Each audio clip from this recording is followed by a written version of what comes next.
Part 2. I am newly Su Ming. I work overtime every day to earn money to support my family. But my wife secretly spent all the savings over the years and gave the bought house to my younger brother as a wedding house. When I realized that all this was a mistake. Chapter 61. Long time no see, the real owner of Su's house. This is an ancient house with a beautiful environment. They had already inquired about it before they came and found out that it had been shelved for 5 years. Its price. If you are not from aristocratic family, you cannot get it. That's weird. Which noble family is this young master from? Why don't I have any impression of him? The middle-aged man frowned. The middle-aged man's name is Wang Disheng. From Chengchuan, the imperial capital, a place where rivers flow. Everyone knows Wang Disheng. Because he is the head of the Chengchuan family, it can be said that he is a man of great power in Chengchuan. He wants to develop in Suchu and find a house to settle down. I just happened to hear that there is an ancient house in Jinling. It has never been sold, so I came to take a look. The 3 young people standing beside him were dressed brightly and seductively, like ladies of high rank. She is Wang Disheng's eldest daughter, Wang Mi. 2 young men. They are his second son and youngest son, Wang Inxin and Wang Su. Wang Disheng glanced at his youngest son, motioned to go and have a look. May I ask, Your Excellency, are you also interested in this ancient house? Wang Su walked closer and asked. They're the Wang family of Chengchuan. I want to settle down in Sudu. Don't you have to find a decent house? It would be bad if someone got there first. Only. When Su Xinyuan slowly turned around in his eyes, an aura that seemed to be from another world immediately made Wang Su's heart tremble. Wang Su was stunned. Who is this person? It's a feeling I've never felt even with my father. You are Su Xinyuan. However, the sudden surprised voice of his second brother behind him made him stunned again. Su Xinyuan? Who is Su Xinyuan? Eldest sister Wang Mi was puzzled. Wang Disheng thought for a moment, as if he had guessed it, and immediately showed disdain on his face. Sister, this is the heir of the Su family who joined the army that I just told you about. Wang Inxin sneered. Heir of the Su family? Wang Mi was stunned. Immediately. A face full of sneers. Who did she think it was? It turned out to be him. Wang Su looked disappointed. His attitude suddenly turned cold. Oh, so you are the fool who didn't want to be the heir of a noble family and want to join the army? Wang Su sneered. Just now he thought that the other party was of great importance, but it turns out to be just this. Wang Disheng shook his head helplessly. He had also heard of Su Xinyuan. She was once known as the most beautiful woman in Jinling and the best among the younger generation. It seems now, it really doesn't live up to its reputation. I can't even protect my ancestral home. Still the first person? Young man, what are you doing here? Wang Disheng said calmly. With your current status, this shouldn't be a place you are qualified to enter, right? He sneered. Could it be that you still want to redeem this ancient house? Yeah, with your current status, are you still qualified to come here? The second son, Wang Inxin, said disdainfully. Do you know how much this old house is worth now? How can a lousy soldier like you afford it now? The story of the Jinling Su family. Even those who were far away in Chengchuan, the capital of Handu, had heard of the number 1 family that had once existed. It collapsed in an instant. All industries were divided up. There was only one heir, who was still serving in the army at the time, and thus escaped the disaster. The current Su Xinyuan. In their eyes, he is just a useless person with no money or power. What a waste. He is not worthy of living in such an old house. It really spoils the view. Really this old house? Or is it from your Su family? Wang Mi, dressed casually and beautifully, looked like a noble princess, with her white neck tilted up and a look of disdain on her face. She looked down and said, Why are you still standing there? Is this the place for you to stay? Get out of here now. I know the person in front of me is Su Xinyuan. Wang Mi felt disgusted from the bottom of her heart. What is this place? An ancient house worth billions. Don't you see what your current status is? You are not worthy of coming here. You really lower the status of this ancient house. Young man, leave quickly. This is not a place for you to stay. Wang Disheng put his hands behind his back, looking superior. Look at how these people behave. Ke Hongji wanted to laugh. Where did this thing come from? You mean you have a very high status? Su Xinyuan said lightly. This. Wang Disheng was stunned for a moment. Immediately, with a sneer on his face, he said, Young man, I don't know if my status is high or not, but in the land of Handa Qingchuan, everyone knows my name, Wang Disheng. Even the 5 heads of the Jinling families can be discussed with me on an equal footing. Do you think I am of high status? He felt what Su Xinyuan said. What a boring question. Very ignorant. Wang Mi, Wang Enxin, and Wang Su all looked helpless and disdainful, and began to appear impatient. Go away. This is not a place for you to stay. Be careful, or we'll tell the 5 great families in Jinling that you broke into a private residence. Get out now. Get out. Get out. The 3 waved in disgust. You just said that you are from Handa Qingchuan, right? So what? Wang Dushing snorted. Su Xuanyuan's tone made him feel uncomfortable. From the sound of it, he still dared to threaten him? Nothing. Su Xinyuan waved his hand. Ko Hongji immediately handed over the phone. I just want to see if your Handa Qingchuan Wang family's foundation can last for 5 minutes. Hearing this, Wang Dushing smiled. Wang Mi, Wang Enxin, and Wang Su beside him couldn't help but sneer. His face was full of helplessness. Did this man, who was once the heir to the most aristocratic family in Jinling, become stupid after serving in the army? How dare you talk to them like that? Listen to what I mean. 5 minutes? Do you want to let the foundation of the Wang family in Handa Qingchuan collapse? It's a pipe dream, Su Xinyuan said calmly. Since you are from Handu, you should have heard this man's voice, right? Hello? Hello? Is there anything I can do for you? However, the phone is connected. An old but powerful voice was heard. Suddenly, Wang Dushing was so scared that his eyes almost popped out. Wang Mi, Wang Enxin, and Wang Su all stared with their eyes wide open, their bodies trembling, their faces filled with disbelief. This sound, as every Handa citizen is already familiar with him. He is clearly the richest man in the empire. The only tycoon who could enter the Golden Palace in Yanjing.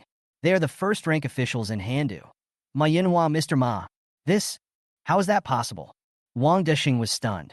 Wang Mi was stunned. Wang Enxin was stunned. Wang Su was stunned. Okay, don't worry, I will do it right away. The Qingchuan Wang family's foundation will definitely collapse within 5 minutes. If I can't do it, I will bring my head to you. Mumble. After the call was hung up, everyone was completely shocked and swallowed hard. A phone call. How is it possible that he could control the richest man in the empire, the first-rank official in Handu, Manhwa, Ma Lao? Who are you? Wang Dushing's hair stood on end. Wang Mi, Wang Enxin, and Wang Su were so frightened that they dared not speak, and their whole bodies were shaking. Su Xinyuan turned a blind eye. Wave gently. Moment. 3 figures wearing Kirin battle uniforms, carrying dragon head bows on their backs, and golden swords on their waists, the 18 riders appeared out of thin air with solemn demeanor, landed in front of Su Xinyuan, knelt on one knee, and saluted. King, what do you want? Su Xinyuan said calmly. Pass on my imperial decree. Order the Jinling dragon cavalry and the royal guards to set out now. Instruct them to surround Linglang Manor. If anyone lets a grasshopper go, you will be beheaded. Red gold dragon order. Throw it out casually. One of them quickly took it and disappeared on the spot. Pass on the imperial order from the Northern Territory. Order the commander of the Yanjing Northern Territory Army, Shi Tianyi, to gather 5,000 men to surround the Li royal family's residence. Only entry is allowed, and exit is not. Anyone who dares to come out will be killed on the spot. Wang Dushing, Wang Mi, Wang Enxin, Wang Su. Red gold dragon order. Throw another one. Pass on the imperial decree of the Northern Territory. Order the commander of the Yanjing Northern Territory Army, Lin Tianbei, to gather 5,000 men to surround the Su royal family's residence. Anyone who comes out will be killed without mercy. 3 red gold dragon orders were thrown out. A breeze blew. Maple leaves are falling. 18 riders and 3 others all left. Su Xinyuan turned around, as if nothing happened, hands behind back. He just looked at Wang Dushing and the others quietly. Lightly said, Now, do you think I can stay here? Wang Dushing, Wang Mi, Wang Enxin, Wang Su. Looking at Su Xinyuan, who was so close, their pupils shrank sharply, their hair went numb, and their limbs were filled with a chilling chill. Red gold dragon order. This is clearly a token that only the emperor of the Northern Territory is qualified to use. Su Xinyuan is actually... The fiery red maple tree seemed to have heard the unbelievable screams from the hearts of several people, and as if it had been summoned by something, it suddenly rolled up a sky full of maple leaves. Looking from a distance, at this moment, it was like another vivid, unfolding painting, as if an old servant in ancient costume was welcoming and singing. Long time no see. The real owner of the Sioux residence. You. Finally back. Chapter 62. Just around them. Why should I care? A suburb of Jinling. At a glance. There are many villages with simple folks, green mountains and clear waters, and a beautiful environment. People from Jinling who live here. Although they do not have the wealth and glory of city people. But it is life, and it is very stable. However, just as the remaining sunset in the distance was about to be swallowed up by the darkness, every household was preparing to sit down at the dining table, unload the day's fatigue, and have a good drink with their family. Da-da-da. Then, coming from deep in the mountains, there were uniform, thunderous footsteps. The windows were shaking. For a while, no matter which direction the villagers came from in this suburban area, they all ran out of the door and looked towards the deep mountains with curiosity and astonishment in their eyes. Their ancestors have been doing this for generations. All live here. The only deep mountain here is a restricted area of the War Department. How could they not know what flag the War Department is under and what troops are stationed in the mountains? Northern Guards, Dragon Riders. It's strange. What happened in Jinling these days? Why are there always military exercises? We're not going to have to fight again, are we? I don't think so. If there is a real war, they won't mobilize troops from Nanjing, right? That's weird. Where are the Royal Guards and Dragon Riders going? Why are they heading towards the center of Jinling? Seeing the neatly equipped, unified step, mighty members of the war unit passing by, all the villagers could not help but talk and point fingers. Only, when I paid attention to the direction I was heading, I found that it was the center of Jinling City. This moment, everyone held their breath. They don't understand. The Jinling Royal Guards and the Dragon Riders are affiliated to the Northern Frontier War Department. But never. All members, dressed neatly, left the restricted area in the deep mountains, marched in a mighty and murderous manner. Even tanks were deployed and entered the bustling urban area, setting a precedent. What on earth is going on? An old man was speechless. This kind of grand and ostentatious scene, as if entering an empty place, without any concealment of entering the urban area of Jinling. 70 years. It was the first time he had witnessed it. I can't sleep tonight. Everyone stared at each other with wide eyes, their faces blank. Everyone wants to know, what on earth happened in the urban area of Jinling that caused the two major northern border combat regiments to march forward one after another? Yinjing, Forbidden City, Shanghua Hall. On both sides of the precious red lacquer long table. Several cabinet ministers were wearing robes embroidered with cranes, white jade belts on their waists, and jade hats on their heads. Sit together. Some people frowned from time to time, sometimes shaking his head. Sometimes he would lick the ink and start writing. He was busy reviewing memorials submitted by officials from the 6 ministries in Yinjing that day. Either a natural disaster or a man-made disaster. A memorial requiring cabinet approval to distribute relief funds. Or maybe some local official has violated the imperial law and needs the approval of the cabinet, and he should be given a memorial with a clear accusation. Or maybe, which royal relative was impeached for being undisciplined and oppressing the common people. This time, every day, the huge Shanghua Palace. The lights will be on brightly, and several senior cabinet ministers will deal with the memorials submitted by the officials of the 6 ministries. Big thing. Cabinet instructions. Then submit it to His Majesty the Emperor for his personal decision. Small things. Then there is a cabinet that can handle things at will. Yang Tianqi, Zhou Liang, and the remaining 2 ministers sat on both sides of the long red-painted table and gave instructions. Every fold. The instructions are complete. It also needs to be handed over to the Grand Secretary Yin Song. After reading it, if the Grand Secretary Yin Song believes that there is nothing wrong with it, he will submit it to His Majesty the Emperor. However, just as several ministers were reviewing memorials from the 6 ministries and gradually felt sleepy, they could not help but yawn. Outside the gate of Shanghua Palace, there was a sudden trembling cry. No, it's not good. The elders, something big has happened. A guard on duty in the Forbidden Palace ran in a panic. I almost fell down. Yang Tianqi, Zhou Liang, and several other cabinet elders frowned, looked displeased, put down their pens, and looked over with cold eyes. What a panic! What a fuss! What's the matter? Is it worth making such a fuss? Didn't you see us? Are you reviewing memorials? Back off. Even if it's a big deal, you have to give us your approval before reporting. Several people scolded angrily. I was already very sleepy from reviewing the memorials from the 6 ministries. And now, after being disturbed like this, I was even less in the mood. The great cabinet minister Yin Song. He also opened his eyes that were pretending to be asleep. His eyes were cold, and he gestured for him to get out. No, my lords, please listen to my explanation. Something serious has really happened. The Forbidden Palace guard spoke quickly. Event.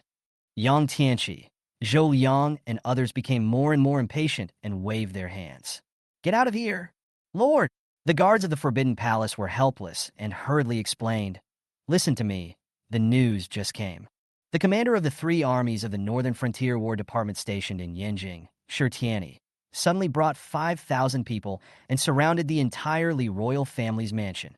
As soon as these words came out, Yang Tianqi, Zhou Liang, and other elders, who were just impatient, were suddenly startled and stood up from their seats with their eyes wide open and a look of disbelief on their faces. What did you say? The eyelids of Yin Song, a senior cabinet official, twitched as if he had thought of something, but he did not say anything. The royal family of Li. They are one of the few royal families who can settle down at the feet of the emperor, with hereditary succession and extraordinary nobility. But that's all the cabinet is concerned with. What they care about is not the Li royal family or whether to surround it or not, but it's the Northern War Department. Yang Tianqi slammed the table in dissatisfaction.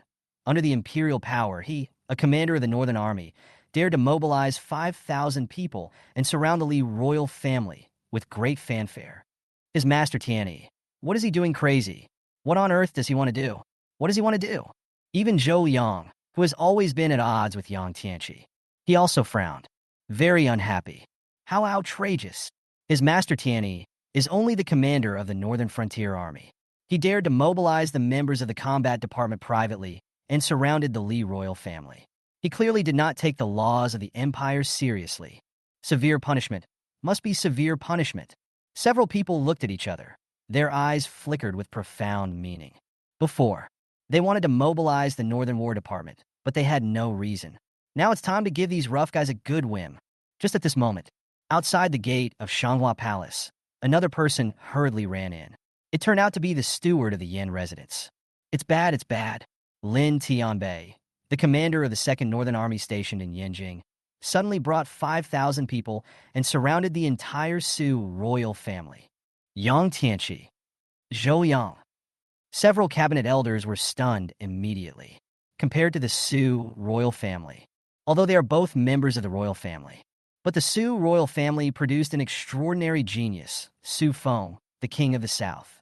He is also the favorite disciple of the cabinet's senior minister, the Northern Border War Department. What madness are you doing? How dare you surround the Su royal family? Master, please go back and take a look. Prince Su asked you to. Everyone looked at the senior minister Yin Song, who was sitting at the long, red lacquered table and had not said a word so far. This person must be angry now. Emperor of the North. He's been missing for 5 years. It's life or death. The latter accounts for 90%. The Northern War Department dares to act so recklessly. Do they really think that they are the cabinet that cannot be disciplined? However, just as Yang Tianqi, Zhou Liang, and several other ministers were waiting to see how the chief minister Yin Song would issue a memorial of punishment, and were about to watch a good show. But before the Yin family's butler could finish his words, he was interrupted by a casual remark and a wave of the hand.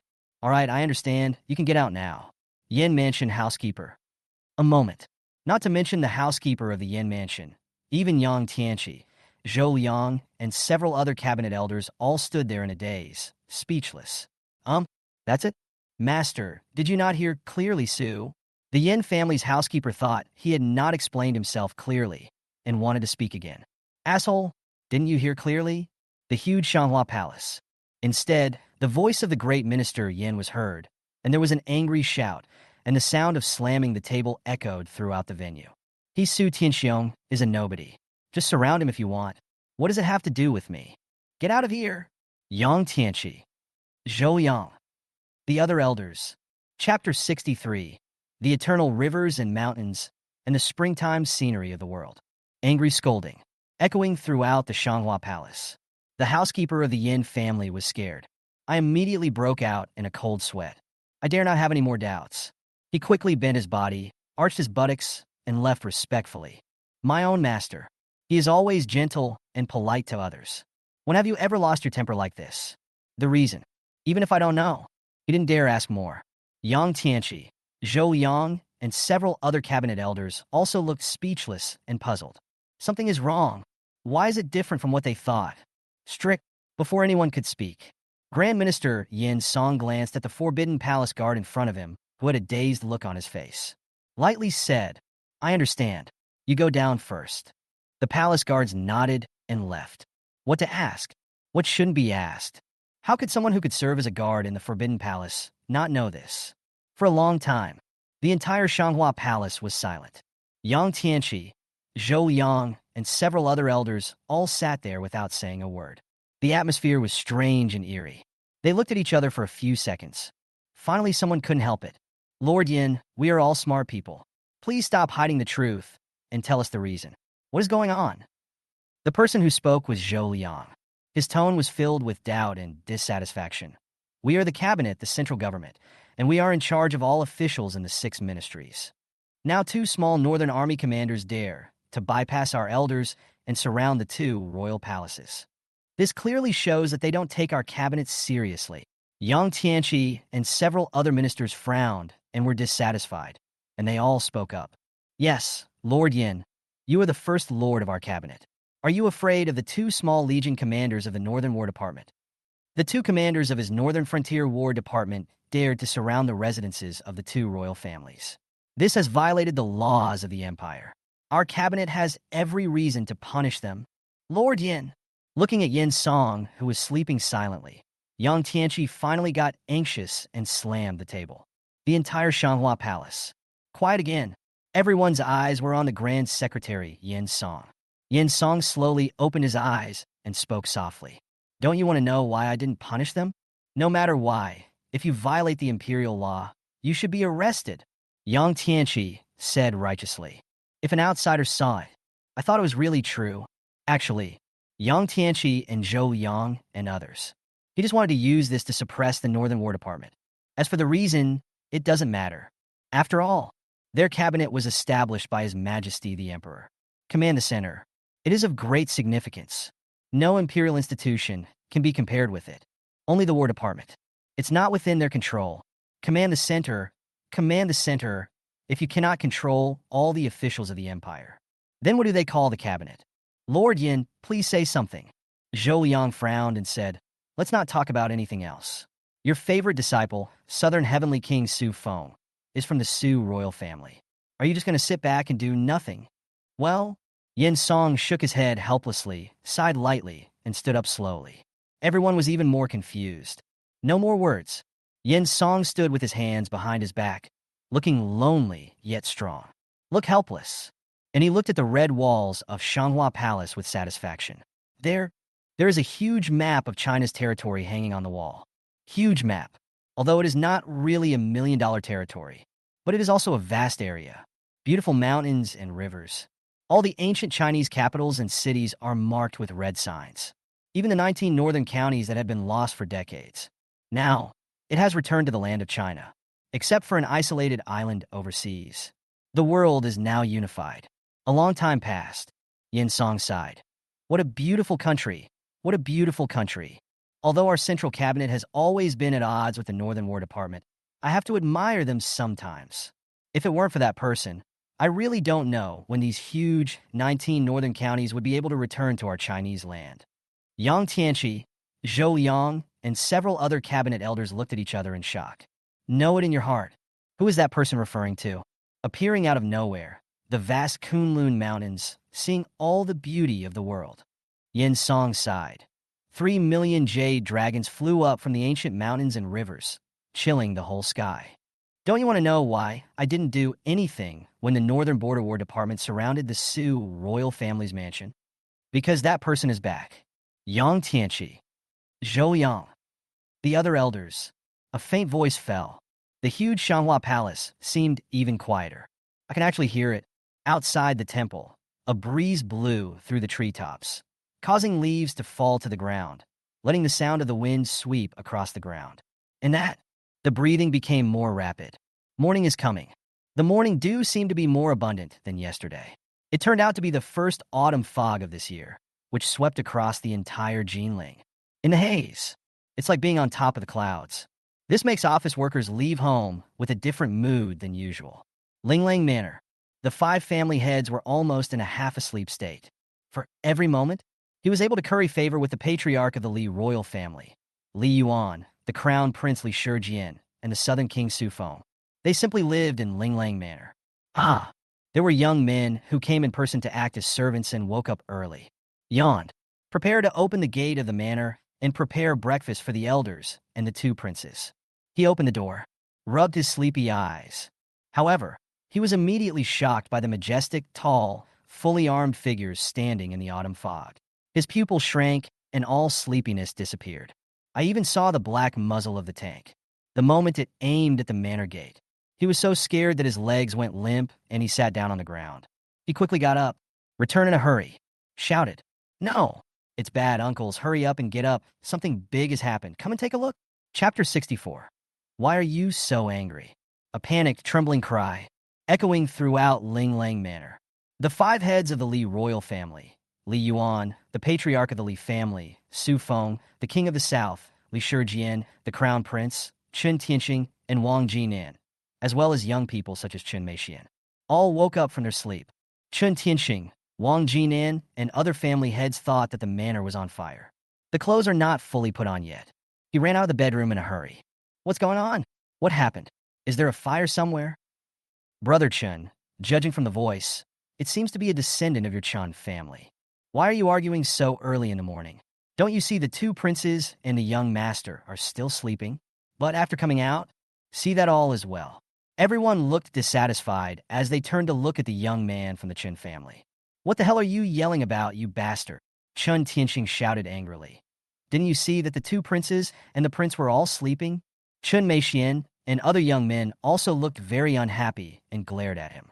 Last night, the descendants of their five major families gathered together, discussed for a while, and decided to choose one person from among them to arrange meals for them. Of course, not for them, but it was for the two princes and the crown prince Li Shijian. This is a once-in-a-lifetime opportunity. The elders can curry favor with them all the time, so the younger generations, cannot fall behind, right? I'm thinking about the people who were chosen. It's yourself. Who would have thought that the person finally chosen would be from the Qin family, and a relative of the Qin family? This made them unhappy all night. I didn't fall asleep until the early morning. Jeankin, why are you so crazy so early in the morning? Chen Meixian glared and said unhappily, Didn't we agree that you should prepare breakfast for the two princes and the young master? Get out now. Jean Can's face was full of grievance.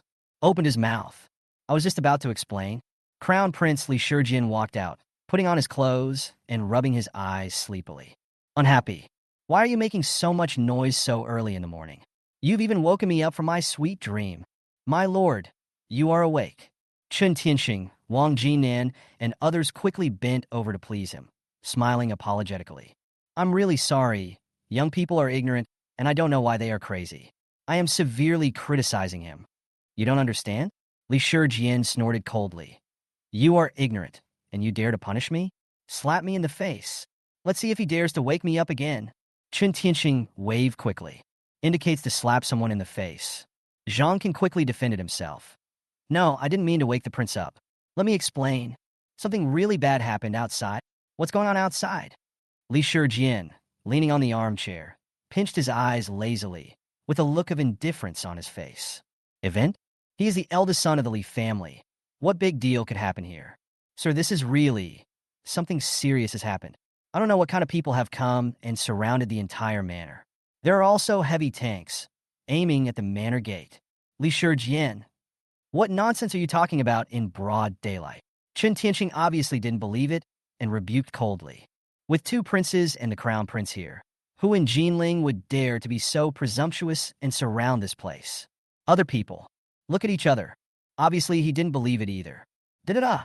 Just as he finished speaking, waves of extremely vibrating footsteps, like huge waves, swept in from all directions of the manor.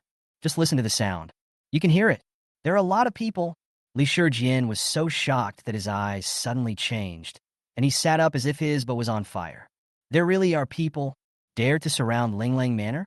What a courage! Chen Tianxing, Wang Jinan, and other family heads had their eyes trembling slightly and they felt a chill in their hearts and their eyelids were twitching. Chun Meixian and all the young people, they all looked speechless. What's going on? It's so early in the morning. Can't you see that I'm still sleeping? Li Yuan came out. His face looked extremely unhappy.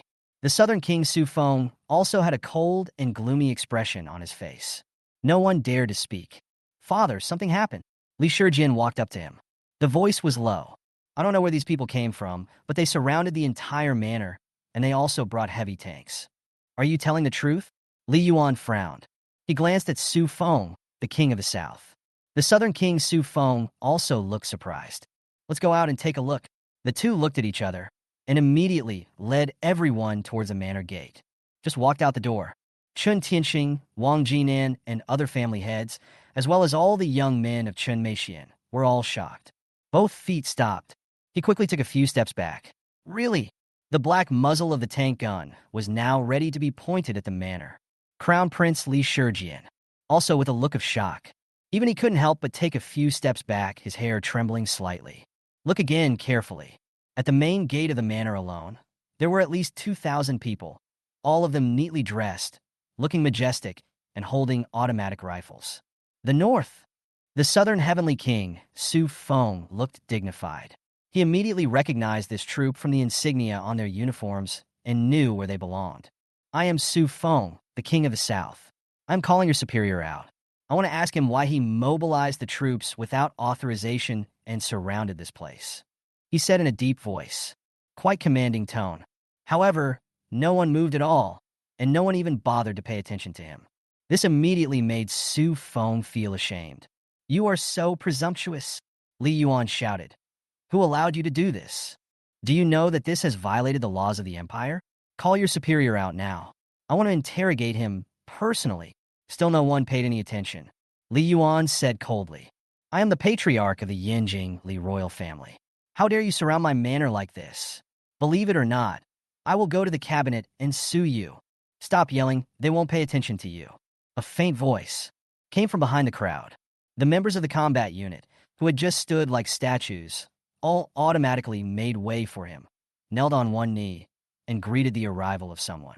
The eyes of Li Yuan, Southern King Su Feng, and Li Shijin, all were cold and gloomy. Su Xinyuan, seeing that slender figure with deep eyes and an aura as if sitting on the clouds, it makes people feel very ethereal. Everyone was shocked. Eyes widened. No one expected that Su Xinyuan would dare to mobilize troops and surround the entire Linglang Manor. Didn't you see the two princes are still here? Su Xinyuan, you were so bold that you actually sent troops to surround this place. You really don't take the two princes seriously. What do you want to do? Do you dare to threaten the prince? Take your people away quickly. You are just a high-ranking official in the north. You mobilized troops without permission. Do you know what law you broke? Chun Tianxing, Wang Jinan, and others scolded angrily. Why are you guys so angry? But their words, not finished yet. Su Xinyuan yawned, looked lazy, and waved his hand. Calm down their tempers. Bang! That was a mechanical sound of a heavy tank's gun muzzle moving and aiming at the target. Everyone was frightened and stepped back quickly, trembling. What do you want to do? Bang! There was a loud bang, like a violent gust of wind, shaking the earth. A cannonball carrying a huge spark passed directly past Chun Tianxing and his companions. They were so frightened that they all collapsed to the ground. Some people. He ran away in fear, his face full of fear, and became incontinent. Boom! After the smoke cleared, the main hall of the manor was blown to pieces and turned into ruins. It seems that the family heads are really timid. They were frightened like this by a small cannonball. Looking at the many trembling figures, Su Xinyuan acted as if nothing had happened. He quipped, You should learn from the two princes. You are indeed worthy of being from Yanjing. Your face remains unchanged and your heart remains calm. You are indeed worthy of being people who have seen big scenes. Everyone. Li Yuan. Su Feng. Moment. The whole world seemed to be quiet. Chapter 65. Get out of here. It's not your turn today. What's going on? Was there thunder? It doesn't sound like that. I heard it sounded like a cannonball. How could someone set off fireworks in the city? What on earth happened? It seemed to come from over there. Just a huge bombardment. Deafening. Resounding through the sky. Not only did it scare everyone in the 5 major families, but it also spread so widely that it shook the entire city. Countless people's eyes, all were trembling, staring blankly in the direction of Ling Lang Manor. Su Xinyuan, what on earth do you want to do? Li Yuan scolded. He was really furious. What kind of person is he, Li Yuan? As the patriarch of the Yinjing royal family, he inherited the throne without interruption, was extremely noble, and could enter and leave the Golden Palace freely. Wherever you go, not being respected and flattered? Result: after arriving in Jinling, the ancient capital of the Six Dynasties, he was ignored again and again by a small high-ranking official from the Northern Territory. They don't even treat him as a human being. How could he endure this any longer? Li Shijian was still frightened. The bombardment just now even frightened him into breaking out in a cold sweat, and his legs were still a little weak. Is Su Xinyuan really crazy? You little high-ranking official from the Northern Territory have repeatedly provoked us. I think you really don't want to hold this position anymore, Southern King Su Feng said coldly. His face was gloomy. No matter how calm your mind is, can't stand this kind of provocation. Realize it later. Chen Tianxing, Wang Jinan, and others, as well as Chun Meixian and all the other young men, all came back to their senses. A face full of anger and coldness. It seems that everyone is really frightened. Su, I'm sorry. Everyone. Nonsense. Fuck you. Thousands of combatants armed with automatic rifles surrounded the place. He also ordered tanks to fire. Anyone would be scared, right? Su Xinyuan smiled gently and said, I came here today just to ask you about the ancestral home of my Su family. Su family's ancestral home? Li Shijian looked around as if he didn't understand and looked at everyone. He sneered. How come this prince has never heard of the Su family's ancestral home? Have you heard of it? No, we have never heard of any ancestral home in Jinling. Chen Tianxing and others shook their heads, full of sarcasm, looking at Su Xinyuan. It turns out that you, Su Xinyuan, came here with such fanfare because of this matter. What a pity. Where is the Su family ancestral home? Want to go back? Give me the money. So the reason you came here today is for this kind of thing? Li Yuan sneered. You are a high-ranking official in the Northern Territory. You are willing to mobilize so many people just for a house. Aren't you afraid that I will file a complaint with the cabinet? Cabinet.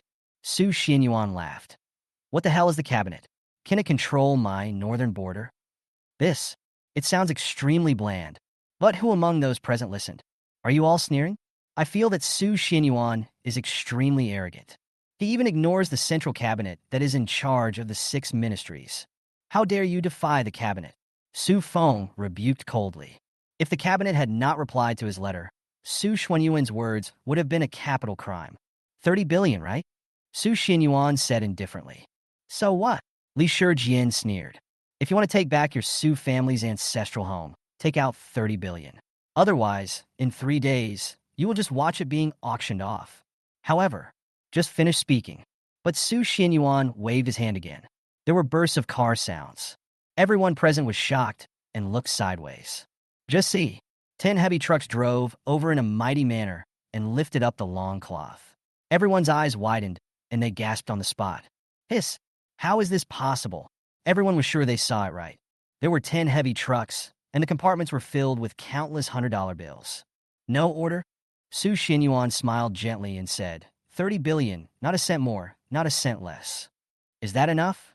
Everyone. Chen Tianxing and Wang Jinan's eyes almost popped out of their heads, their faces full of disbelief. They're 5 major family assets. Any one of them is far more than 30 billion. But asking them to take out 30 billion in cash in one go is really a bit difficult. Where did you get this money from? Li Shijian was speechless. Li Yuan and Southern King Su Feng were also silent for a moment. 30 billion? Previously, they hadn't thought about it at all.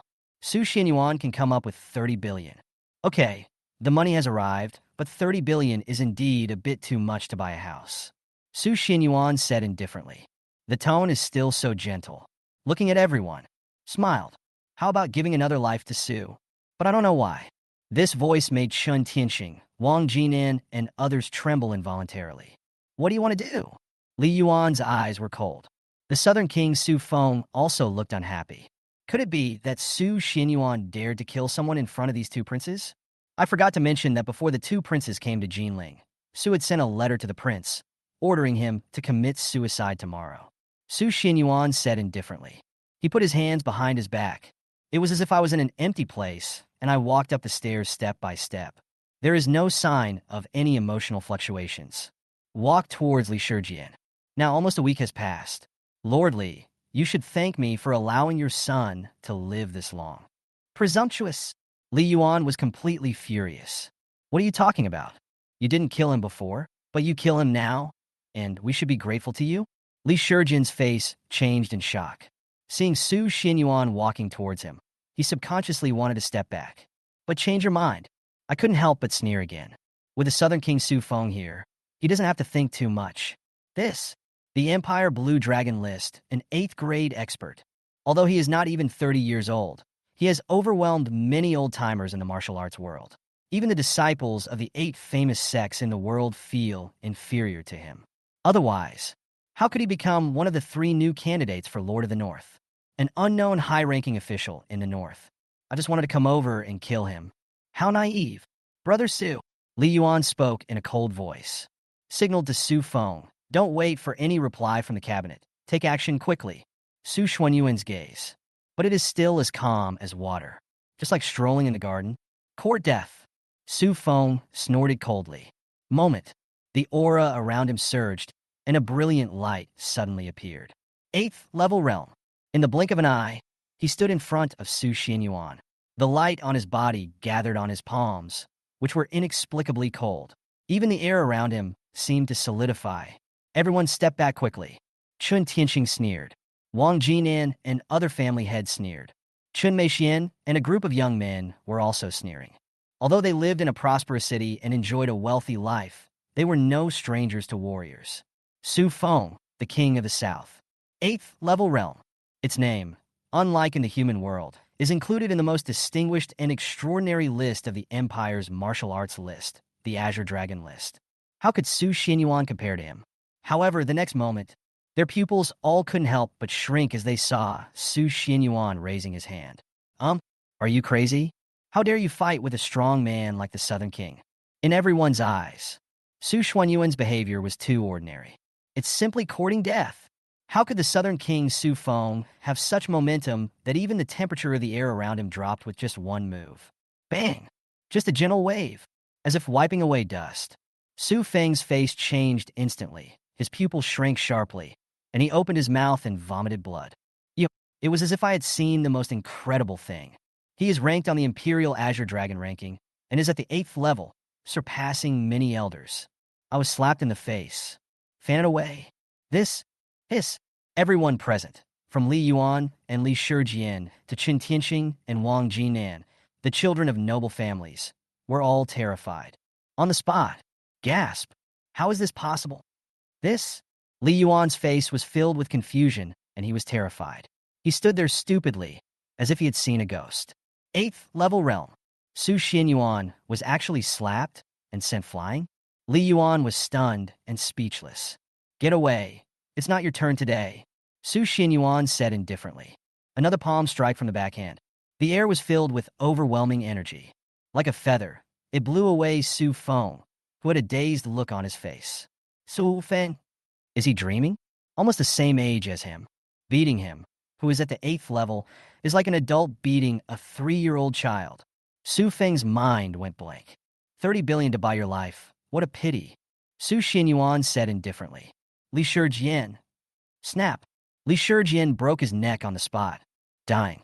Until death, eyes wide open, full of incredibleness and dullness. Li Yuan. Su Feng. Everyone.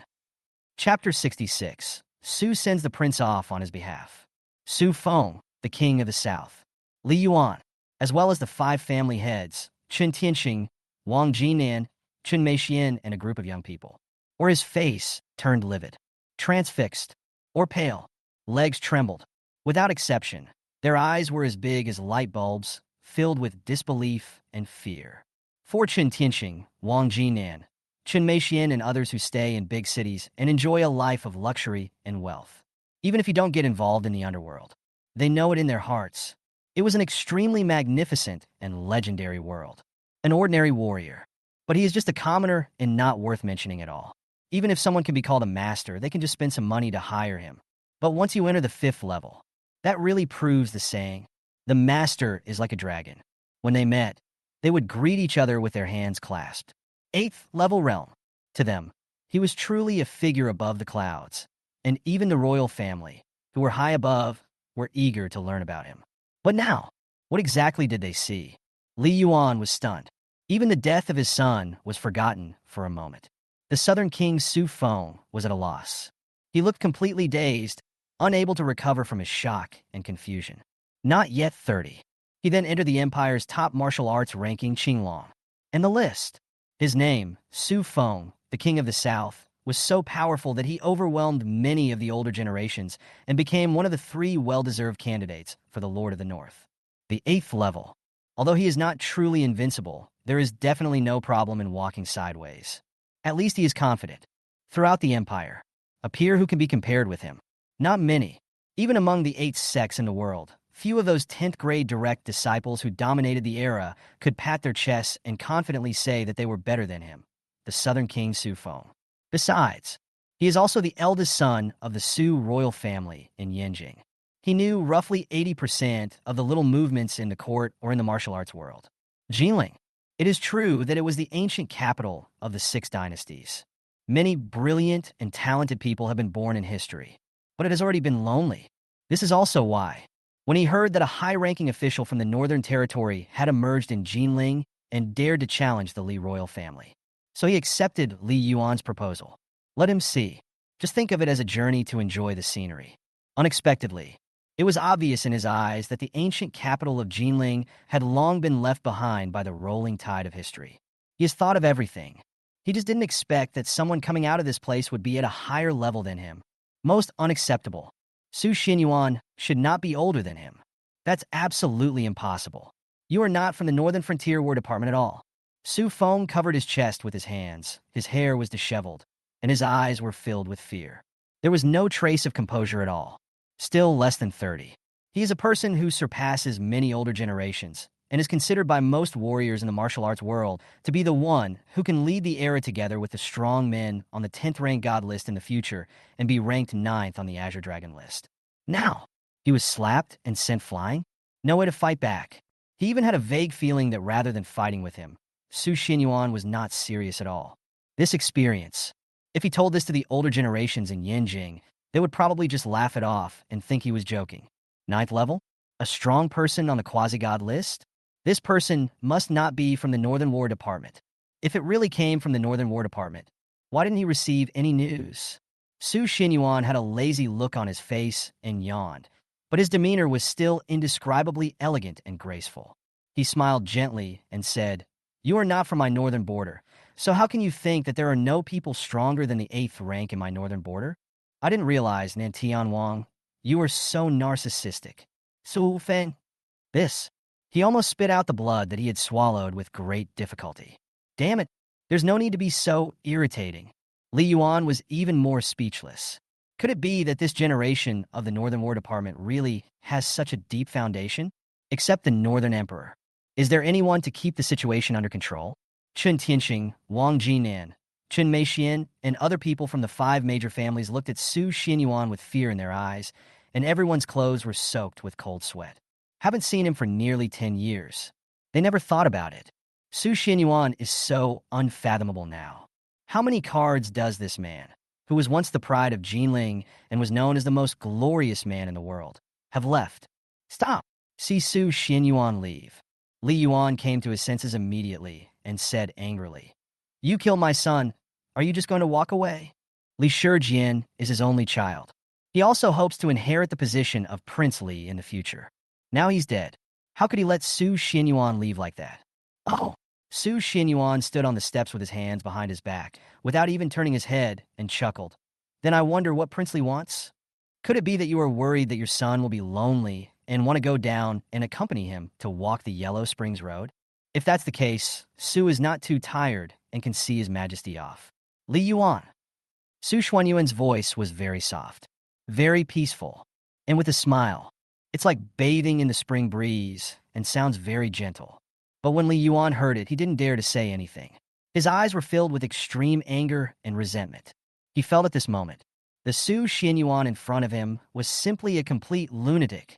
However, the next moment, Su Xinyuan smiled gently and said, "Since your majesty is so worried about your son being lonely on the road, then I will do my best to accompany him a little further." He waved. The smile on his face never faded. His eyes were cold. Lightly said, "Three armies, listen up. Raise your guns and aim at the target. Send Princely on his way." Click, click, click. Surrounding Linglang Manor, all the guards and dragon riders immediately loaded their guns and raised their guns with bursts of cold sounds. Chun Tianxing, Wang Jinan, Chun Meixian, and everyone else felt their throats tighten. "You, what are you going to do?" Li Yuan was shocked and angry. "Nothing," Su Xinyuan said calmly. "Isn't the prince afraid that the prince will be lonely on the road? Su will escort the prince on his behalf." Just finished. Then he waved his hand back. The air surged to the sky, the body lying on the ground. It was immediately as if it was swept up by a strong wind and flew high into the sky in the blink of an eye. Bang, bang, bang. There were thousands of people, and all the bullets were shot out in an instant like fast-flying hornets. Then I saw the lifeless object's limbs moved erratically, like a puppet without its strings. It had already landed. However, it was lifted up in the air by the huge firepower of thousands of missiles, and it took a full half-minute before it landed on the ground. Bang! It was completely changed beyond recognition in an instant. I'm afraid even my own mother wouldn't be able to recognize me. Quiet. Everyone opened their mouths wide, all stunned. How arrogant. Not only did they kill the Li family's prince, they even whipped his corpse. Li Yuan collapsed to the ground instantly, his face pale and his eyes dull, as if he had aged 10 years in an instant. Su Feng, the king of the south, was also stunned. Su Xuanyuan's gaze, still as calm as water. The Su family collapsed. How could this have happened if Li Shijian had not assisted the tyrant? As the saying goes, if a child is not taught, it is the fault of both father and son. It's good enough that he didn't kill Li Yuan. As for you, don't worry. My father's death anniversary is still a week away. I hope you will be there in mourning clothes." Su Xinyuan spoke in a light tone. After taking a look at Chun Tianxing, Wang Jinan, Chun Meixian, and others who were shivering, he put his hands behind his back and left the huge Linglang Manor. Suddenly, it was dead silent. Chapter 67.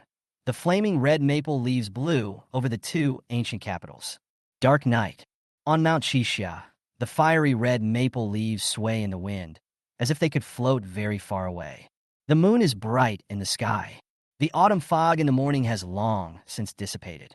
But it seems that because of this, the air in Jinling at night is particularly fresh and quiet.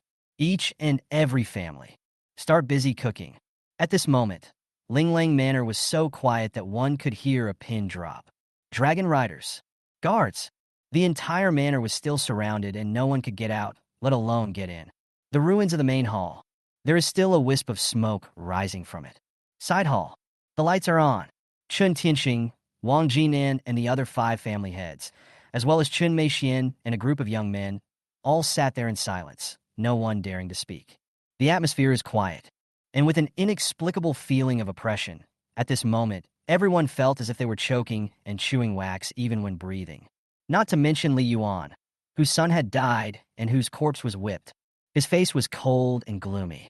Water is almost dripping out. Bang! Li Yuan was holding back his anger. He grabbed the Celadon teacup and threw it heavily to the ground, gritting his teeth. "If I don't take revenge, I, Li Yuan, will not be a human being." Su Feng's expression, not a good look either. Today, he was really embarrassed and was slapped away by 2 very casual slaps. Spread it out. He, the Southern King, would probably be laughed to death. Even in the cabinet, his teacher, the Grand Counselor Yen Song, had been pushing him to be the new lord of the Northern Territory. I'm afraid that's why, and thus missed the opportunity. No one wants the new lord of the North to be unable to control even his own subordinates. Spread it out. Wouldn't that be so funny? Chun Tianxing, Wang Jinan, and other family heads looked at each other, their eyes trembling slightly, and their moods became even more depressed. Previously, please send out the princely Shijian. They think that this person is their backer who can do whatever they want in the entire Su city. Then Su Xinyuan will definitely be able to do that. He was so scared that he knelt down and kowtowed. But I didn't expect it. Su Xianyuan actually asked the crown prince Li Shijian to commit suicide. I thought those were just Su Xuanyuan's arrogant and ignorant words. They didn't take it seriously at first. And then, upon learning that members of the Li royal family, Prince Li Yuan, and the southern king Su Feng, were coming to Nanjing in person, they were ecstatic and believed that Su Xianyuan was dead. But now, all this happened. Why does it feel like a dream? People are arrogant. There has to be a limit, right? Su Xianyuan is fine. He killed the legitimate heir of the Yinjing Li royal family right in front of Prince Li. They had never expected this. One of the three new lords of the Northern Territory candidates, the Southern King Su Feng, could not last more than 3 seconds under Su Xianyuan. 2 slaps. Fan it away. Chun Meishuan's eyes were even more dull. Things during the day. It was a huge shock to her. Until now. Still can't calm down. Even she herself doesn't know why. She never considers the consequences of doing things. Now, I actually felt regretful. Su Xianyuan. Why? How could it be that in less than 10 years, they had overwhelmed Nanjing to such an extent that even the high and mighty Prince Li and Southern Sky King Su Feng could not control them, and instead humiliated them? If I don't take revenge, it will bring shame to us for the rest of our lives. Su Feng muttered to himself coldly. The hands placed on the red Namu table were tightly clenched, full of reluctance. Brother Su, Li Yuan gritted his teeth. To be honest, this Su Xianyuan is really beyond my expectations. Su Feng shook his head. Even if you deny it in your heart. He also had to sigh that Su Xianyuan was truly a genius that was rarely seen in decades. In time, we'll definitely be able to enter the world's list of gods. It's a pity that he shouldn't have dared to go against us. Su Feng's tone suddenly turned cold. If you don't have a strong enough backing, how can you live in peace and sit in a high position? Brother Su, don't forget, I have already written a letter to the cabinet. As soon as the withdrawal order comes, he will surrender obediently. To be honest, Su Feng's heart was filled with anger. Even more jealous. He would never allow the existence of people of the same age in this world who had inferior family backgrounds to his but were stronger than him. Why? He is Su Feng, the king of the south. And the remaining 2 candidates. Which family is not famous and powerful? From their ancestors, they have regarded themselves as the high and mighty royal family and have been noble until now. Why? From an ancient capital long abandoned by history came a peer so stunning that even he felt inferior to him? This is unreasonable. It is not allowed to appear. If he still does this once the withdrawal order comes. Li Yuan hesitated to speak. It's not that he didn't believe in the withdrawal order and wouldn't come, but Su Xuanyuan's behavior was the most arrogant he had ever seen. The most arrogant. That's when he'll die. Su Feng snorted coldly. If he dares to resist, the cabinet will send people to arrest him and punish him. Brother Li, don't forget that the cabinet wants to take over the entire Northern Territory more than Su Xianyuan. The appearance of Su Xianyuan is just the right opportunity. Li Yuan's expression relaxed. Nodded. He actually forgot. The cabinet, which is in charge of the 6 ministries, has always been at odds with the North. Now, the Emperor of the North has been missing for 5 years. Without the Northern Emperor, it would be a piece of cake for the cabinet to mobilize the Northern War Department. Chun Tianxing, Wang Jinan, Chun Meixian, and others had unhappy expressions on their faces. Suddenly, all slightly improved. The cabinet is supreme. They just don't believe that once the cabinet's withdrawal order arrives, Su Xianyuan can still be so arrogant. But at this moment, no one knows. The night in the huge Yinjing is even more depressing. 100 meters in the air, one can look down at this vicissitudes of life city that is full of ancient charm. Can see, there were 2 high-rise royal mansions that were completely surrounded. They're direct line members. He had to force his way out. He said he would appeal to the cabinet. However, he was killed on the spot without any hesitation. The people in the 2 palaces were scared. They were all distraught and quickly retreated. The residents of the Su royal family. Main hall. Dozens of people gathered. They are all direct descendants. Except there was always the old butler, dialing the phone, pressing buttons, and the constant back-and-forth beeping sound. All around, it was quiet. On the Namu armchair, sitting, there was an old man with a pale beard and furrowed eyebrows, wearing a gray Zhongshan suit and leaning on a dragon-headed cane. Old man Su Tianxiong, the old prince of the Su royal family. He is also the oldest among the 4 royal families in Yanjing. Master, I still can't get through. The old butler shook his head. Hit again. Su Tianxiong looked displeased and spoke in a cold voice. The entire main hall of the Su royal family. Atmosphere. Even more dull. Everyone's eyes widened, as if they had forgotten to breathe, and they were just hoping that the call would go through. But before that, cabinet phone. No less than 30 have been beaten, but it has not been communicated yet. Chapter 68. If you don't know the King of the North, you are not a hero. Forbidden City. The huge Shanghua Palace. It was eerily quiet.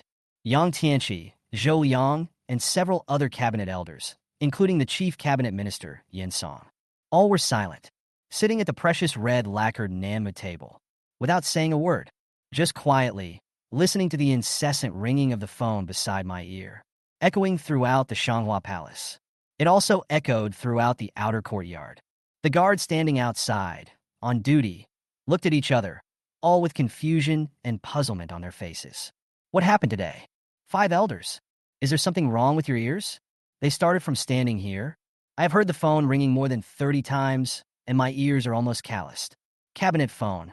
It has always been very important. Once it rings, there is definitely something important to report. Usual. If it sounds, several cabinet ministers would walk over and answer the phone without any hesitation.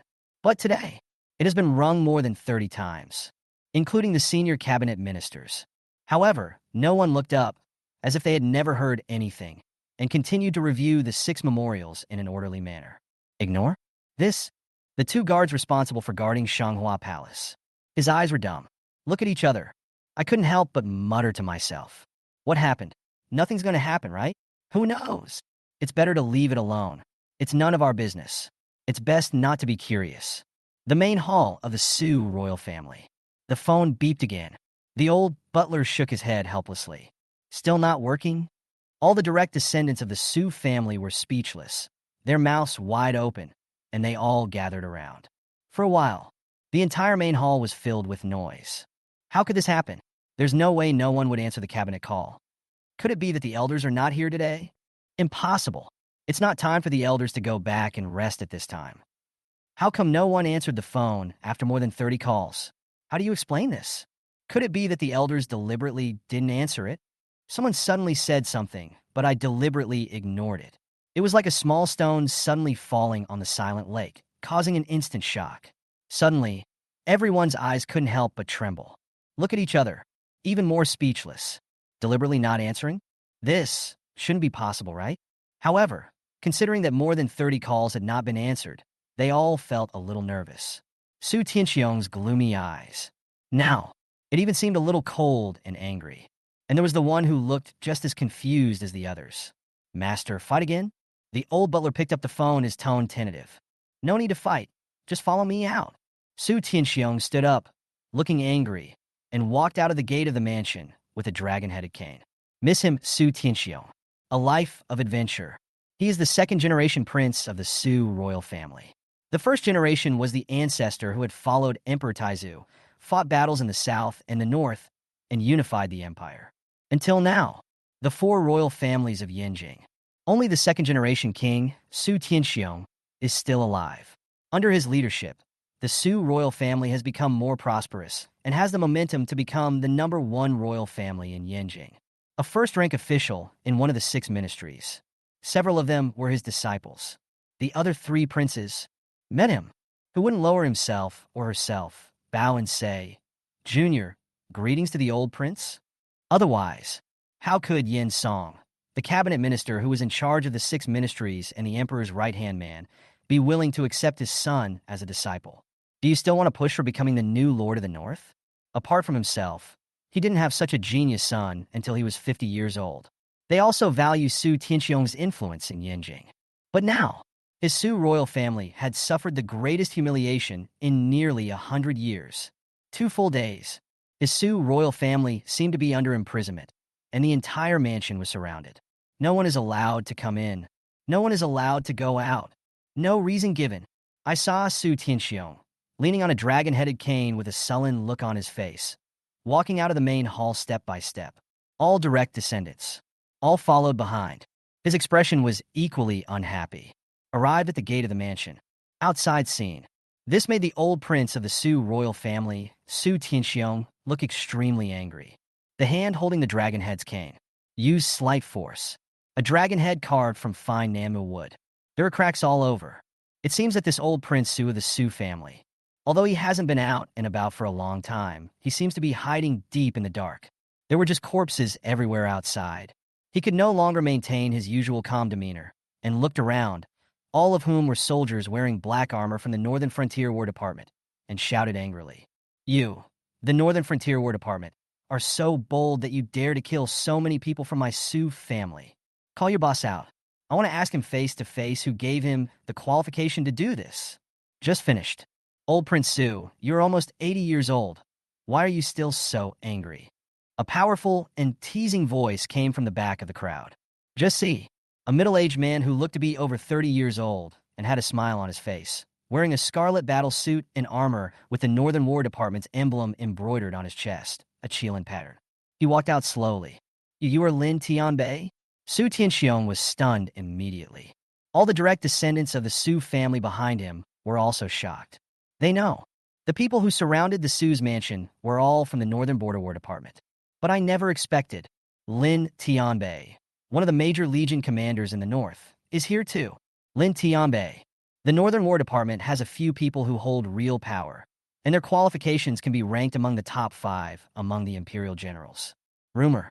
He once had the opportunity to become the Lord of the Southern Territory, but for some unknown reason, he ended up coming to the Northern Territory. How? How could it be you? Su Tianxiong's momentum suddenly weakened. Old Lord Su. Lin Tianbei put away his smile. His eyes suddenly turned cold. He said calmly, "If I were you, I would lead these young people back now, so as to avoid losing all the dignity of the Su family." Lin Tianbei, don't go too far. Su Tianxiong immediately became angry. What are you talking about? They surrounded the Su family's mansion, killed members of the Su royal family, and then pretended that nothing had happened. Is it possible? Remember, this is not a warning, it's a notification. Lin Tianbei said in a light tone. He waved. A red-tasseled broadsword from the Northern War Department was immediately handed to him. Immediately. Throw it hard. Stand upright on the ground. If anyone else crosses this knife, even you, the old prince, will die. Su Tianxiong. No one from the Su family dared to speak. They could sense that the Northern Frontier commander was not joking. How did I, Su royal family, offend you, Lin Tianbei? Su Tianxiong gritted his teeth and said, I'll let you humiliate my Su family like this. It seems that the old prince still hasn't understood it clearly. Lin Tianbei smiled. Then his face was expressionless. How could I, Lin Tianbei, dare to gather people and surround the Su royal family? If you want to blame someone, blame Su Shitzi for humiliating someone who shouldn't be humiliated. Su Tianxiong was stunned. What do you mean? Old prince, you are getting more confused as you age. I made 30 phone calls, but the cabinet didn't answer once. Lin Tianbei paused, looked at Su Tianxiong meaningfully, and said calmly, Do you think that in this world, besides His Majesty the Emperor, then who would be the second person who dares not to take the cabinet elders seriously? The voice fell. The whole place suddenly fell silent. Su Tianxiong's expression also changed slightly. All the direct descendants of the Su family looked at each other and asked, The second one? In this world, is there a second person who could scare the cabinet so much that they wouldn't answer their calls? However, only 3 seconds passed. A maple leaf suddenly fell to the ground. Hiss! Like ripples on a lake, it startled everyone and made them remember something. Their hair stood on end. Their pupils suddenly shrank, and they gasped. Many images hidden deep in my mind surged out like a wave. That day, His Majesty the Emperor opened for him the main gate of the Forbidden Palace, which had not been opened for 100 years. The red carpet stretches for hundreds of miles. Countless fiery red maple leaves are falling, as if welcoming him. That day, one of the 3 hereditary princes in the empire, the noble and extraordinary lord of the War Department, had left his fiefdom for decades and drove 1,000,000 miles just to catch up with his celebration banquet. The whole country rejoices. Never had it. That day, even in Yinjing, where it hasn't snowed for 10 years. It's snowing all over.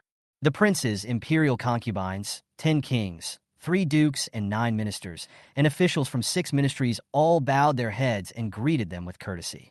That day, he is so majestic and imposing, wearing a golden mask, wearing the robe of the northern Kirin king and riding a bloody horse. He went to Yinjing.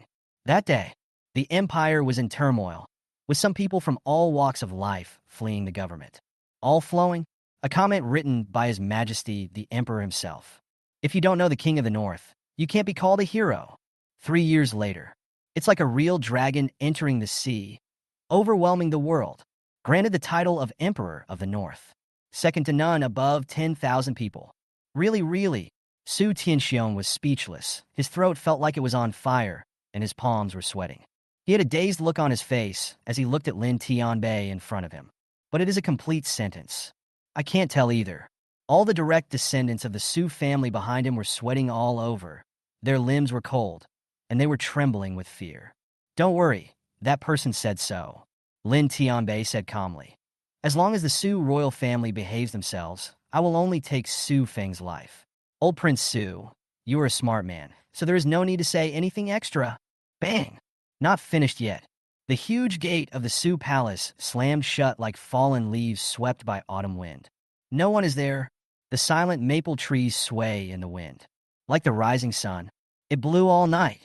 Finally, it gradually calmed down. Someone just woke up from his sleep, stood on his balcony, greeted the breeze, and stretched lazily. Yawning. Look at the distant horizon and the rising sun. But it was the next moment. See that on the horizon. A figure dressed in white appeared under the morning sun, with a slender and ethereal figure, riding a strong and fierce horse. I couldn't help but murmur and laugh. In this bustling metropolis, there are still people riding horses. It's so funny. They really think they are. In the whole Jinling, almost tens of thousands of people suddenly woke up at this moment and said similar joking words to him.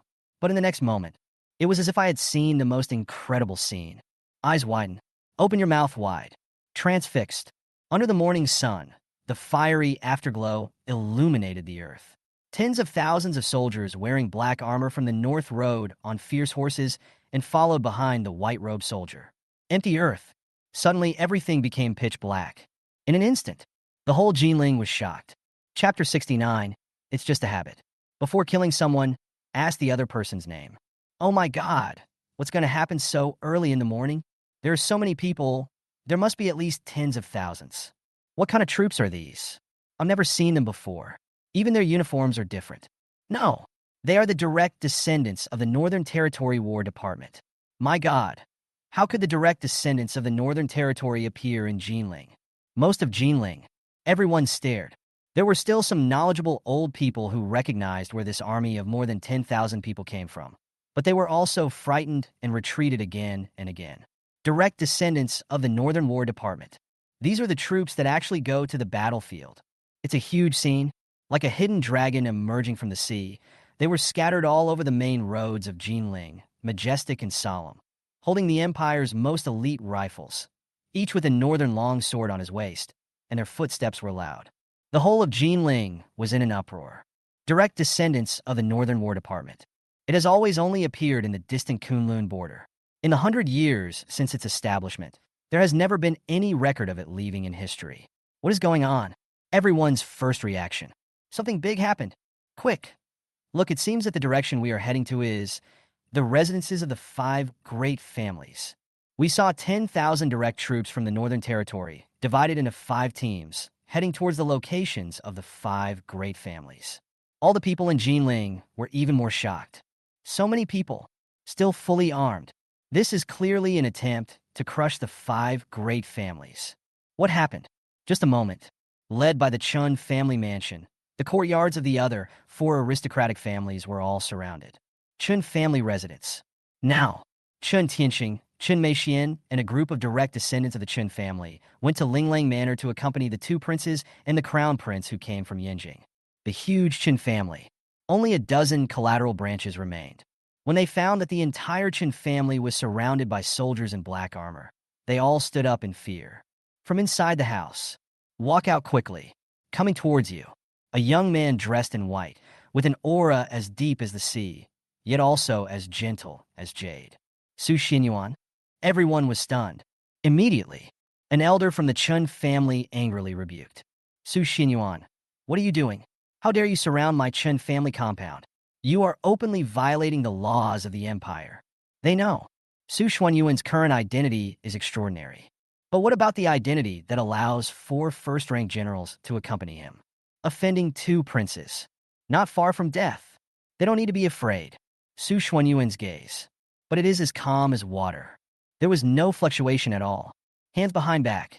He walked right past the Chun family and the others as if he was strolling in a garden and just went in. Look around, he said lazily. Search, take away everything from the Su family. Wave. Kohongji, who was standing behind him, quickly brought over the armchair. Su Xinyuan yawned. Just sit on it. His manners were elegant and graceful to the extreme, his face expressionless, his right fist supporting half of his face. He watched quietly. 5 years. He came here today. No other reason. Just to get back what belongs to the Su family. Everyone in the Chin family was stunned. Too arrogant. Judging from the situation, are they going to confiscate the house? How dare he, Su Xinyuan? Su Xinyuan, you are too arrogant. The elders of the Chun family side branch were completely furious. Don't forget, the 2 princes and the prince are now in Jinling. You are digging your own grave.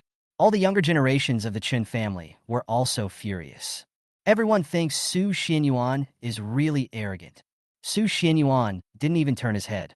Still with the same graceful posture, he sat on the armchair, supporting his cheek with his right hand. His behavior was lazy, but full of elegance. He just glanced at the other party and asked lightly, "May I ask who you are?" "Chin family, Chin Haohai." The old man with a white beard looked arrogant and said, "Su Xinyuan, I advise you to take your people and get out now. In terms of seniority, I am still the uncle of the current patriarch of the Chin family. Believe it or not, when the patriarch of the Chun family comes back, I will sue the 2 princes and make sure you don't suffer the consequences. Hurry up. Only." The words haven't been finished yet. Su Xinyuan yawned and waved his hand, saying, "Come here, give this uncle of the Chun family a ride." "What do you mean?" Chin Haohai was stunned. Snap. Before he could finish his words, a long sword from the Northern Territory, shining with a cold light, had already pierced his stomach from behind, and blood gushed out. Chin Haohai's face was pale, his mouth was wide open, and he stared blankly at Su Xinyuan. Boom! Everyone was terrified. It's nothing. Su is just used to asking the person's name before killing someone. The entire Chin family compound. Yursi. A fiery red maple leaf fell to the ground. It's quiet. No one dared to breathe. They just stood there, trembling. Chapter 70. What is your Chin family? The entire Chin family compound. Moment. There is no sound. A group of people all stood there, with their heads down, sweating, and not daring to speak. No one expected it. Now, 2 high and mighty princes are in the ancient capital of Jinling. Su Xinyuan. How dare they kill people from their Chin family? The armchair is made of precious red namu wood.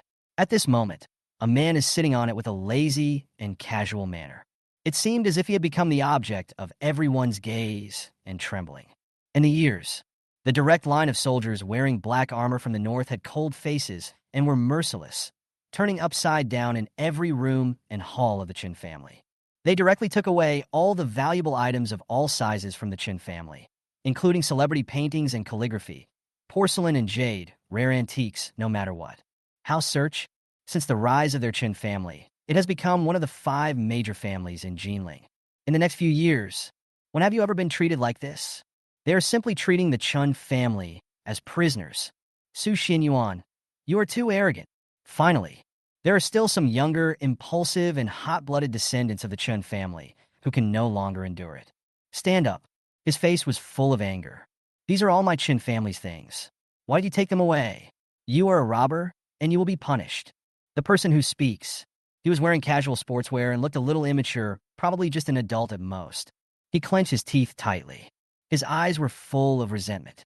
Looking at Su Xinyuan. Su Xinyuan raised the corner of his mouth slightly. Still as lazy as ever, his right hand elegantly supporting half of his face. Without even turning his head, he glanced lightly. Chin stuff. A graceful, yet indifferent attitude. It was like a king sitting alone on the top of the snow, full of dignity and an aura that made people want to look up at him. Chin Huangdong's eyes were confused. Momentum decreased. I couldn't help but take a step back. But he steeled himself and said, with a look of insisting on his point, "Difficult, isn't it?" Thinking back then, Your Chen family was just a second-rate wealthy family in Jinling. You shamelessly sent Chen Meixian here in an attempt to get close to my Su family. Su Xuanyuan's eyes were cold. Lightly said, at that time, my Su family gave your Chen family so much that your Chun family became one of the most powerful families in Jinling overnight. Su, let me ask you, what did your Chen family think at that time? Were they grateful, or were they greedy and had other ideas? Chun Huangdong. After that, you became ambitious and turned evil into evil.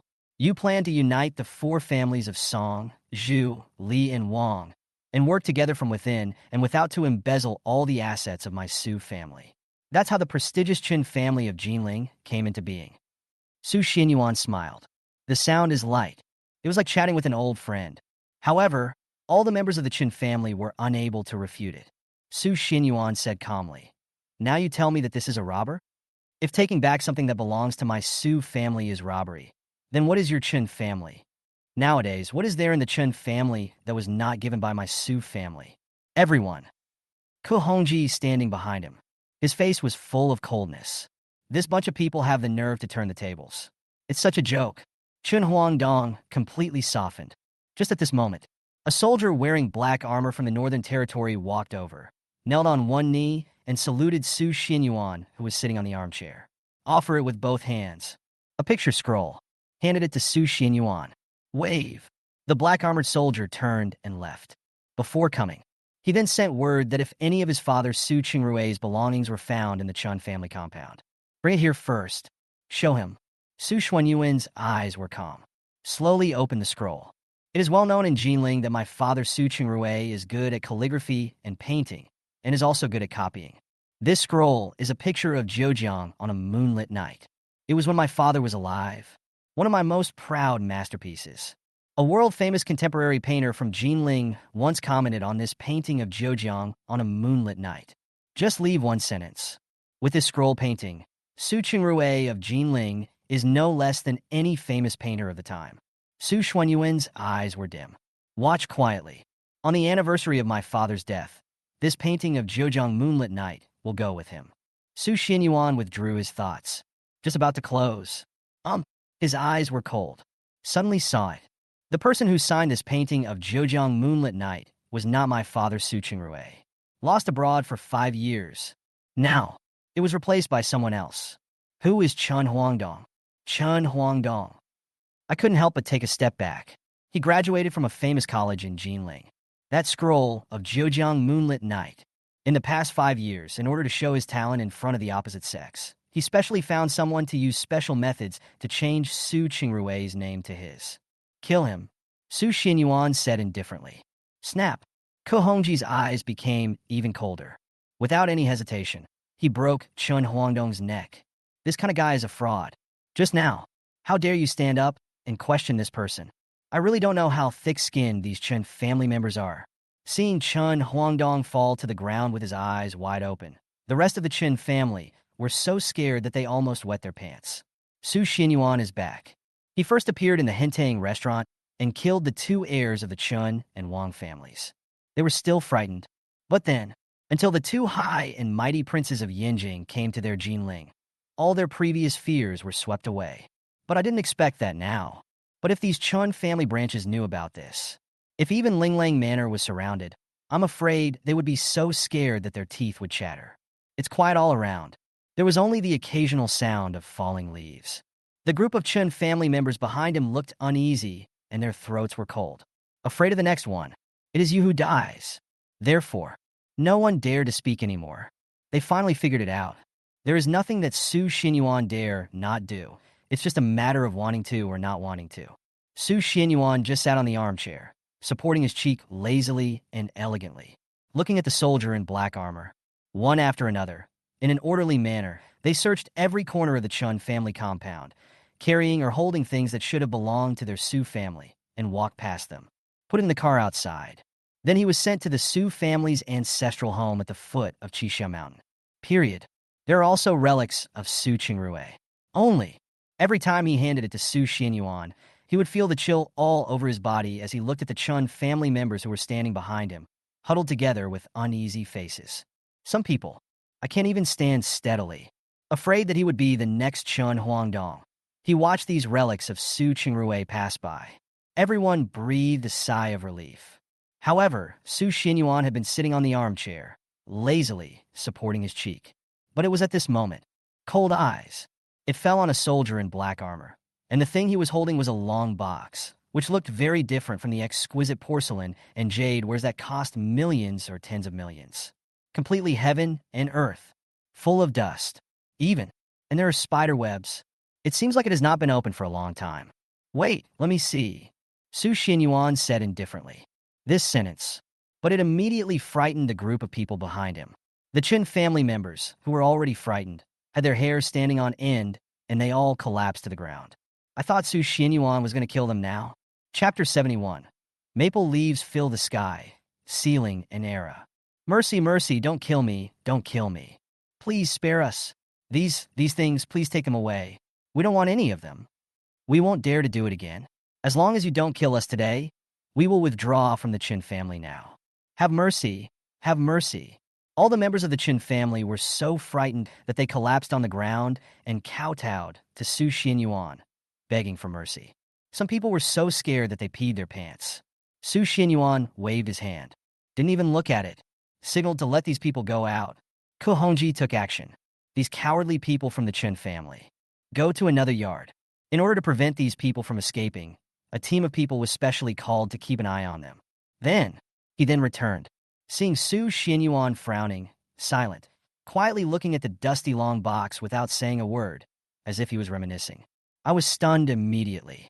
Emperor, is there any problem?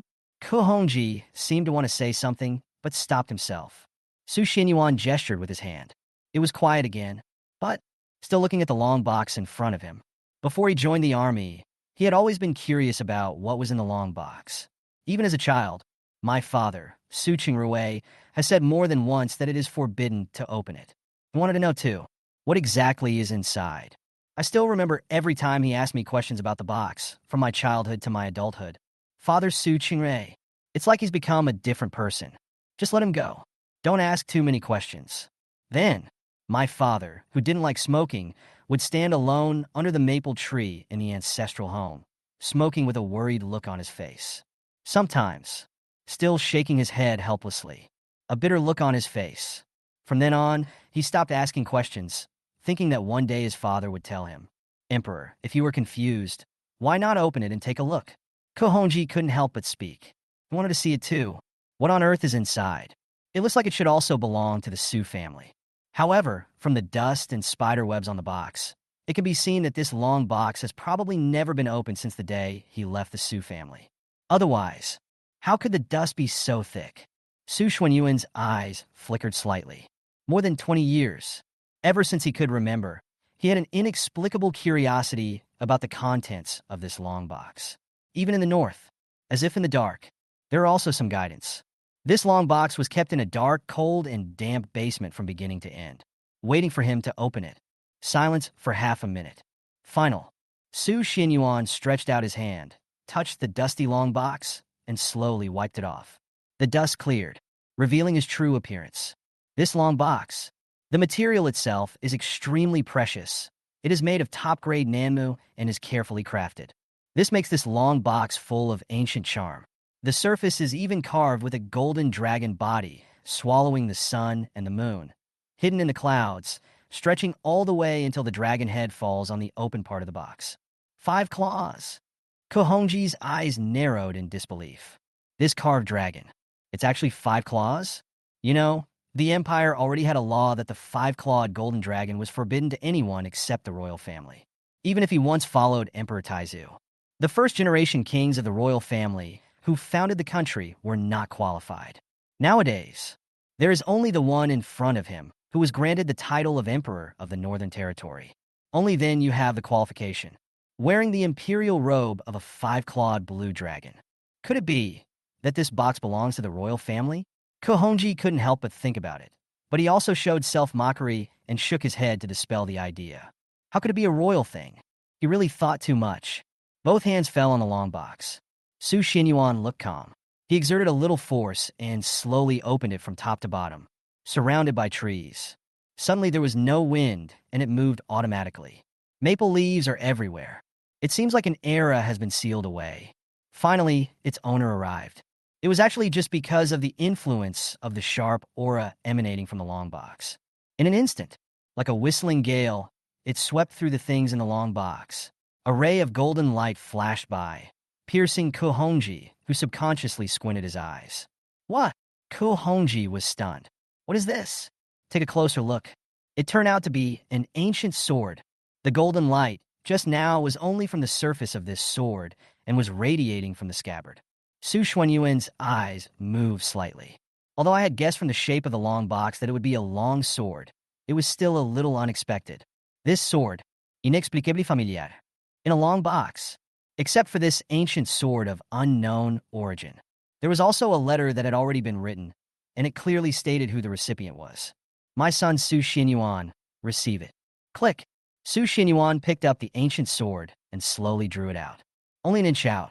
Suddenly, a beam of light appeared, and the courtyard, which had just calmed down, was suddenly covered with golden light, like the rising sun, with an ancient charm revived, as if the haze had been swept away and enveloped the surroundings.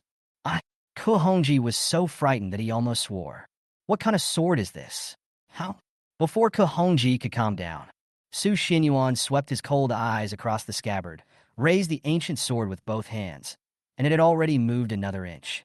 The light is shining brightly. A word appeared, G. Kohonji stared with disbelief, thinking back to the guess that had just flashed through his mind.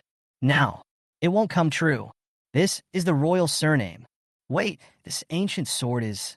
In an instant, Kohonji opened his mouth wide, thinking of something, with a look of disbelief on his face.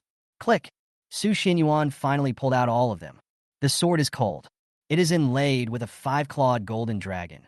The dragon head appears to be roaring. The dragon body seems to be flying in the clouds, swallowing up the wilderness, and heading towards the incomparably sharp sword tip, as if swallowing up mountains and rivers. Next second, when Su Xinyuan turned over to the other side, 2 ancient characters full of legends fell into Kohonji's wide eyes. I was completely shocked. Long Quan. It's really Long Quan. The sword just came out an inch. He was just thinking, why is it so similar to the famous sword handed down from generation to generation in the Empire? Long Quan? Kohonji's brain stopped working, and he was unable to react. What on earth is going on? The Empire's famous sword passed down from generation to generation, Long Quan. However, Emperor Taizu collected meteorite iron from outer space, gathered all the famous swordsmiths in the world, and spent 3 years to make it. As a famous sword handed down from generation to generation, it symbolizes the Chinese land, just like a real dragon, everlasting and surging like a spring. But now, how could there be a second one? Or maybe, did you make 2 of them? Or is there another story behind this? Kohonji shook his head, trying to sober himself up. That's not right. If it was truly a royal possession, how could it have leaked out from the heavily guarded Forbidden Palace in Yinjing, where there were so many experts? Came to Jinling, which is hundreds of thousands of miles away, and it fell into the hands of his father? Chapter 72, Morning Bells and Evening Drums, Qixia Temple. Kohonji was completely confused. Long Quan? The Empire's famous sword, Long Quan, is unmatched by any other weapon. In this world, there is actually a second one. Previously, the current emperor personally granted Long Quan to this person, who was given the power to execute first and report later. He was second only to the emperor and was above 10,000 people, and was given the title of Emperor of the Northern Territory. Strictly speaking, the Long Quan sword has become the most powerful evidence of the Northern Territory's supreme status. But now, later, it was discovered that among the many items of the Su family in this ancient capital of the 6 dynasties, there was actually a second Long Quan sword hidden. It fell into this person's hands again? Kohonji opened his mouth slightly. I don't know what to say. Is it destined in the dark? Click. Su Xinyuan closed the Long Quan and put it back into the sword box. Open the letter. Judging from the texture, this letter should have been written a long time ago. Why did Father Su Qingrui do this? My son Xinyuan. I opened the letter, and the first 4 words caught my eye. Su Xuanyuan's eyes moved slightly.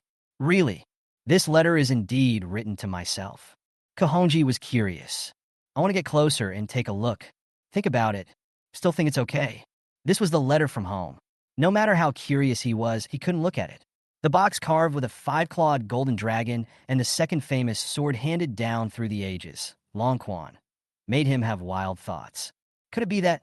Is this person really related to the royal family? Think about it carefully. He came to the north at the age of 19, and from his emergence to his stunning presence, he became the new Lord of the North and was finally granted the title. He was an unprecedented and unrivaled northern emperor since the founding of the empire. A perfect score. It only took 10 years. Ask yourself, can an ordinary local family really cultivate such a person who is worthy of being called a genius of all ages? Think of this, an unprecedented guess that even he himself found ridiculous. This made Kohongji hold his breath. Surrounded by courtyards, it seemed even quieter. The fiery red maple leaves fall to the ground one by one, and the sunset glows slowly along the distant horizon and spreads across the human sky. Quiet and leisurely. It also makes Jinling, which is already full of vicissitudes of history. At this moment, it is covered with a veil of mystery, as if telling an unknown past. Look at the contents of this letter. Su Xuanyuan's eyes gradually became complicated. Final. He closed the letter and said nothing. After 7 or 8 seconds of silence, he uttered a sentence. Prepare the car. I want to go to Mount Qixia. Ko Hongji was stunned. Although he had his doubts, he didn't ask any more questions and just walked out of the yard and drove the dark green Hummer. Su Xinyuan picked up the Longquan sword. Get in the car. Then they drove towards Qixia Mountain. As an ancient monument that is the same age as the ancient capital of Jinling, Qixia Mountain possesses a unique beauty.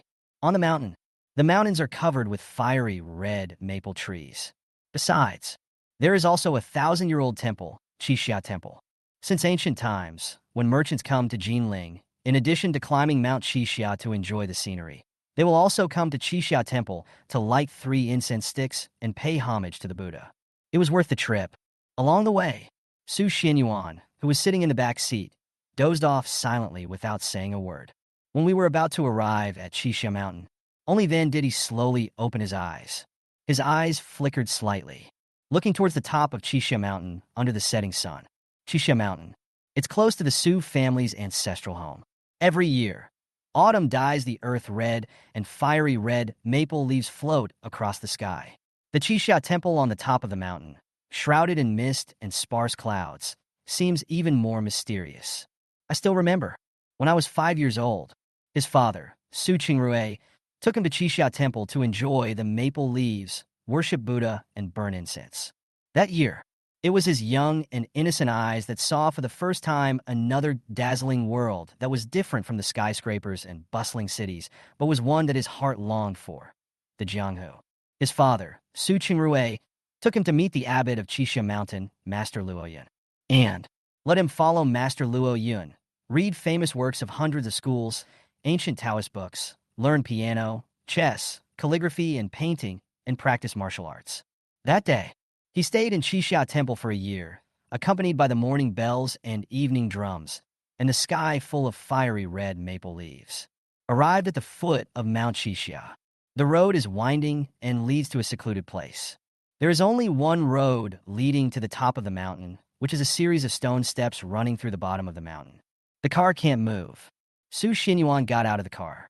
Kohongji closed the car door, picked up the Longquan sword from the back seat, and hurried after him. Walk along the steps path surrounded by ancient trees. The surroundings are quiet and peaceful.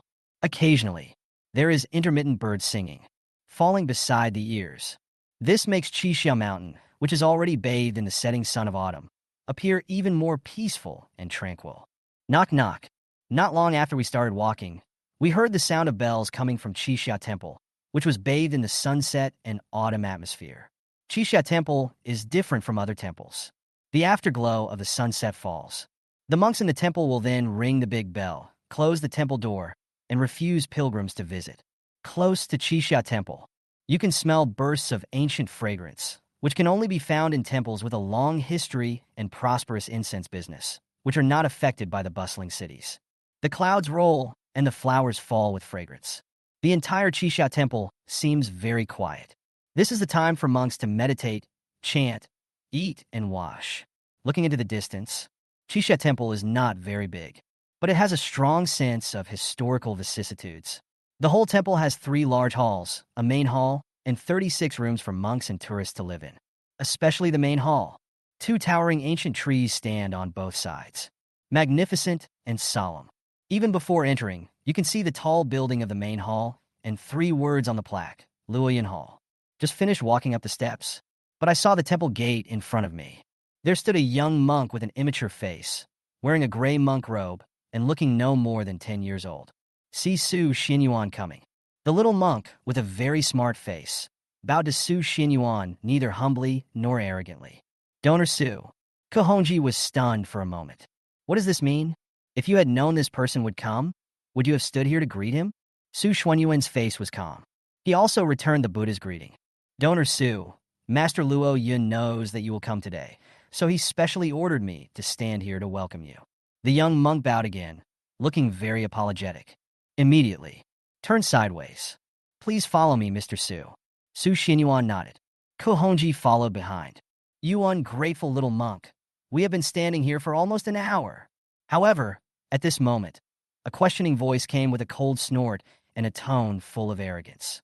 But it came from the steps next to it. You don't let us see Master Luo Yun, but you welcome these 2 brats and let them see him? 2 figures dressed in expensive clothes and with an extraordinary aura walked over, a man and a woman. The man has sharp eyebrows and bright eyes, and looks very imposing, while the woman has waist-length hair and a particularly cold temperament. Master Shao, I have already. The little monk was about to explain. The young man in branded casual clothes.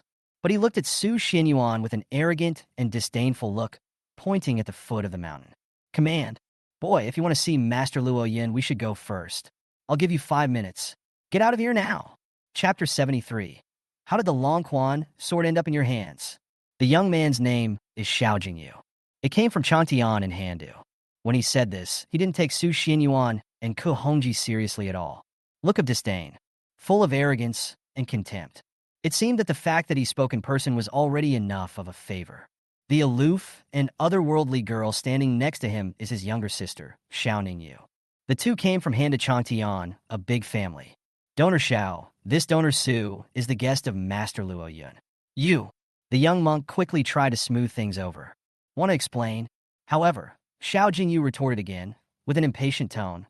Guest? Who the hell is this kid? Xiao Jingyu said arrogantly. I tell you, little bald donkey, let you host and meet us. Otherwise, I will make all the monks in Qixia Temple unlucky. Donor Xiao this. The little monk was in a dilemma. Why don't you ask? I, Xiao Jingyu, am being polite to you, a little monk.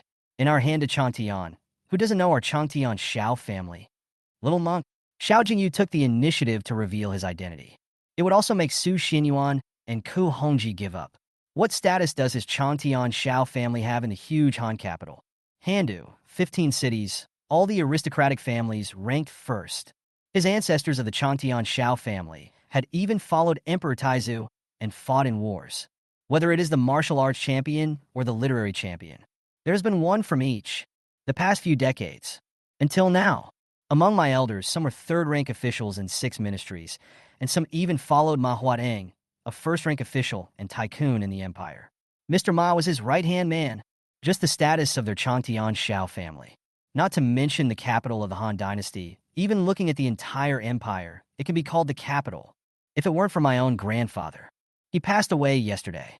He went to the Xiao family in Changtian, wanting to invite an enlightened monk to chant sutras for his grandfather's salvation. Originally, an old monk from the imperial Buddhist sect had been invited, but because of his advanced age and having caught a cold, he was bedridden. I had to look for someone else. I heard the old wizard mention, in the Qixia Temple in Jinling, the capital of Suzhou, there is a high-ranking monk who has lived in seclusion for many years. If you can invite him, he will be no worse than him.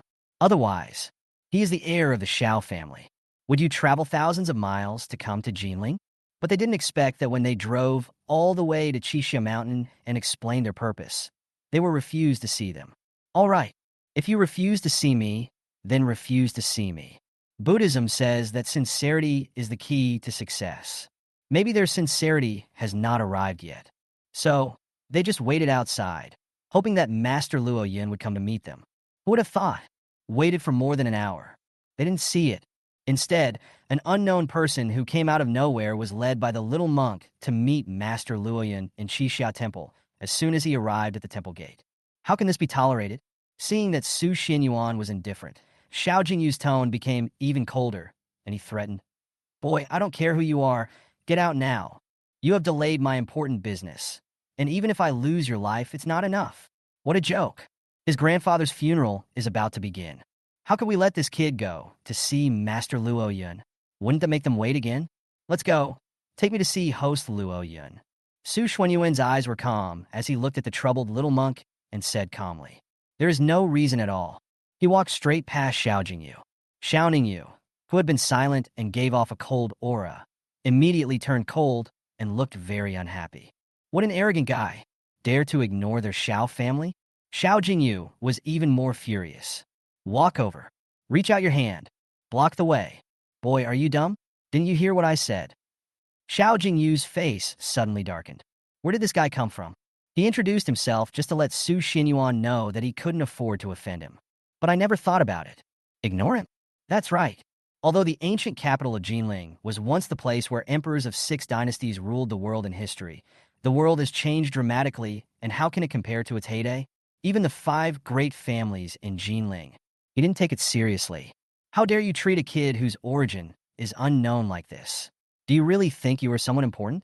Buddhist Pure Land, I don't want to see blood. I'll give you 3 seconds. Get out of the way. Su Xinyuan said indifferently. Upon hearing this, Xiao Jingyu couldn't help but sneer. Boy, do you know who you were talking to? You still dare to threaten me? Immediately, he clapped his hands. A group of tall Xiao family bodyguards surrounded them. Come on, I want to see what you can do to me. Xiao Jingyu sneered. Xiao Ningyu's eyes were filled with disdain, and she was ready to watch Su Xinyuan kneel down and beg for mercy. Su Xinyuan waved his hand. I don't even have the interest to take action. Ko Hongji, who was standing behind him, acted decisively without showing any mercy. Just a few seconds. A group of Xiao family bodyguards were wailing on the ground. Xiao Ningyu was stunned. Xiao Jingyu was also slightly stunned. I came to my senses immediately. He could tell from Ko Hongji's movements that this was standard military boxing. Xiao Jingyu sneered. Oh, I didn't expect that you two are still stinky soldiers? That's easy. My Xiao family also has an elder who is a major general in the War Department. Let's have him meet the two of you tomorrow. What Xiao Jingyu meant. It's obvious. Don't get out of here anymore. You can't even be a soldier. However, the next second, Su Xinyuan still showed no intention of paying any attention. Walk ahead. Ko Hongji, who was following behind him, took the long quan and followed slowly. You stinky soldier. Why are you pretending? Stop right there. Xiao Jingyu was completely furious. I just stretched out my hand, wanted to stop him again. But the next second, Su Xinyuan stretched out his hand. Click. All that could be heard was the sound of the sword blade sliding across the scabbard. A dazzling golden light, like the rising sun, flashed past Xiao Jingyu's eyes, its light piercing and cold. Snap!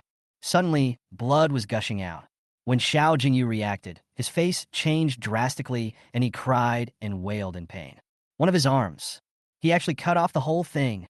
You! Xiao Jingyu gritted his teeth. Just as he was about to yell, Su Xinyuan was doomed, as he actually dared to chop off the arm of him, the heir of the Changtian Xiao family. If you say another word, I'll kill you with the next sword. But was a cold voice. He was so scared that his eyes widened, his hair trembled, and he immediately swallowed the words that were about to come out of his throat. It's not just because of Su Xuanyuan's words.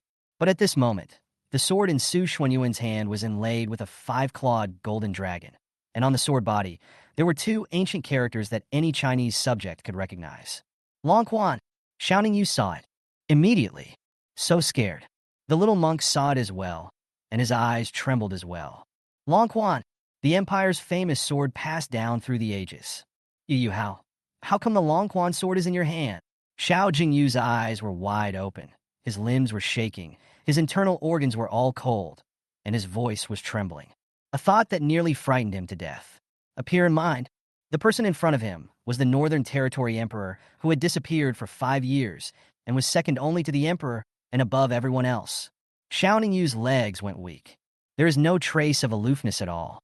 Buddhist Pure Land, I don't want to kill any living beings. You two will kneel for 2 hours, and then leave on your own. However, Su Xuanyuan's eyes were still as calm as water. He sheathed the long quan sword in his backhand and just said something lightly before walking towards the main hall of Qixia Temple, until Su Xuanyuan's figure disappeared. Xiao Jingyu and Xiao Ningyu collapsed to the ground, looking at each other with shock on their faces and goosebumps all over their bodies. It really is. That man is really the Emperor of the North. Chapter 74. Why worship Buddha when you are in a high position? Green mountains, green waters, and maple leaves as companions. Inside the temple, the lingering smoke from the incense lingers, and the solemn and heavy bell tolls again at this moment, lingering and melodious. Su Xinyuan put his hands behind his back. Looks calm. Walked towards the main hall. At this time, all the monks in the temple gathered in the side halls, facing the Buddha, chanting scriptures and meditating. Buzzing sound. In the huge temple, maple leaves are falling, elegant and ethereal, and the sound of monks chanting is everywhere. But I listened. Not so noisy and annoying. On the contrary, it makes people feel inexplicably peaceful and have an urge to stop and listen carefully. Kuhonji following behind him. His eyes moved slightly. His face looked slightly surprised. This Qixia Temple is not simple. When Su Xinyuan walked to the steps of the main hall, sitting cross-legged in the side halls, the monks, wearing simple gray robes, were just beating wooden fish and chanting with their eyes closed. Seems to have some feelings. A distinguished guest has arrived. They all stopped, put their hands together, bowed slightly, and said, Amitba, Amitba. So big around. There were bursts of chanting coming from the side halls on both sides, as if welcoming someone's arrival. Immediately, dissipate and disappear. Afterwards, in the huge Qixia Temple, the sound of chanting scriptures can be heard again. Kuhonji's eyes were solemn. No words. Sure enough, although Qixia Temple is not a large Buddhist temple, it is home to many hidden talents. He felt that among these monks who were oblivious to the world outside and focused on chanting scriptures and meditating, there were at least 6 people who were as powerful as dragons in martial arts. Those who had 3 flowers gathered at the top of their heads, those who were at the 5th level, and grand masters. Even, there were a few people whom he couldn't see through. Su Xinyuan took a step forward. Kuhonji still wanted to catch up. The little monk stood in front of him, bowed slightly, and said in a calm and apologetic tone, Please stay, donor. Master Luo Yun will only allow donor Su to enter. Please take a rest outside. Kuhonji was about to hesitate. A soft and gentle voice fell into my ears. Stay outside. After hearing Su Xuanyuan's words, Kuhonji had no choice but to stop following and stood outside. Donor Su, Abbot Luo Yun is inside. I will take you here. Please do as you please. In front of the main hall door, the little monk bowed slightly, performed a salute, and left. Su Xinyuan stepped forward. The main hall door, which had just been wide open, suddenly closed automatically. Inside the quiet Zen temple, there was an inexplicable silence in an instant. Su Xinyuan was no stranger to every corner of Qixia Temple, even to every blade of grass and every tree. After all, childhood, he stayed here for a year. The entire main hall consists of a huge golden Buddha that is 15 meters tall and has flower-shaped fingers, which looks solemn and majestic. Both sides. There are also Buddhist Guanyin, Bodhisattva, Buddha, and Arhat. The expression may be smiling, solemn, kind and gentle, or upright and elegant. Besides this, the sound of wooden fish hitting echoed. Quiet, elegant, in front of the huge golden Buddha. Now, there was an old monk wearing a monk's robe, sitting cross-legged, fingering his Buddhist beads and chanting with his eyes closed. The old monk has a long white beard and kind eyes. It was as if he didn't hear Su Xinyuan come in. He still acted as if no one was around and kept beating the wooden fish. The huge Zen hall was filled with the scent of agarwood. Looking around, there was nothing unrelated to the items displayed except for Buddhist objects. Just based on this, Qixia Temple, with a clear conscience and a heart devoted to Buddhism. Su Xinyuan didn't say anything. He had his hands behind his back, his face calm. As if taking a leisurely stroll in a garden, he walked up to each Buddha statue and looked at it. See dust. Wipe it off casually. Final. Complete a circle. He came to the largest golden Buddha, lit 3 incense sticks, and stood in front of the incense burner. He bowed slightly and worshipped. Donor, now that you are in a high position, No one can match you. Why do you need to worship Buddha? Just at this moment, suddenly, a dull voice echoed from the Zen hall, which had been silent just a moment ago. The old monk had a dim gaze, his lips moved slightly, and he continued to beat the wooden fish calmly. You must know that protecting China's borders and maintaining peace is the same as being a Buddha. It is a great virtue and an unprecedented achievement. There is no need for you to be so modest. Su Xinyuan didn't say anything. Just finish burning incense. Hands behind back. Stand quietly in front of the Buddha statue. Look up and look at the solemn and dignified Buddha.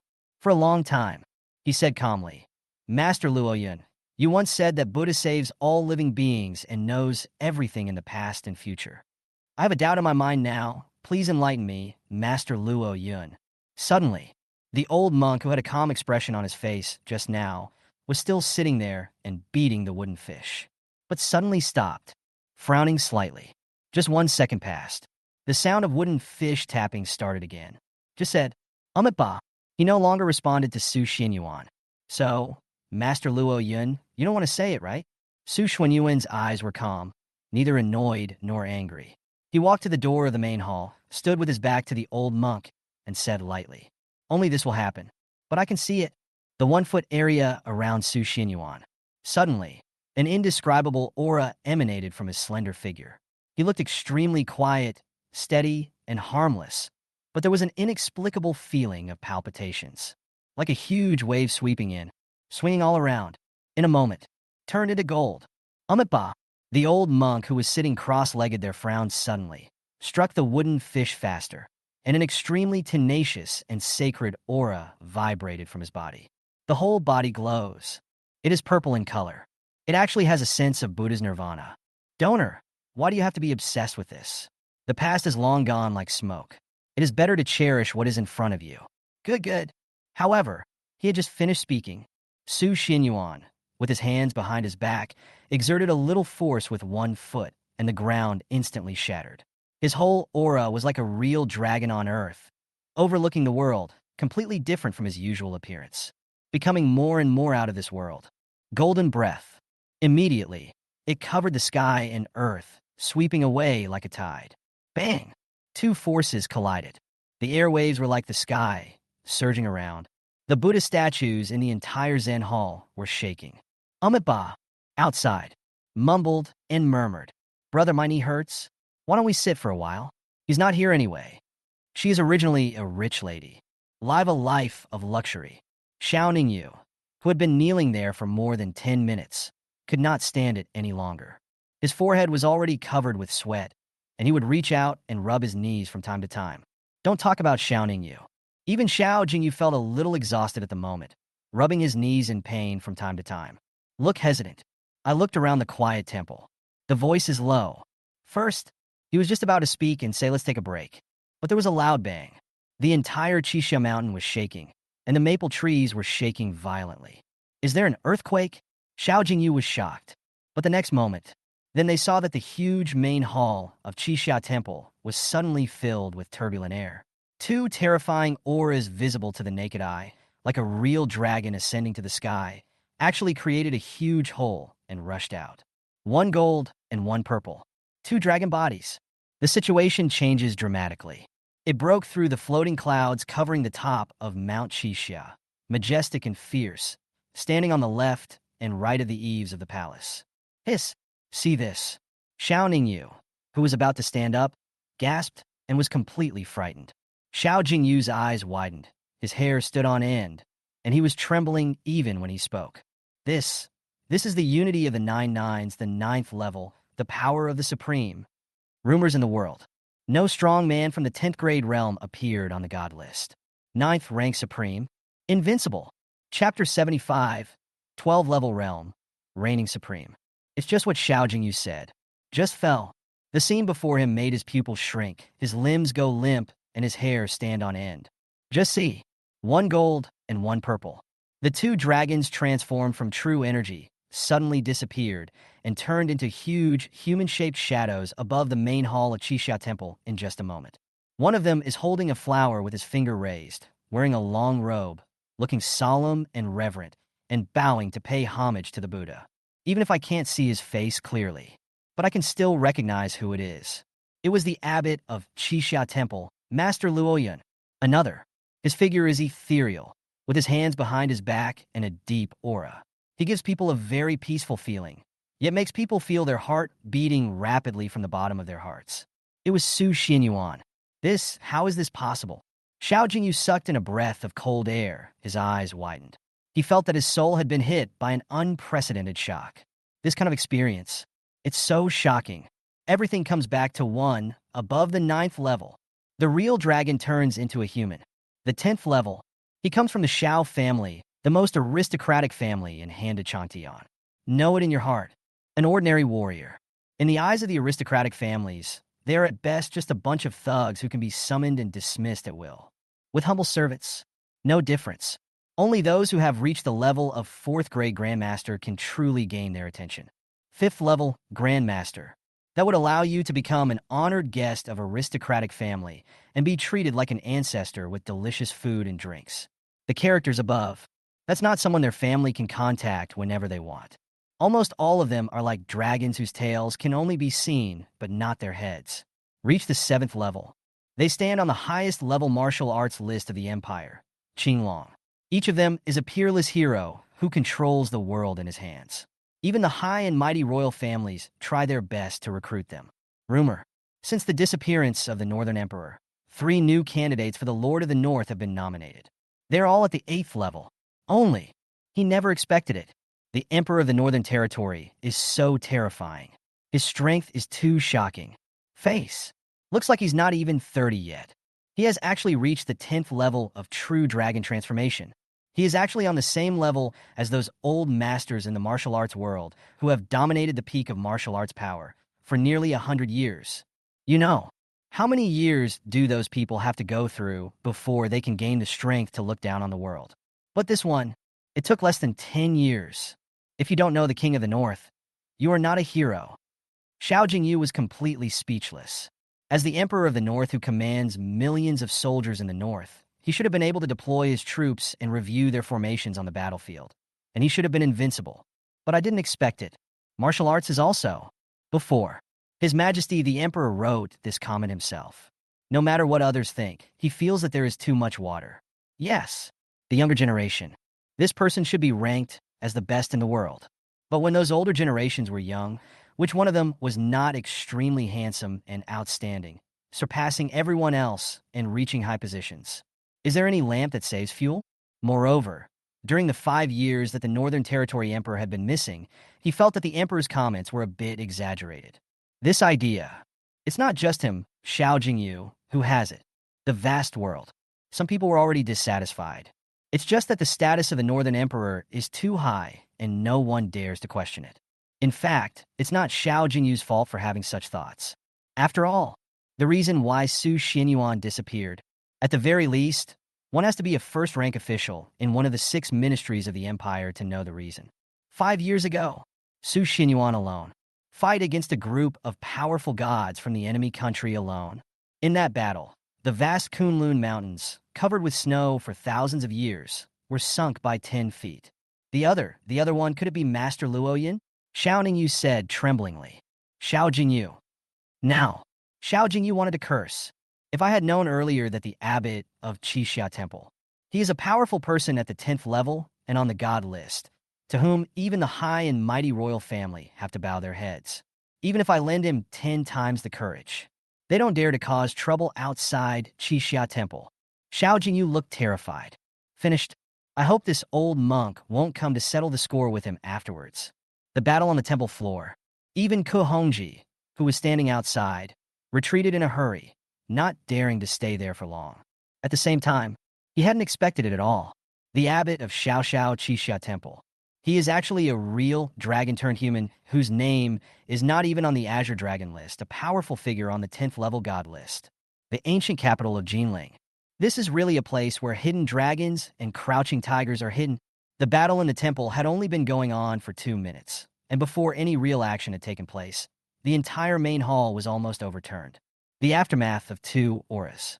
It is like a stone falling into a lake, creating ripples that echo around Qixia Temple, maple leaves flying in the sky, and floating clouds dissipating. Moment. Most of Chisha Mountain seemed to be on the verge of collapse. Some of the towering ancient trees had already broken and were about to fall. Inside the main hall, a man with purple light billowing, wearing a long robe and emitting tremendous energy, like an old Buddha in meditation.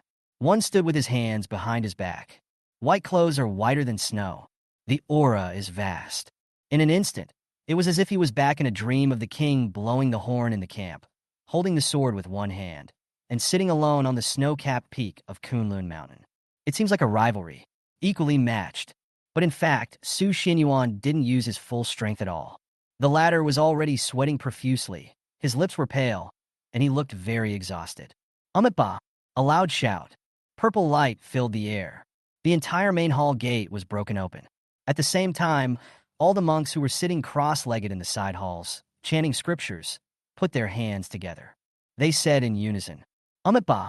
The side halls on both sides were also shrouded in purple light, with an inexplicable aura wafting out, as if a martial arts resonance had been generated. This made Ko Hongji's eyes widen. Lost color. What is the origin of the monk in Chisha Temple? He actually knows a secret method that is comparable to the 8th sex in the world. A moment. Luo Yun, who was just at the 10th level and had a weak aura, suddenly returned to his prime. A huge humanoid shadow. It increased by another point. Oh my god, this is the 11th level lawless. Xiao Jingyu screamed and trembled. Pale face. I'm almost going crazy watching it. The number 1 on the Azure Dragon list. It seems like he hasn't even entered the 11th level yet. Enter this realm. If we talk about the 10th level, where a true dragon transforms into a human, it can still be considered as something that can be found in the world. That 11th level, it really doesn't seem like it's in the human world. It can be said to be truly lawless and invincible. Boom! But at this moment, the huge human-shaped shadow suddenly expanded. Su Xinyuan in white clothes as white as snow. With his hands behind his back, his eyes suddenly shone with gold, and his temperament changed drastically, as if he were still in the human world just now. That moment, it's really cold and indifferent to the extreme. Even if Kohonji was here, he would probably be shocked. Is this still the Emperor? A huge humanoid shadow. It vanished in an instant. Only one left. A figure that is cold, majestic, inviolable, with an aura as deep as the abyss and emitting tremendous golden light. Especially, I don't know if it was an illusion or something, but it felt real and not like the phantom just now. Xiao Jingyu was stunned. Xiao Ningyu was stunned. Kohonji was also stunned. All the monks in the entire Chisha Mountain felt their scalps tingling as they watched. No, I didn't expect that Master Su would come to this point after 10 years of absence. Master Luo Yun in the main hall was breathing heavily, his face full of disbelief. All things returned to 1. 12th level. Dominate the world. Chapter 76. Who in the world is qualified to guide his fate? Dominate the world. 12th level. Everyone's brain was blank. Unprecedented and unrivaled. At least, with their limited knowledge, they have not heard of any other person who has reached such a height in the past 100 years. The brother and sister Xiao Jingyu and Xiao Ningyu were so frightened that their faces turned dazed, cold sweats broke out all over their bodies, and they knelt there gasping for breath. Never dared to look up again. I didn't even dare to have the slightest thought of getting up. What the fuck? Are you still human? Kunlun Northern Border War Department, from its inception to the present era, including this person, there have been 10 geniuses who have served as the Lord of the North. But it seems now, the past 9, I'm afraid I'm not even qualified to carry shoes for this person. Xiao Jingyu was trembling all over. My throat feels cold. He finally understood now. Why is it that only this person can be granted the title of the Northern Territory Emperor, second only to the Emperor and above all others? A genius of all time. A true genius of all time. Emperor Kohongji stood in the temple, looking at the sacred and inviolable golden figure above the main hall, which gradually disappeared. He was speechless and dazed for a long time. Finally, I found 2 words to describe his mood at the moment. So strong. Emperor, this is too powerful. The 12th level, dominate the world. I didn't expect that during the 5 years when the Emperor was missing, he would become so powerful that no one could reach his level or hope to become as powerful as him. Inside the main hall, everything returned to calm. Su Xinyuan, with his hands behind his back, had a gaze as clear as water, and he put away his cold and detached aura. Standing there quietly. No words. Amitba. Luo Yun clasped his hands together and said a Buddhist word. No breath at all. It's like I'm back again. But he was just an old monk in Qixia Temple who ate vegetarian food, chanted Buddhist scriptures, and lived in seclusion. Quiet temple. All the monks in the side halls on both sides also put their hands together and chanted devoutly. Amitba, Amitba. Immediately, there were sounds of chanting and meditation. The maple trees stopped shaking violently, and the floating clouds on the top of Qixia Mountain reappeared. Everything is quiet, as if nothing happened. Master Su, with your current status and current cultivation, you are truly invincible. A trace of color finally returned to Luo Yun's pale face. He continued to beat the wooden fish, but said with emotion, I'm afraid that 100 years from now, the donor will be like the golden Buddha on top of this hall, worshipped by the world and immortalized forever. Su Xuanyuan's eyes moved slightly. He knows. It seems that this old monk really does not intend to tell him. As the saying goes, once a teacher, always a teacher. After all, this old monk had been his master for a year. Although he wanted to force him, he couldn't really do anything to him. Father Su Qingrui. The letter I wrote. It's obviously related to his real background. Master Su, can you lend me your sword? Master Luo Yun spoke slowly. Su Xuanyuan's eyes were calm. Wave gently. A golden aura whizzed past. He sucked over the Longquan's sword that Kohongji, who was standing outside, was holding in his hand. Click! Together with the scabbard, it stood upright beside Master Luo Yun. Then I just saw. Luo Yun stretched out his hand and slowly drew out the golden Longquan's sword that emitted a dazzling light. A moment. It was like the rising sun across the sky, with golden light everywhere. Even the golden Buddha in the temple was suddenly eclipsed. Good sword, good sword. Looking at the Longquan sword in front of him, Master Luo Yun had a complicated look in his eyes, and his pupils trembled slightly. He lightly flicked the sword with his fingers, and an extremely majestic dragon roar was heard. He sighed. It is worthy of being made by the famous Chinese swordsmith, Senior Oyezi. The Longquan sword is a sword that has been handed down through the ages. Since ancient times, swords have been matched with heroes. Master Su, stabilize the border of China and restore the lost 19 northern counties that have been lost for 100 years to our homeland. In the future, I am destined to be in the Lingyan Pavilion and be ranked on the same level as the 8 princes who followed Emperor Taizu to expand the territory. Su Xuanyuan's eyes were dim. Still no response. Men are born between heaven and earth. You should have a clear conscience. What's more, he is the master of the Northern War Department. Protecting the border, maintaining the country, and protecting all living beings in the world are what he should do. As for the future, whether you can enter the Lingyan Pavilion, he doesn't care at all. Click. A crisp sound of the sword returning to its sheath was heard. Amitba. Luo Yun clasped his hands together and struck the wooden fish again. Su Xuanyuan's eyes were cold. Lightly said, Master Luo Yun, do you really have nothing to say to me? Silence. The only response was the tapping sound of the wooden fish. Su Xinyuan lost his patience. Wave. Then he took back the Longquan sword. He clasped his hands and said, In that case, Su, goodbye. Just as Su Xinyuan was about to walk out of the main hall, Master Luo Yun, who had not spoken for a long time, came to him. But he said slowly, Donor Su, wait a minute. May I say a few words to you? Su Xinyuan stopped. Hands behind back. No looking back. Dust returns to dust. Earth returns to earth. And even the most prosperous things are only accompanied by a wisp of fine sand. Whether it's Su Xinyuan or Ji Xinyuan, in this world of mortals, what difference does it make to the donor? Luo Yun put his hands together and said, This is all I have to say. I hope you can let it go. Amitba, looking at Master Luo Yun beating the wooden fish. Su Xinyuan was silent for a few seconds. Just utter 3 words. Been taught a lesson. Then, without any hesitation, he turned and left. Kohongji hurried to follow. Xiao Jingyu and Xiao Ningyu, who were outside the temple, saw Su Xinyuan coming. Their eyes trembled, and they quickly lowered their heads, even holding their breath. However, Su Xinyuan ignored them. Then he went down the mountain.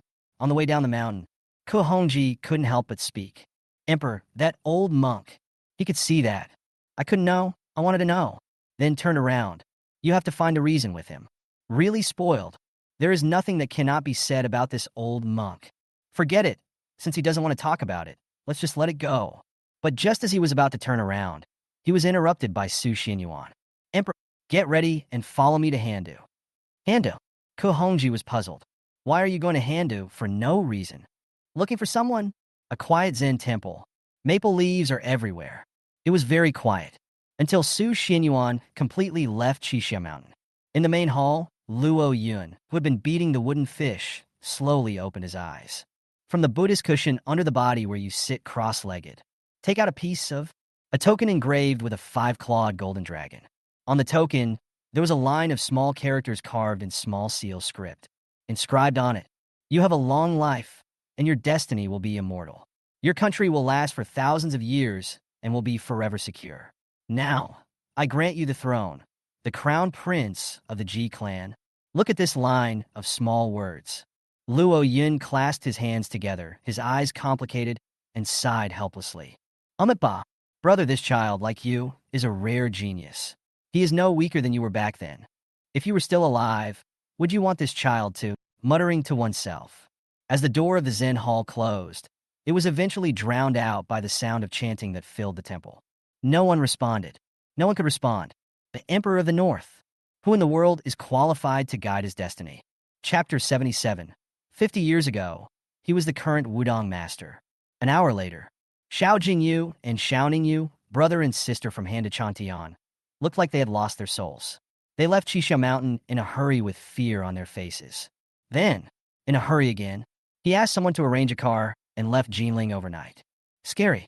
Damn it, this is too scary. Who says that Jinling, the ancient capital of the 6 dynasties, has long since fallen into decline and that no famous figure has been born in the past 100 years? Who once said, Jinling, the ancient capital of 6 dynasties. Now, it is just a title, but it is far inferior to the imperial city of Yanjing where princes, nobles, and important figures gather, right? What the hell? This is far from enough? A person who is worthy of being ranked first on the Qinglong list lives in seclusion here, in the Qixia temple with maple leaves all over the sky and the sound of morning bells and evening drums. The other one is even more amazing. The dignified emperor of the Northern Territory is second only to the emperor and above everyone else. The first person in nearly 100 years to step into the 12th level and dominate the world. Even if you beat Xiao Jingyu to death, you still wouldn't dare to believe it. The Emperor of the North. It actually came from Jinling. If this spreads to the world, I'm afraid that those who have questioned whether the Northern Emperor is worthy of his reputation in the past must have been so scared that their pants are wet. The next morning, looking at Su Xinyuan, who had finished washing and was getting dressed, Ko Hongji came into the room. Opening. Emperor, everything has been arranged. The Northern Emperor traveled to the Han capital. How can you be so careless? Even if there is no martial law in all cities of Handu and no welcoming ceremony, the governor of Handu must be informed. Let them understand. The Emperor of the Northern Territory has arrived in the Han capital. I know it in my heart. Don't let anything go wrong. Let's go. After tidying up his clothes, Su Xinyuan said calmly, leave Tian'an building. Get in the dark green Hummer. Head to the nearest War Department airport. The Jinling War Department airport originally belonged to the Northern Territory. Everyone here received a notice from Ko Hongji yesterday that he would be going to Handu today on a warplane. Therefore, early in the morning, Jinling War Department Airport. Everything has been prepared for Su Xinyuan. The plane waited for a long time. Just wait for Su Xinyuan to come. When they arrived at the Jinling War Department Airport, just before leaving, one of the 18 riders suddenly appeared. Inform Su Xinyuan. Recently, the Li royal family of Yanjing invited a martial arts master to come to Nanjing. Su Xinyuan glanced lightly. It turned out that everyone in the Li royal family already know. The news that Li Shijian is dead and the great Prince Li is trapped in Linglang Manor in Jinling again. Immediately, a noble lady from the Li royal family was furious. Threatened. The Northern Territory Emperor has been missing for 5 years. No one knows whether he is alive or dead. What is the cabinet afraid of? The cabinet doesn't care, but I, Huang Tianrong, will. I don't believe that without the Northern Territory Emperor, the Northern Territory will be able to stir up any big waves. Anyone who dares to kill my son will be unable to escape. After listening to the report from one of the 18 riders, Ko Hongji was stunned for a moment. Is the wife of Prince Li so confident? Knowing that the cabinet doesn't care. Still fearless? After after listening to what one of the 18 riders said next. Only then did Kohonji understand. So this is where Mrs. Lee's confidence comes from? One of the 8 great sects in the world, Wudong. This confident Mrs. Lee, before she married into the Lee royal family when she was young. He was once a disciple of Wudong's sect, one of the 8 great sects in the world. Pass on my imperial decree and have Shimin Guqing go to Wudong Mountain and learn from the headmaster of Wudong Mountain. What Kohonji didn't expect was, after hearing these words, Su Xinyuan simply said something and got on the plane. After the plane takes off, Kohonji couldn't help but ask, Emperor Shimin Guqing is one of the 18 riders. Su Xinyuan picked up the War Department newspaper and responded in a light tone without even raising his head while reading the news about recent events in the department. One of the 18? Kohonji was stunned. He knew that the 18 riders of the Northern Territory all had mysterious origins and extraordinary strength. Even the direct disciple of the heavenly master of Mount Lunghu was one of them. But, Emperor, Wudong is one of the 8 great sects in the world. You are sending one person, right? Kohonji asked with some concern. How does Shimin Guqing rank among the 18 riders? Ranked in the top 3. Su Xinyuan turned a page of the newspaper and said calmly, as for his identity, there is nothing to hide. 50 years ago, he was the senior brother of the current Wudong sect's headmaster. Gihongviji? The warplane flying thousands of miles in the sky suddenly became quiet, as if no one was inside. Apart from the sound of Su Xinyuan gently flipping the newspaper, Kohonji was helpless again. This is too. First, he was a direct disciple of the heavenly master of Mount Lunghu, and now he was told that the head of Wudong, one of the 8 great sects in the world, and his senior brother were also one of the 18 riders of the Northern Territory. Emperor Lord, could you please not be so aggressive? This trip is to Handu. Su Xinyuan was indeed going to look for someone. If he hadn't seen the letter his father Su Qingrui left for him in the sword box before he died. He doesn't know anything. It turned out that he had an aunt who was still alive in Handu. Only, as far as he could remember, he had left the Su family. Originally, his father Su Qingrui thought that when he returned from the army, he would take him to Handu to meet his aunt. Handu.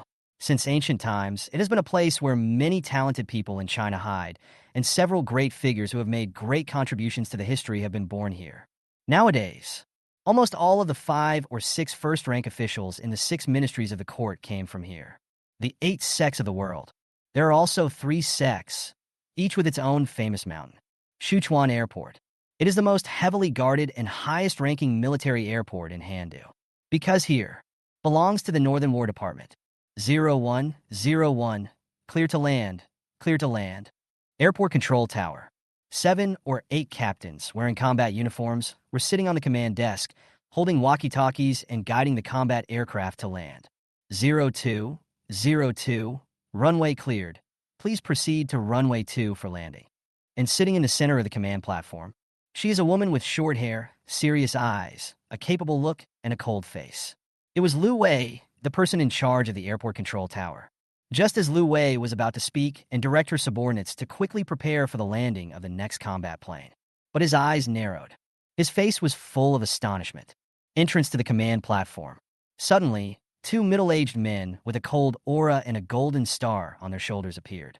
Lu Wei was so frightened that her eyes widened, and she immediately stood up and saluted. General Qi, why are you 2 here? In an instant, everyone at the command desk was startled and thought they had heard it wrong, so they quickly turned around to look. Suddenly, they were all so scared that they stood up and saluted. Hello, generals. Everyone was stunned. My mind went blank. Their military rank is only captain, and the highest-ranking person they have ever met is at most a lieutenant colonel. Where have you seen a first-class general? And there are 2 of them at once. This person is a big shot in the entire Handu. Whenever you meet one, you can brag about him for days. Even Lu Wei, who was in charge of the command desk. At this moment, I was so scared that I didn't know what to say. I thought one of them had made a huge mistake. But before everyone could come to their senses, entrance.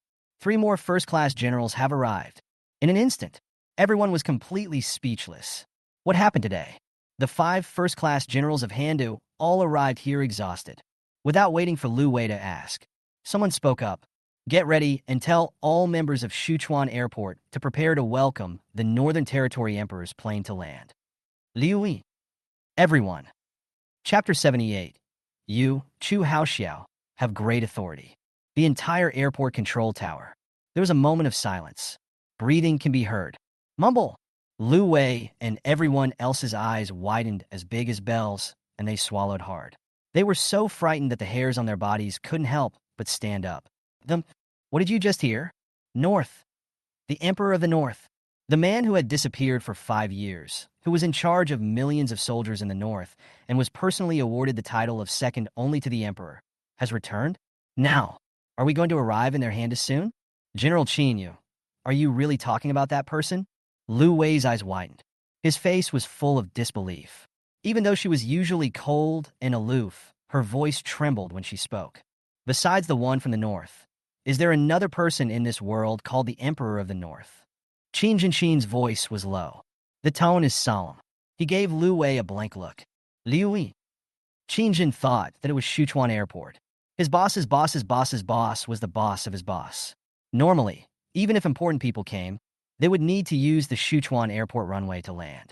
Why would a first-class general like him need to make a personal trip? But it's different. That's the Emperor of the North. If someone else sent him a message, he would ignore it and just treat it as a joke. However, the person who sent the message. But he was the left guard of the Northern Territory Emperor, who, like him, was a first-class general of the empire. Kahongji. Could it be fake? Therefore, he didn't even have breakfast and rushed to Sichuan Airport without stopping. And the rest are first-rank generals. I also came here because I received the message. What are you still standing there for? Looking at the day's crowd, Qin Jinshin said coldly. It is estimated that the time for the Northern Territory Emperor's plane to arrive at Sichuan Airport is less than an hour. Quick, notify the airport runway staff immediately and ask them to quickly arrange a runway for the plane to land. If other planes arrive, tell them not to land.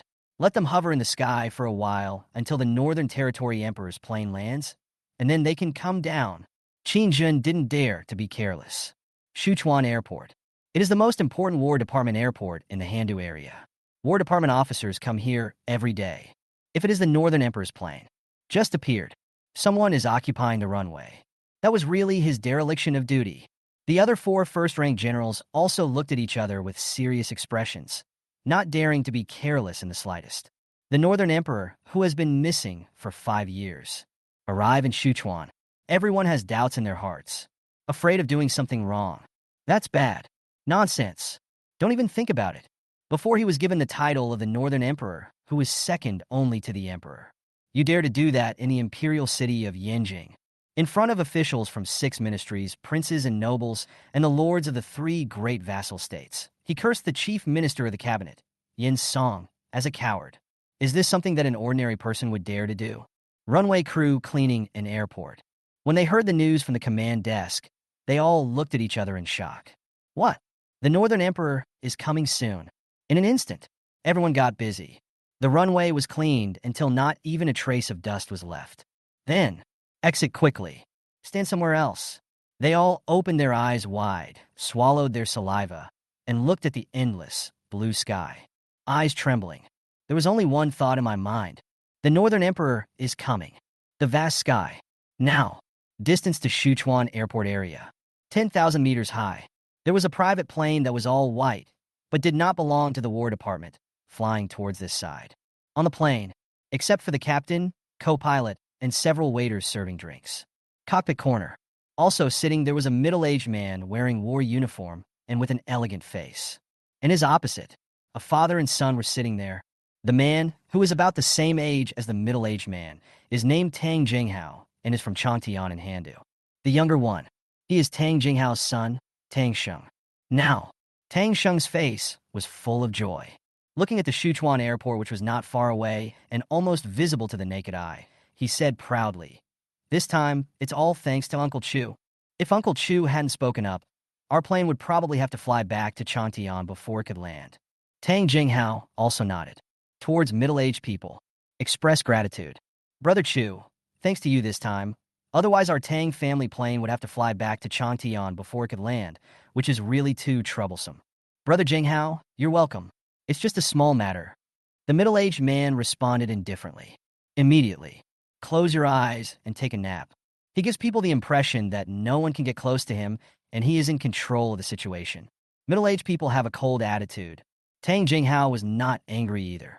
Although he has a very high status, he is Han de Chantian, the helmsman of a noble family.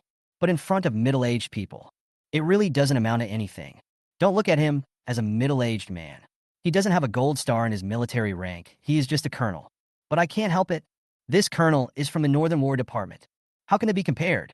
Looking at the plane, it is about to arrive over Sichuan Airport. Tang Sheng said excitedly. Father, to be honest, I've been everywhere since I was a child, but I have never been to the War Department, especially the Northern War Department. He is the heir of the Tang family. From childhood to adulthood. Whatever you want, you have it. He was fortunate enough to have even seen the magnificent Jianghu, the 5th level realm, and the Grandmaster. But, Northern War Department. But it is an exception. How can we let outsiders in normally? Don't say it was him. Looking at the children of aristocratic families in the 12 cities of Handu, there had never been a precedent of outsiders entering before. Wait for him to come back. Talk to your friends about it. I'm afraid there is no one who doesn't envy it. Describe it in 4 words. Very face-saving. Have a look. Master, I have also been to the Northern War Department. Can you? Tang Jinghao's mouth corners raised. There were also waves in his heart. But just when the two of them were feeling proud. Airplane attendant. But he came over. Let me know. Mr. Tang, the co-pilot just said that the Sichuan Airport Control Tower forbids us from landing and asked us to leave immediately. Tang Sheng. Dang Zing. Chu Haoxiao, who had been dozing with his eyes closed, finally opened his eyes, his face slightly wrinkled and looking displeased. What's the meaning? As the person in charge of Sichuan Airport, he had already given the order to clear the airport runway for their plane to land. What's going on? Dare to disobey his orders? Brother Chu, this... Tang Jinghao hesitated to speak. Just as he opened his mouth to ask what was going on, Chu Haoxiao interrupted him and gestured for him to handle it. Immediately. Walk towards the cabin. Walk over. Take the intercom. With an angry tone, he said, Hello, I'm Chu Haoxiao. What's going on with you? Why are you prohibiting our plane from landing? It's really the opposite. He is the person in charge of Sichuan Airport and has the military rank of colonel. Could it be that his orders are ineffective? The entire cabin. It was silent. Tang Jinghao and his son Tang Sheng looked at each other with helplessness and amusement in their eyes. There won't be any young and inexperienced people there. Did you know that Chu Haoxiao was on the plane? Big shot. I heard the other end of the intercom say that there was an important person who would need to use the airport runway. Chu Haoxiao's face, even more unhappy. I immediately felt very embarrassed. Suddenly, he angrily shouted, I don't care what big shot you are, just arrange an airport runway for us to land. Otherwise, get out of here today. Still a big shot? Who doesn't know that the planes from Sichuan Airport will be used in the next few days? There are no big shots there. It was obvious that someone didn't take his words seriously. It's outrageous. Tang Jinghao and his son Tang Sheng could not help but snort coldly, showing some dissatisfaction. His eyes were even more helpless. All along, they all thought, those who can enter the Northern War Department are all very smart. Now, what a disappointment. But just as the two of them shook their heads and sighed, there are always young and foolish people no matter where you are. On the intercom, suddenly, an extremely cold and majestic voice was heard. How? My words, Qin Jinshin, are useless, right? You Chu Haoxiao really have such great authority. Dang Zing. Tang Sheng. The entire interior of the plane became even quieter. Even the flight attendant's eyes widened, his gaze was stunned, and he gasped. Qin Jinshin's name. Who hasn't heard of them, Handu? He has the same status as the Governor-General of Handu, and is a first-class general from the Northern War Department.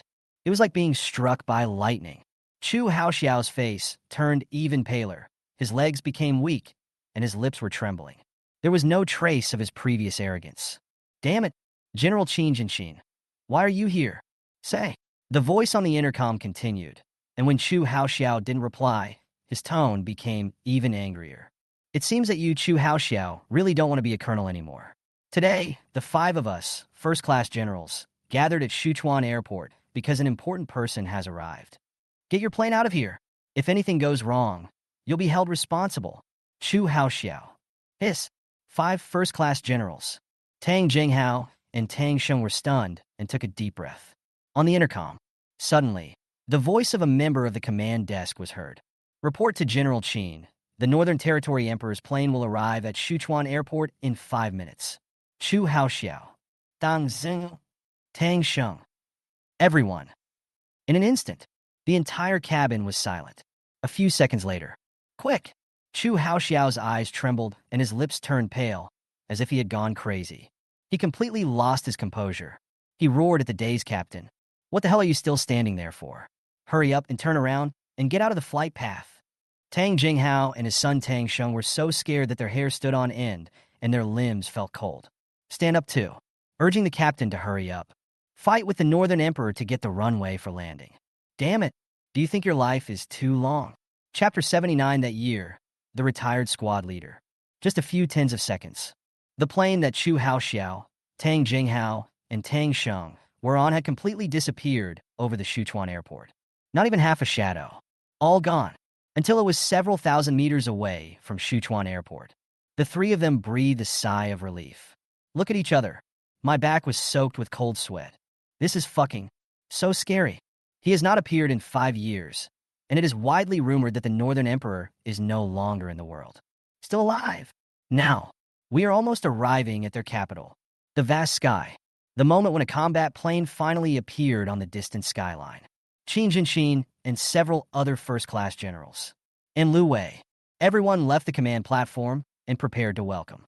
Emperor, we are almost there, Ko Hongji said softly. Su Xuanyuan's eyes moved slightly, and he slowly opened his eyes from his doze. Handu, is it finally here? Just now, recalling his past life in the north, he couldn't help but think of some old friends. The hometown of the old squad leader. It seems to be in Handu. Nearly 10 years have passed. He also didn't know that on his first day in the combat department, his old squad leader always told him that a soldier's responsibility is to defend the country. Now, how's it going? I remember correctly, the old squad leader should be almost 50 years old this year, right? Su Xianyuan couldn't help but shook his head and smiled. In my impression, he did it more than once. I once secretly drank the old squad leader's wine and was never caught. Until the day the old squad leader retired. The old squad leader, who was of medium build and dark skin, patted him on the shoulder and said in a condescending tone, "You little bastard, don't think I don't know every time you steal my wine. I think you were a good soldier, so I'm pretending not to know and giving you some wine. But let's make it clear in advance. I didn't let you drink my wine for nothing for so long. I'm going to retire now, and you have to do me a favor. Be a good soldier. Our soldiers in the north have never been cowards. If I find out one day that you've been a deserter or have retreated from the battlefield, I'll show you how I'll deal with you. You kid, did you hear that?" That day, Kunlun Mountains, gloomy dusk. The old squad leader said a lot to him in one breath. Before leaving, he also gave him a jug of wine. Then, without even looking back, he put on his wrinkled, worn, old-fashioned dark green military uniform, strode forward, saying, "We are soldiers," and left with a smile on his face, looking very cool. Besides, he only took away 3 shiny first-class medals. That day, he had just been in the military camp for a few months and was a little confused. Why would the old squad leader, a man who loved the military camp so much and was even willing to sacrifice his life for it, leave without any regrets? Until that night, he uncorked the flask and took a sip of wine. There is a hint of saltiness in the wine. Then he understood. It turned out that the old squad leader had shed all his tears the night before he left. After the plane lands, go check where Liang Sanshi, a retired non-commissioned officer from the 6th Company of the 2nd Division of the 3rd Army of the Northern Territory, is now. Su Xianyuan said indifferently. Ko Hongji was stunned, but he nodded anyway. The plane landed. Everyone in the entire Sichuan airport. A heart, all brought up. Feeling inexplicably nervous, he stared at the slowly descending cabin door. When Su Xianyuan was dressed in white, hands behind back, the moment I walked out of the plane cabin, even Qin Jinxin and several other 4 first-rank generals had never seen the true face of the Northern Territory Emperor. Now, it's also a feeling. This man in white is it. Say, a loud shout. Everyone in the Sichuan airport stood up straight and saluted Su Xianyuan. Besides being nervous, even more amazing, too young. It turns out that the Northern Emperor is so young. Don't think that they belong to the Northern War Department. But it is not the case. The direct members stationed at the border of Kunlun only have one photo of the Emperor of the North. Or this Lord of the North, riding a Fergana horse, wearing a golden mask. Princes, nobles, officials from the 6 ministries, and princes and nobles. Bow your head and lower your eyebrows. the time I entered the imperial city of Yanjing. Besides this, whether private or official, there isn't even a single photo of the Northern Emperor's exact appearance. Chapter 80. Believe me, this is a fake. Looking at Su Xinyuan, who was dressed in white clothes as white as snow, had a graceful aura, and exuded a noble temperament from head to toe. Hands behind back. Slowly get off the plane. The entire Sichuan airport was so quiet that you could hear a pin drop. Everyone's eyes were wide open, each one wider than the other, with faces full of curiosity and awe. Is that the Northern Emperor? Qin Jinshin's face looked slightly nervous. He straightened his clothes, walked over quickly, and saluted Su Xinyuan straight. With a face full of respect and awe, he said, Northern Border War Department, Handet East District, First Class General Qin Jinshin respectfully welcomes the Emperor. Respectfully called, echoing all around. The other 4 first-rank generals also became nervous and quickly introduced themselves. Under the Northern Frontier War Department, in the Western District of Handu, the First-Class General Hao Kai. He Qingguang, the First-Class General in the Southern District of Handu, under the command of the Northern Frontier War Department. Under the Northern Border War Department, Handan North District, the First-Class General Sherpeng. Under the Northern Frontier War Department, in the Central District of Handu, the First-Class General Chui Yong. As several people revealed their identities, suddenly, the 5 first-rank generals of Handu saluted Su Xinyuan in unison, their faces full of awe. Loudly said, "We are here to see the Emperor." In an instant, in the huge Sichuan airport, all members of the combat unit knelt on one knee and shouted loudly, echoing throughout the sky. "We are here to see the Emperor. We are here to see the Emperor," like an overwhelming tidal wave.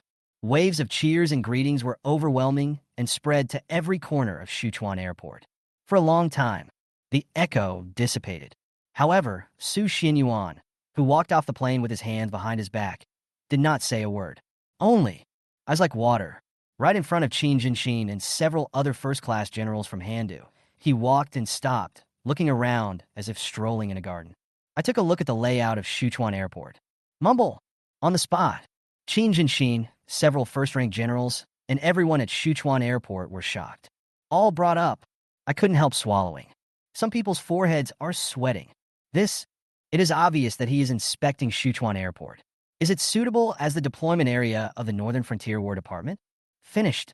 But don't make any mistakes. For a long time, Su Xinyuan said in a leisurely tone. Well, that's good. It seems you didn't slack off. Get up now. Call. After hearing this, everyone breathed a sigh of relief and stood up. Fine. Nothing wrong. Otherwise, not to mention the person in charge of Sichuan Airport, even these first-rank generals will suffer misfortune. According to incomplete statistics, a total of 8 first-rank generals were dismissed by this man who called himself the master of the Northern War Department. Some people, even if the fault is not mine, nor did he escape. In this person's words, that is, if the superior is not upright, how can the inferior be upright? Northern War Department. Since the beginning of the dynasty, it has been guarding the vast Kunlun border. 10 lords of the north. What?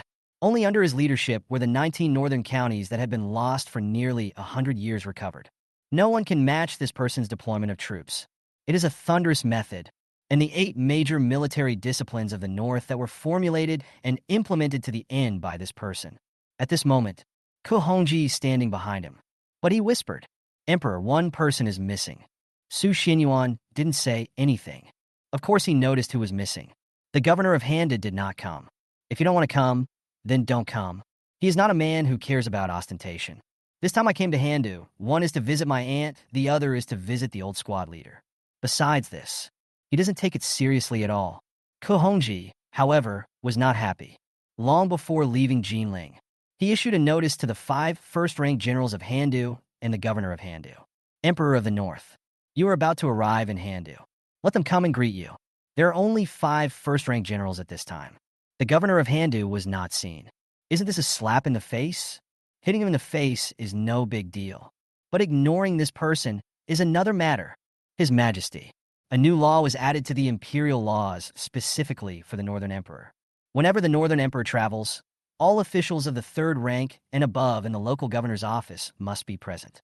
Otherwise, if you are disrespectful, you will be caned 300 times according to the law. Emperor, please wait a moment. I will make a phone call to ask. Ko Hongji spoke. After saying, "Take out your cell phone. Call the Handa governor's office." Beep, beep, beep. Dozens of seconds later. However, a tone was heard indicating that no one answered the call. Ko Hongji frowned. No one? Qin Jinshin, who was standing aside, felt his eyes tremble slightly and realized something was wrong. He quickly apologized with a smile. Maybe he's not in the governor's mansion, but he should be on his way. I have Governor Nyen's personal cell phone number. I'll call him. After saying, walk quickly to the side. Take out your cell phone. But his brows were furrowed. If something went wrong in this matter, that's good for their reputation. Not so good. Beep, beep, beep. The cell phone call sounded. Everyone at Sichuan Airport looked nervous and realized that something was wrong, so they all held their breath. Looking at Qin Jinshin, who was on the phone. Click. It's connected. A middle-aged man's voice, with a low tone but a very casual accent, and he was burping. From the phone. It came out. Hey, General Qin, I'm busy right now. If you have anything to say, please tell me quickly. Qin Jinshin's face turned pale. Slightly embarrassing. Judging from the sound, he seems to be still drinking. Don't care about anything else. He quickly covered his phone. Whispered, Governor Nyen, why haven't you come yet? Didn't we agree to come to Sichuan Airport today to welcome the Emperor? Around at the moment. It's really too quiet. Talking sound. Everyone can hear it. Emperor? From the other end of the phone came a voice that sounded confused, casual, and yet suddenly enlightened. Oh, you mean yesterday, the left guard of the Northern Territory War Department said that the Northern Territory Emperor would come to Handa today. Yes, that is... Qin Jinshin responded quickly. I haven't finished my words yet. On the phone, there was an extremely impatient and disdainful laugh. General Qin, I think you are really confused. The Northern Territory Emperor has been missing for 5 years. If he is still alive, why hasn't the Yenjing cabinet released any news yet? Trust me, he has been missing for such a long time, he must have died in some corner. Period. You can also hear the sound of slurping wine. He sneered. Also, don't you think about it? Since the disappearance of the Northern Territory Emperor, the status of the Northern Territory War Department has been deteriorating. Several cabinet elders have long wanted to govern the Northern Territory. The top brass of the Northern Territory War Department should know this in their hearts. I am sure that the so-called Northern Territory Emperor is just a fake who is just putting on a show for the cabinet. This kind of boring trick may be hidden from you guys, but it can't be hidden from me. Besides, even if he is the real Northern Territory Emperor, what can he do to me? Okay, I won't say any more. I have something else to do, so I'll hang up now. The Governor General of Handu. The analysis is very thorough. At last, he did not forget to mention it in a serious tone, as if he was deliberately speaking for others to hear. As for the Northern Territory Left Guard, please tell him, General Qin, that I will pretend I don't know about his hiring someone to impersonate the Northern Territory Emperor. Let him take care of himself. Beep, beep, beep. The hang-up sounded. For a while, the entire Sichuan airport, all members of the combat unit, were stunned. Several first-class generals. Everyone, including Qin Jinshin himself, was stunned. Look suspiciously. Look at Su Xinyuan. Fake? Interesting. Ko Hongji couldn't help laughing. If he remembered correctly, this Governor General of Handu was nominated by the Yenjing cabinet during the years when the emperor was missing. Someone nominated by the cabinet. Could it be that they are all so confident? It is indeed interesting. Su Xinyuan smiled faintly. Don't be annoyed or angry. Wave. The Longquan sword was handed to him. Click. As the sword is extended 1 inch, golden light spreads all over. The word Longquan instantly appeared in everyone's eyes, which shrank rapidly. If Su remembers correctly, this Longquan sword that the emperor handed to Su should be more than enough to kill a first-rank governor of Handu, right? Qin Jinshin. For first-class warriors.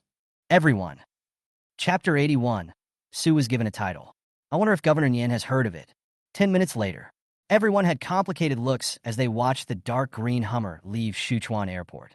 Lu Wei couldn't help but speak. General Qin, this person, is this true or false? Fuck it. However, Qin Jinshin scolded. Have you ever seen a fake Northern Territory Emperor holding a genuine Longquan sword? Liu Yi. Qin Jinshin shook his head helplessly. It's over. Maybe the governor of Handu really needs to be replaced. Liu Yi. Everyone. Sichuan Airport is located in Sichuan City, the capital of Handu, hence its name. Sichuan City is also undoubtedly the area in Handu where the most important people gather. Handu Governor's Office. It was established here. Along the way, dark green Hummer, unimpeded. The scenery along the way is full of rolling mountains and towering ancient trees. After driving for 20 minutes, finally, I saw the Sichuan City with its tall buildings and the strong flavor of worldly life. Emperor, according to the location of the phone, the young governor should be in the Junhua restaurant in Sichuan City now. Ko Hongji spoke. Su Xinyuan, who was sitting in the back, didn't say anything and continued to doze with his eyes closed. Ko Hongji is working at full speed, all the way into Sichuan City. Drive towards Grand Hyatt restaurant. In my mind, but he recalled what the Handu governor had just said in a deep voice. Let him, the left guard, fend for himself? That's it. He doesn't care? But that sentence, even if he really is the emperor of the north, what can he do to me? It really made me angry. What a big tone. Don't just drink. Eat more vegetables. Soon, we've arrived at Grand Hyatt restaurant. Simple and quiet. There are 2 stone lions standing outside the door. If the name wasn't written on it, people who didn't know would have thought this was a tea house. Then, after a friendly conversation between Kohongji and the hotel owner, they found the box of the young governor. 3rd floor. Number 10. The Northern Territory Emperor is nothing. Just walk to the door.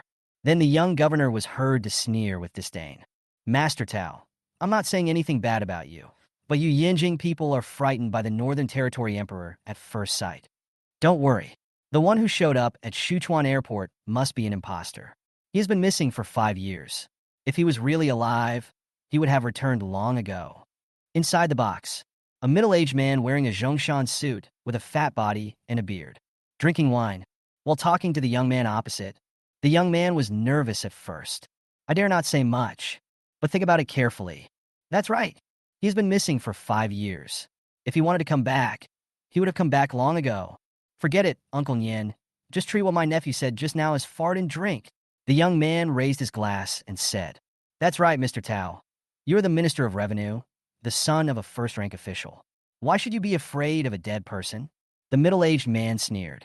The middle-aged man was the Governor-General of Handu, Nian Gingyao. The young man sitting opposite was named Tao Qian. He was from the Tao family in Yinjing, and his father was the current Minister of Revenue. Tao Qian left Yinjing for travel. It's been a month. Coincidentally, Nian Gingyao, the current governor of Handu, was his father's best friend when he was young. He came to visit on his way. The two clinked their glasses. How pleasant. Immediately, the old governor's eyes flickered as he looked at the 2 pieces of colored glazed jade placed next to the young man.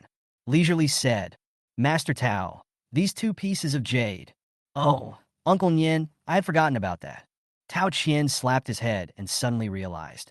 I have heard from my father a long time ago that although Uncle Nien is the governor of Handu, his eye for appreciating treasures is also at the master level, and he also likes to collect jade. It just so happens that my nephew has 2 pieces of ancient colored glazed jade that I want to present to Uncle Nien. It can all be considered as a small token of my appreciation as your nephew. After saying, then he took out 2 pieces of ancient colored glazed jade, handed it to Nian Gingyao. Nian Gingyao raised the corners of his mouth slightly. Slight smile. Just accept it with pleasure. Thank you, Master Tao. He had noticed these 2 pieces of glass jade a long time ago. With his insight, how can you not see? These 2 pieces of ancient colored glazed jade have a long history and are hard to find in the world. They are rare collectibles. I estimate that if it were taken to an auction house, it would fetch at least 5 billion. Well, it's really good. Playing with 2 pieces of ancient colored glazed jade. The Governor-General was even more delighted. I have to say, this old governor is truly a master of treasure appraisal. He casually took out an appraisal mirror, put his eyes close to it, and stared at the 2 pieces of ancient jade. Thoughtfully said, looking at the texture, it should be a precious jade from the Forbidden Palace during the reign of Emperor Huizong of Song. But at this moment, the door of the box, but it opened. Nian Gingyao was stunned for a moment. Look up. When he saw 2 very young and unfamiliar faces, he immediately became angry. Asshole, didn't I tell you that you are not allowed to come in without the governor's permission? Tao Qian looked displeased. He was also dissatisfied and said, Didn't you hear it? Get out now. The person who came was Su Xinyuan. He smiled gently and said, Governor Nian, you are in such a good mood, drinking fine wine and appreciating treasures. This makes me Sue really envious. Sue came out of Sichuan Airport, but he hasn't had a drink of water yet. May I ask if I could ask Governor Nian for a drink? Without waiting for Governor General Nian to reply, Su Xinyuan had already sat down, poured a glass of wine, and started drinking. Yes, it is indeed the capital of wine. No wonder even the imperial wine of the Forbidden Palace comes from here. Tao Qian. Tao Qian was speechless. Where did this stuff come from? You just arrived, and you dare to sit at the table. Aren't you showing disrespect to the governor of Handu? Nian Ginyao's eyes flickered slightly. Lightly said, I suppose you, sir, are the left guard of the Northern Frontier War Department? Su Xinyuan just said that he came from Sichuan Airport. Who else could it be except the left guard of the Northern Border War Department? Could he be an imposter of the Northern Emperor? How dare you talk to him like that? What do you think? Su Xinyuan drank another glass, slowly, and glanced at Governor Nian indifferently. Sir, you'd better get out of here as soon as possible. Governor General Nian sneered and said, just because you found someone to impersonate the Northern Territory Emperor, this is a capital crime. Besides, you are the left guard of the Northern Territory Emperor, which makes your crime even more serious. Nian Gunyao sneered. Left guard?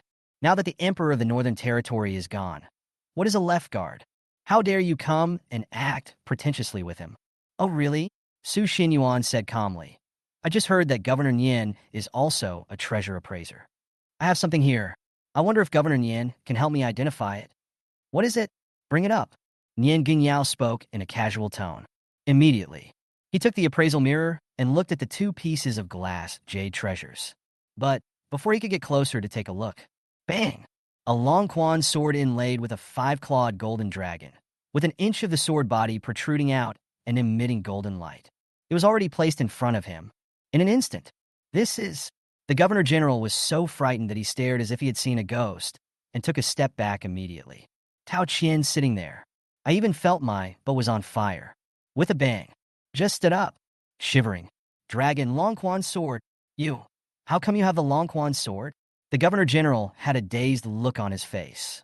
Governor Nian, there's also this thing. Can you also help Sue identify it? Before he could come to his senses, a black gold token, and placed it before him again. A 5-clawed golden dragon is entangled. There is only one word in the whole text. Emperor, Nian Gunyao, Tao Qian. When they saw the black gold token, they swallowed hard and felt as if struck by lightning, with chills running down their limbs. Moment. His face was dull. He looked blankly at Su Xinyuan, who was sitting there with a gentle smile on his face, and took a breath of cold air. Hiss. Long Quan sword.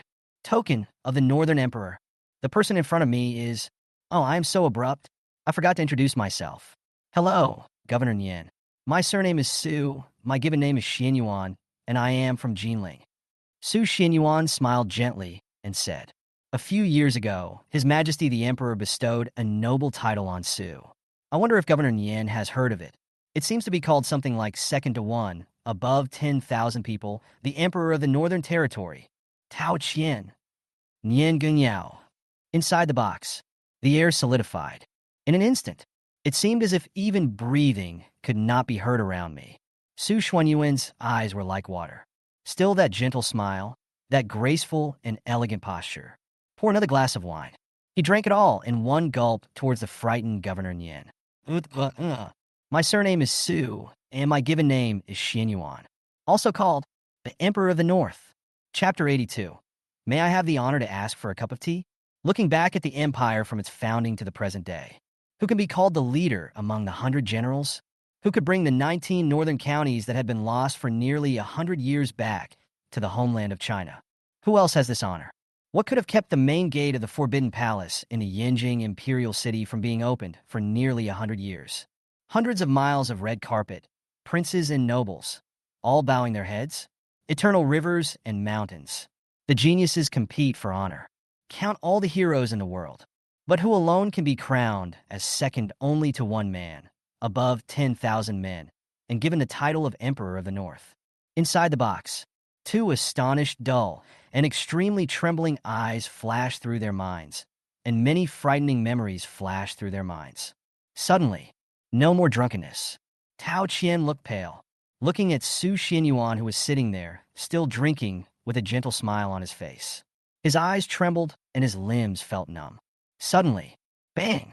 He was so scared that he knelt on the ground, trembling, not daring to say a word, let alone look up. He wouldn't believe it even if he was beaten to death. I went on a long journey by myself. Just happened to be visiting Handu. I actually ran into the Northern Emperor, who had disappeared for 5 years. Is this a dream? Boom! Nian Gunyao finally came to his senses and knelt on the spot. His lips turned pale, and he trembled as he said, "Your humble servant, the Governor-General of Handu, Nian Gunyao, kowtows to the Emperor." Su Xinyuan didn't say anything. Still drinking. He just hummed lightly. It was this lukewarm tone. Nian Gunyao was so frightened that his body trembled, his hair stood up, and sweat appeared on his forehead. He quickly explained, "Please forgive me, Your Majesty. I really didn't know that when Your Majesty came to the capital of Handu. I thought." Su Xinyuan said calmly, "Thought I was dead." Nian Gunyao. No, I dare not. I really don't know. Please listen to me. Explain the word." Before he could finish his sentence, he was interrupted. "Don't know what?" This time, it was Ku Hongji who spoke up. "Didn't I inform Governor Nian yesterday that the Emperor would come to Handu?" "General Qin, I called you to come and greet you." "What did you say, Governor Nian?" "Fake." "Governor Nian, you are so majestic." Ku Hongji's eyes were cold.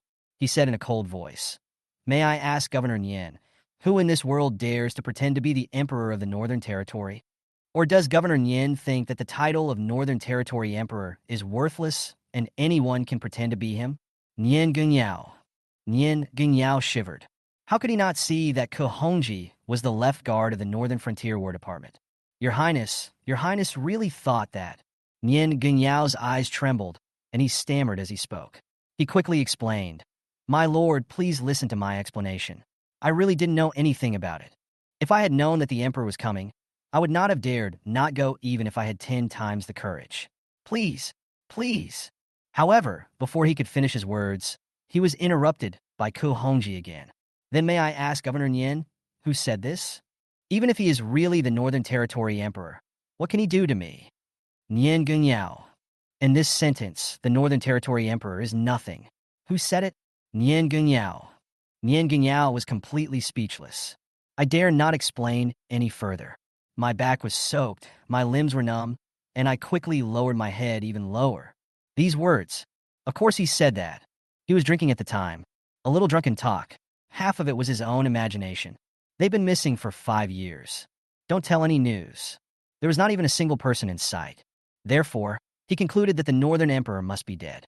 So, he dared to say these words. Now, Nian Gunyao was very scared. He had worked hard for half his life in the 6 ministries of Yanjing before he finally took the position of governor of the 12 cities of the Han capital with absolute power. If I lose it because of this, he knows it very well. The person in front of me definitely has this ability. As the Governor-General of Handu, he was nominally elected by the 5 elders of the cabinet and became the head of the 12 cities of Handu.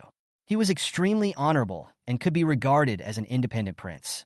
But if it is this person, not happy at all, behead him. Or just fire him directly. I'm afraid that several ministers in the cabinet dare not even fart and just act as if nothing happened. Silent box. There was no sound for a long time, until Su Xinyuan finished his 8th glass of wine. Only then did he slowly stand up. As if nothing had happened, he straightened his clothes slowly and calmly. Looking at Nian Gunyao kneeling in front of him, he said calmly, "Well, I am not that stingy. Governor Nian is very busy with official duties and social events. Su can understand. Get up." Nian Gunyao's breathing slowed down. A sigh of relief. But wait until he stands up completely. Next, Su Xinyuan said a few words indifferently. But he was so frightened that his body trembled violently, his legs went weak, and he almost fell to his knees again. "I heard that Governor Nian has been the governor of Handu for 5 years. I believe he must be loved by the people of Handu. I've had a few drinks, and I'm a little drunk. I wonder if I'll have the honor to visit Governor Nian's residence later and ask for a cup of tea to sober me up?" Nian Gunyao. Nian Gunyao was so scared that he broke out in a cold sweat. This is not a place to drink tea. It is clear that they want to investigate him to see if he has committed corruption, bribery, or violated the law and harmed the people. If you find one item, I'm afraid it's hard to keep his official position. How? Su Xinyuan smiled gently and said, Governor Nian, you won't be unwelcoming to me, right? How? How could this be? Nian Gingyao immediately shuddered, came back to his senses, and quickly smiled and said, My lord, please, please, I will take you there right away. Get ahead. Lead the way for Su Xinyuan. Before leaving, Su Xinyuan glanced casually at Tao Qian, who was kneeling on the ground and still didn't dare to look up. He said calmly, The climate in Handu is mild. For someone like Mr. Tao who comes from Yinjing in the north, it is better to go back as soon as possible to avoid catching a cold. Mr. Tao, what do you think? Yes, Xiaoman is indeed feeling unwell. We will leave tomorrow morning. Tao Qinshi was sweating and nodded quickly. How could he not hear it? It was obvious that she didn't want to see him in Handu again. Based on what he said before, it was a great forgiveness that this person did not kill him. Handu Governor's Office.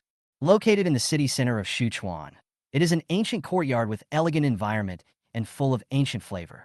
Although it is not a high-rise building, but the area it occupies is very large. Arrived at the governor's palace, Nian Gingyao looked uneasy. But I dare not do anything. He hurried ahead, taking 3 steps at a time, stopping every 2 steps and looking back, smiling apologetically as he led the way. This way, please. Arrived at the main hall of the governor's mansion. The news of Nian Gingyao's return instantly alarmed all the governor's officials. The first person to come, he was Nian Gingyao's legal advisor, a thin middle-aged man wearing gold-rimmed glasses. His name is Gao Yuliang, the so-called mentor. In fact, he is already the second in command of the 12 cities in Handu. Even though he has no official rank, he is in Handu and no one dares to provoke him. After all, this is a popular person around Nian Gingyao. When I arrived at the main hall, I saw 2 unfamiliar young faces standing next to Nian Gingyao. Stunned for a moment. Don't care.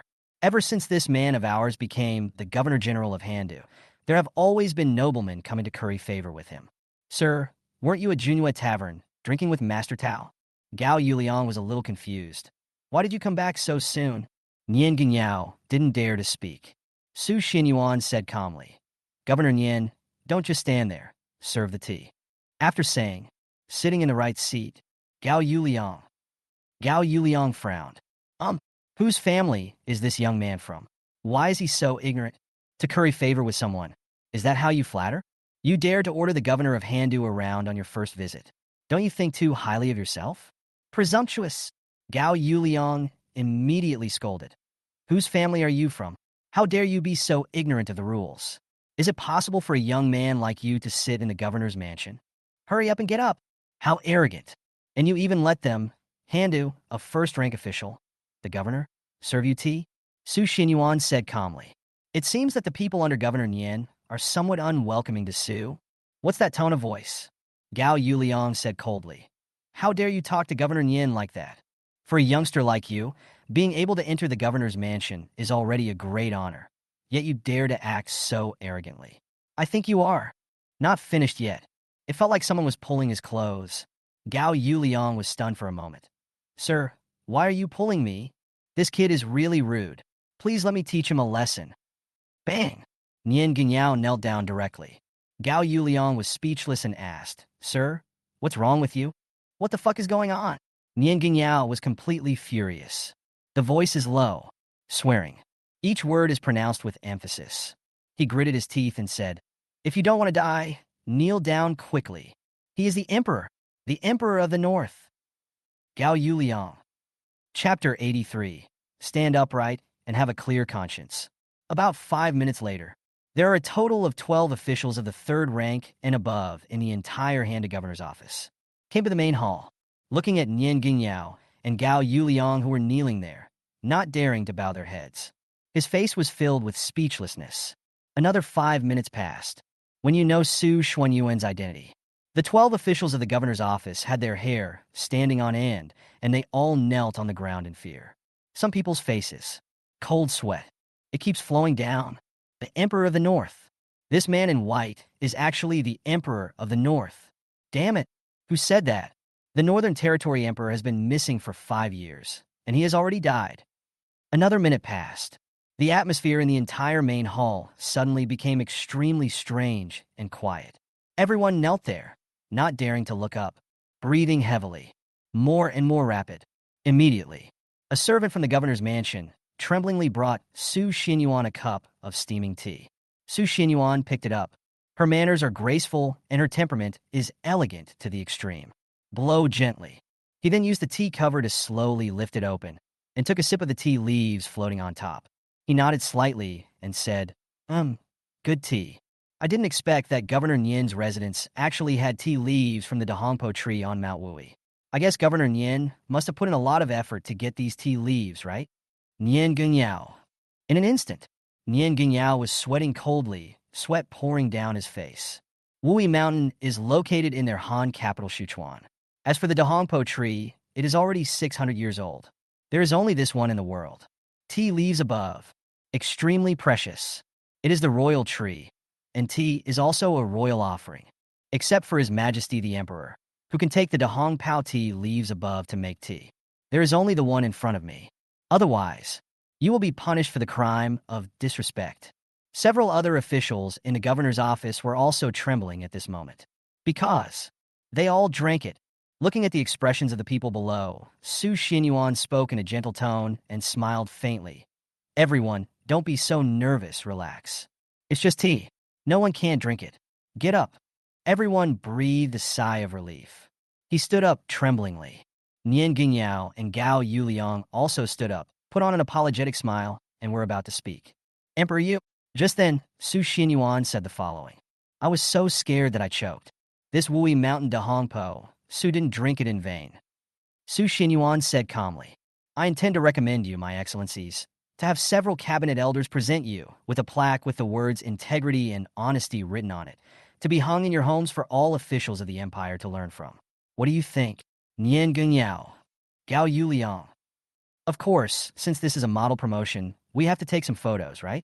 Come here, the rest of you go to the offices of the adults and study hard to see how they work diligently for the country and the people. Nian Gengyao, Gao Yuliang. Everyone. As soon as the words fell, several figures wearing black clothes and black masks appeared. They were the members of the 18 riders. Several people knelt on one knee. He bowed towards Su Xinyuan, disappeared on the spot. Ku Hongji couldn't help but want to laugh. This person speaks in a serious manner, but in fact he is using this as a means of governing people. Generally low psychological endurance. I really can't stand it. Since he became the Lord of the North. That's how they got here. I've gotten used to it. But the handed Governor General Nian Gengyao and the people under his command must be severely punished. That's the light. It can be seen. These people really feel that no one can control them, as they are far away from the emperor. Don't meet in advance yet. Nian Gengyao was disrespectful to this person. You even dare to drink imperial tea? This shows that Nian Gengyao and others have already acted lawless in the 12 cities of the Han capital. I'm afraid in the past 5 years, a lot of people's money has been squeezed out. He knew this person's temper too well. How others treat him. As long as it doesn't cross the bottom line, I won't care. But if it's corruption and bribery, bullying the people, then if there's really a problem, it must not be in these people's homes. And it's right here, in the hand of Governor's mansion. After all, no one would think that one day someone would break into their office to investigate. Especially the governor's office. No one can do anything without the cabinet's order. The entire main hall of the governor's mansion. Suddenly, there was no sound. Everyone, including Governor Nian Gengyao, clenched their hands. Their palms were sweating. They hunched over and looked uneasy. Some people, his face was pale. He knelt on the ground again, shivering. I know my crime. I know my crime. Please, Lord, spare my life. This kneeling. The psychological defenses of some officials who had already lost their minds and were uneasy collapsed completely, and they all knelt down and begged for mercy. Mercy, mercy. Emperor, please spare me. I confess everything. Please, Lord Emperor, let me go this time. I really don't dare to do it again. I won't dare to do it again. Nian Gengyao, including his legal advisor Gao Yuliang, were trembling all over their faces, and at this moment they felt that their limbs were cold. They know themselves too well and what they have done. Turn it out. Enough to punish the crime with death. My lords, what are you doing? Do you have no confidence in yourself? Don't worry. With your achievements, you are worthy of the title of honest and upright. Nian Gengyao, Gao Yuliang. Many officials of the governor's office. The words fell. The entire main hall of the governor's mansion was silent, and everywhere one could see trembling figures. Su Xuanyuan's eyes were like water. Take another sip of tea. Then, his eyes scanned everyone. Moment. Become cool and clear. The sky is clear and sunny. Sometimes, it's not that there is no retribution. It's just that the time has not come yet. Be a human being. Stand tall and proud. Fong. I am worthy of those 4 words, and I have no regrets in my heart. Chapter 84. Su Jin, not worthy of being a mother. Half an hour later, Su Xinyuan left the Handa governor's mansion with his hands behind his back and a calm expression. And behind, the huge governor's mansion was now dead silent. Su Xinyuan got in the car. Emperor, where are we going now? Ku Hongji asked. Su Xinyuan said calmly. Let's find a place to stay first. I'll go find someone tomorrow morning. Ku Hongji nodded. The dark green Hummer started up and drove towards a large hotel in Sichuan. Hanzhong Building. Originally, according to the navigation, Ku Hongji is planning. Just find a place to live. After all, this person has never had any special requirements for where to live. But think about it. You should find a quiet place. Lest. A mixed bag. Excuse me. Soon. We have arrived at Hanzhong Building. Looking from the outside, the overall architectural style of Hanzhong Building and the facilities inside are as ancient as its name. Basically none.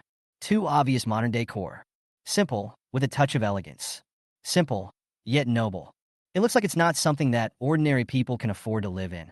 After entering, Su Xinyuan found a seat and sat down. Ku Hongji walked quickly to the front desk and prepared to book a room. There are 2 waiters at the front desk. When they first saw Ku Hongji, they were stunned.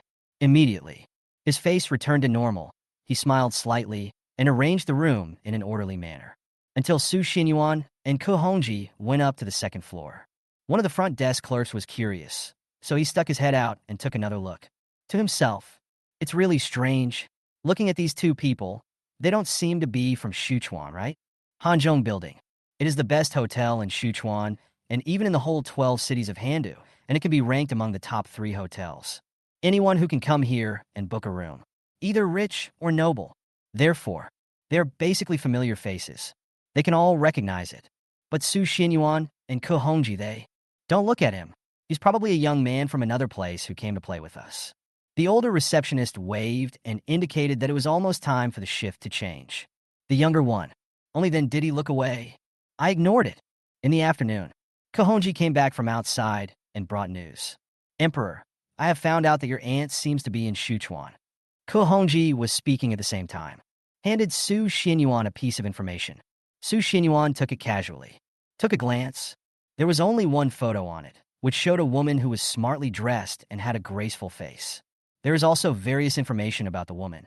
Ku Hongji read out. Name, Su Jin, age 49, currently the president of Sichuan Huaxin Company. Finish reading the information. Ku Hongji said, also, according to the latest news, your aunt has an adopted daughter, but their relationship doesn't seem to be going well in recent years. See, no need to say more. You make the arrangements tomorrow, and I'll go meet him. Su Xinyuan interrupted. His eyes were gloomy. Shown in the data, her aunt is still unmarried. There is indeed an adopted daughter named Su Yanqing, who is already 27 years old. And it started from the age of 3. So they took him out of the welfare home and adopted him. And, according to the director of the welfare home, after Su Yanqing was adopted into an orphanage, she was diagnosed with congenital leukemia. Treatment costs. Extremely expensive. There were several families there before. Originally, I wanted to adopt Su Yanqing. However, when I heard about congenital leukemia, I gave up everything. There are also many wealthy people, but no one is willing to spend this money on someone who is not related to them by blood. Regarding the welfare home, some kind-hearted people have donated money, but the money needed to treat congenital leukemia is really a drop in the bucket. Until Aunt Su Xinyuan appeared. 3-year-old Su Yanqing. Only then was I given a new life. Not only the symptoms are cured, also receive good care. From an abandoned girl with a serious illness and no one to rely on. She became the daughter of the president of Huaxin Company, who was envied by everyone in Sichuan and had assets worth hundreds of billions. When Su Yanqing was 24 years old, he also transferred 40% of the shares of Huaxin Company to the other party. Before that, the two have a harmonious relationship. But just 3 years later, that is this year, when Su Yanqing owned 50% of the shares, she was seen by others as a grateful and well-behaved girl. At a board meeting, unite a group of old shareholders. Force Su Jin to hand over the remaining shares of Huaxing Company. Even after a sudden car accident, direct and joint board members. By voting, Su Jin's position as president was dismissed. 5 days ago, a press conference was even held. Su Yanqing, wearing a bright red dress and with a tall figure, looks like a queen. In front of all the reporters, suing Su Jin, the former president of Huaxing Company. Adopt her. It's not out of kindness at all, but to use her as an object to vent his anger. Righteous words said. When she was adopted as a child, she was subjected to inhuman abuse and was often not even given food. Lord Emperor, look, this is the live video of that press conference. Ko Hongji took out his cell phone and handed it over. Su Xinyuan looked over. In the video, Su Yanqing, who was wearing a red dress and had an innocent face, kept wiping her tears after saying this. It attracted many reporters for its anger.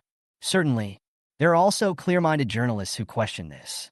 Miss Su, even though President Su treated you like this when you were a child, she adopted you from the orphanage after all, and even cured your congenital leukemia. Have you forgotten all this? Only. This reporter. Just finished. Su Yanqing took out the hospital diagnosis. Talk about her childhood. There is no such thing as congenital leukemia.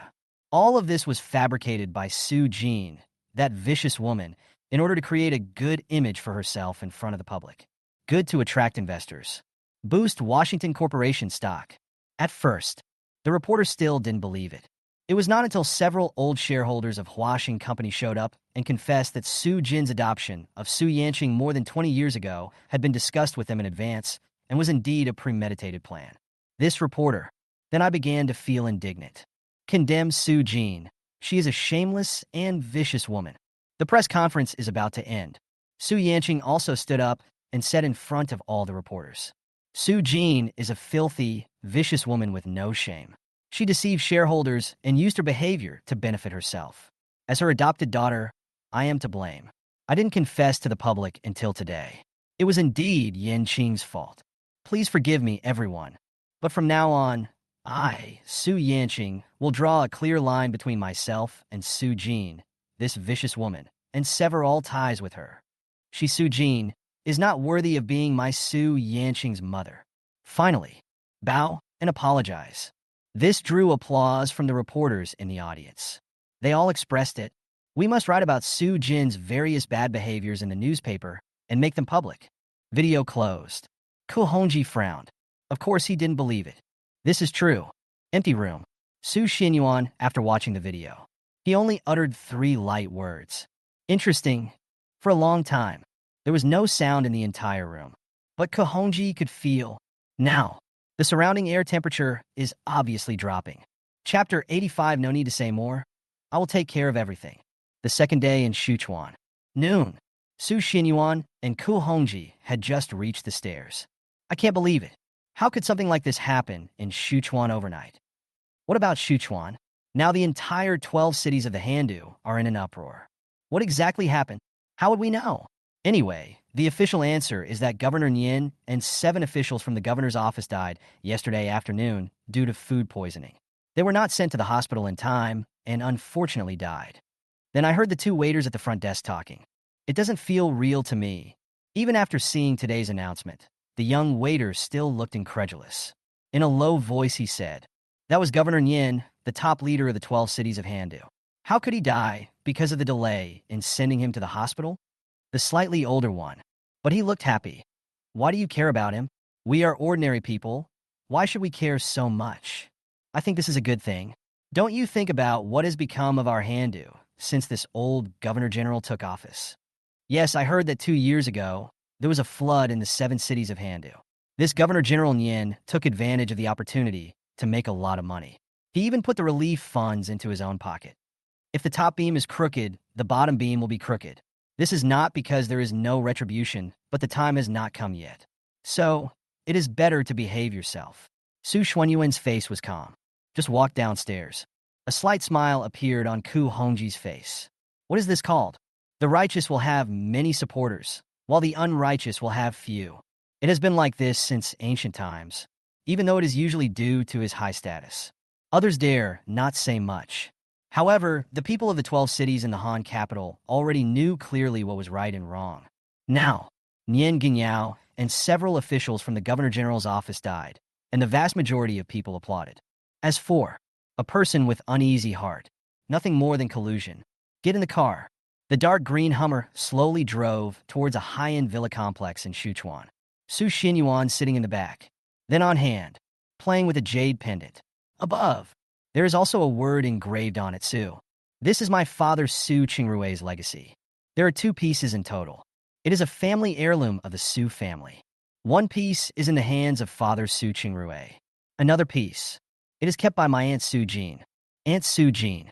Ever since the car accident, I have been recuperating at home. Tinching Villa Complex. That's where my Aunt Su Jin lives. Soon, the dark green Hummer arrived outside the villa complex. You wait here, Su Xinyuan said indifferently. Got off the car. Not long after, Su Xinyuan found the villa where his Aunt Su Jin lived. Knock knock. Knock on the door gently. The door opened. He is an old man who is over 60 years old. Judging from his clothes, he should be a servant in the villa. Saw the unfamiliar Su Xinyuan. The old man was a little scared. With the door half open, he whispered, "Please, excuse me, who are you looking for?" Ever since my wife had a car accident, someone has been harassing and threatening her these days. They have to hand over the remaining shares of Huashan Company. Seeing the old man like this, Su Xinyuan roughly knew what happened here. Old man, I'm looking for Su Jin. He took out the jade pendant and handed it to the old man. He smiled gently and said, "If she were here, please show this to her and say that an old friend is visiting." The old man was stunned, but he still took the jade pendant. Whispered, "Wait here, I'll go ask."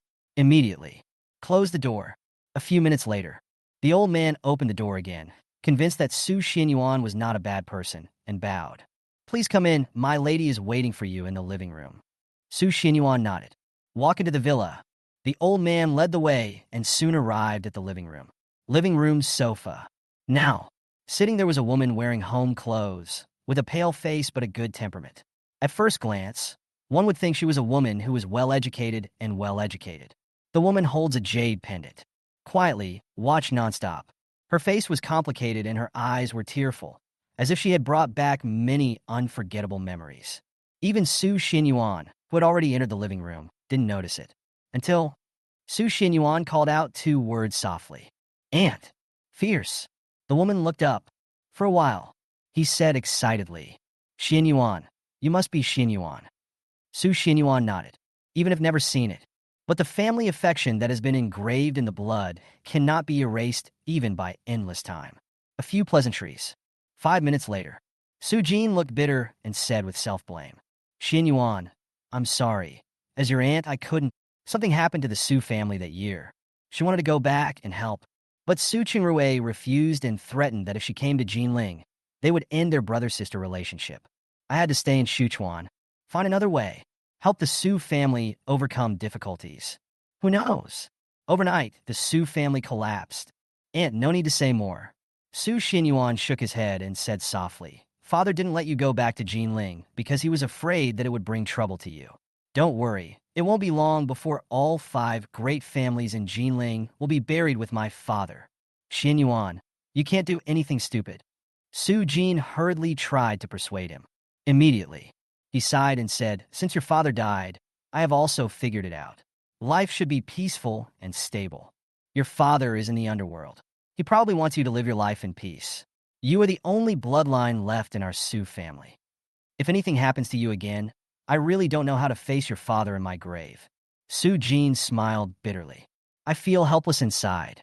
How could she not want to avenge the Su family? But now, the 5 major families in Jinling are in their heyday and can get whatever they want. Su family, the first family in Jinling. But overnight, the building collapsed. Behind this, there must be a bigger culprit." She knew better.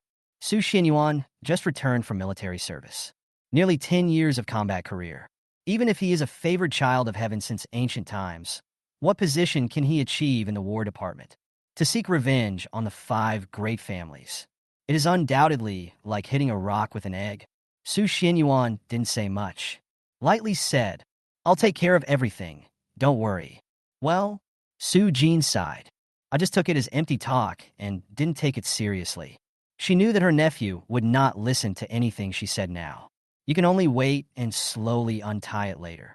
Just at this moment, the old servant suddenly looked uneasy and hurried over, saying in a trembling voice, "Madam, the eldest lady has brought people with her again." Chapter 86. Like a god, no one can match him. Su Xuanyuan's eyes moved slightly. No words. Don't talk about her. The so-called eldest lady is Su Yanqing. Su Jin was silent. His face was full of complexity. Finally, he waved his hand and sighed. Let her in. The old servant was stunned for a moment. I had no choice but to turn around and open the door. Actually, in her heart, she didn't want to open the door. This former eldest daughter has become a different person since she owned half of the shares of Huaxing Company. She has become arrogant and domineering, and her well-behaved appearance in the past is long gone. However, the old servant doesn't understand the human heart at all. The heart is hidden, the era in which he lived. People are simple and unpretentious and don't have many bad intentions. But in this era, there are too many fame and fortunes. In addition, Su Yanqing is just an adopted daughter with no blood relationship, and people's hearts are unpredictable. Soon, a tall girl in a white dress with an outstanding temperament walked in. The girl is elegant and extraordinary. She has a light and ethereal air, delicate skin, beautiful eyes, a scent like orchid, and is indescribably gentle and lovely. Following behind him were a man and a woman, both middle-aged people who were wearing expensive clothes but exuded a vulgar air. And 5 or 6 bodyguards just entered the living room. Those 2 middle-aged men and women. He didn't consider himself an outsider at all and acted like the host. Looking around, the interior of the villa, pointing and talking. Old Su, this villa is really magnificent. It is worthy of being a place where rich people live.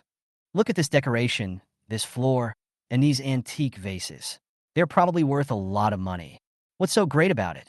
Soon, this villa will belong to our daughter. We can live here as long as we want. Su Xuanyuan's eyes were dim. Middle-aged men and women. It was clearly written in Su Yanqing's information yesterday. The man's name is Su Tianfu, and the woman's name is Sun Jinlian. They are Su Yanqing's biological parents.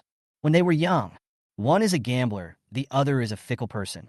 They got together by chance during a card game and gave birth to Su Yanqing.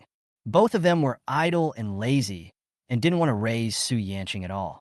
At the age of 3, Su Yanyu was thrown at the door of the welfare home. He disappeared from sight ever since. Once again by chance, learn about the daughter that he abandoned. Now, she has become a well-known figure in Sichuan City, possessing endless wealth and assets worth hundreds of billions. The daughter of Huaxing Group. Hurry up and run. Find Su Yanqing.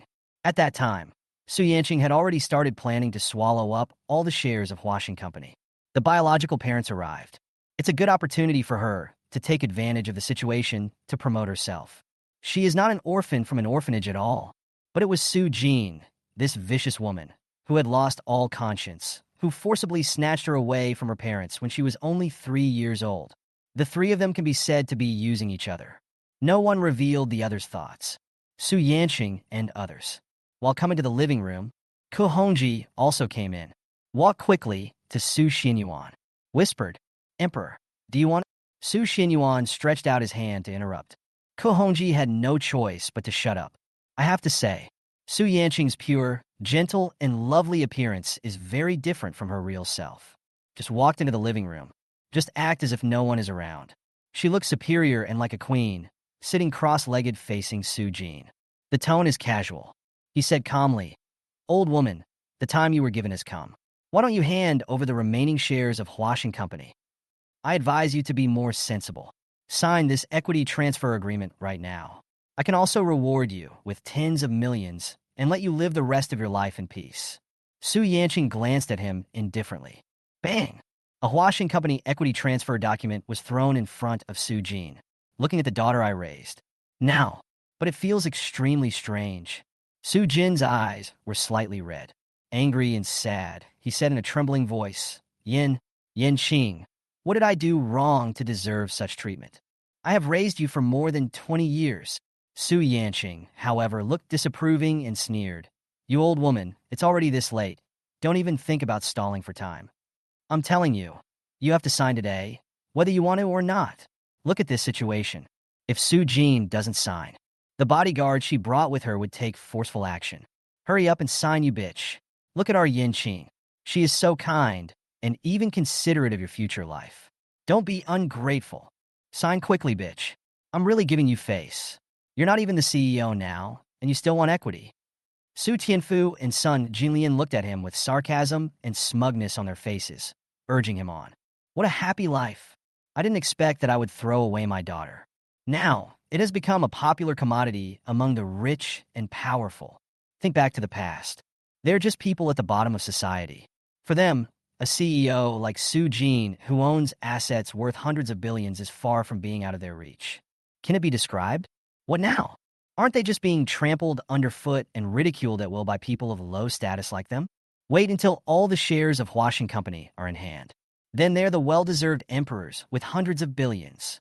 I once dreamed. I dare not even think about it. Hurry up and sign, bitch.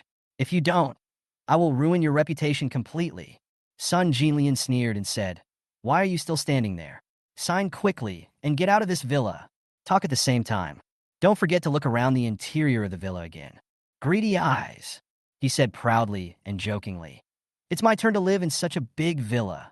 Su Yanqing's eyes were even more indifferent, as if everything was under her control. The tone is casual, with an imperative tone. Hurry up, I have limited time. I don't have time to waste with an old woman like you. Su Jin's body trembled slightly. She was already recovering from her injuries. At this moment, his face became even paler. Half of it is anger, half of it is discouraged. She knew that she had become the target of public criticism in the huge Sichuan city. No one listened to her explanation. The human heart is unpredictable. She finally saw it for real. I signed. Su Jin gritted his teeth. Picked up the pen. That's right. Don't be so shameless. Hurry up, sign it. Seeing Su Jin finally pick up the pen, Su Tianfu and son Jinlian looked at him with sarcasm and pride.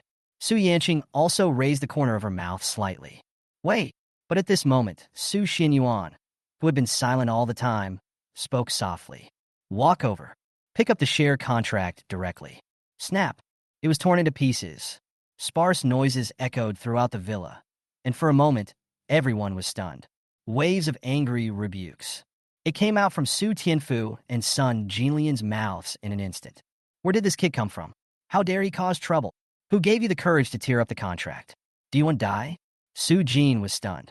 I never expected that Su Xinyuan would suddenly intervene. Who are you? Su Yanqing's eyes turned cold. Look directly at Su Xinyuan.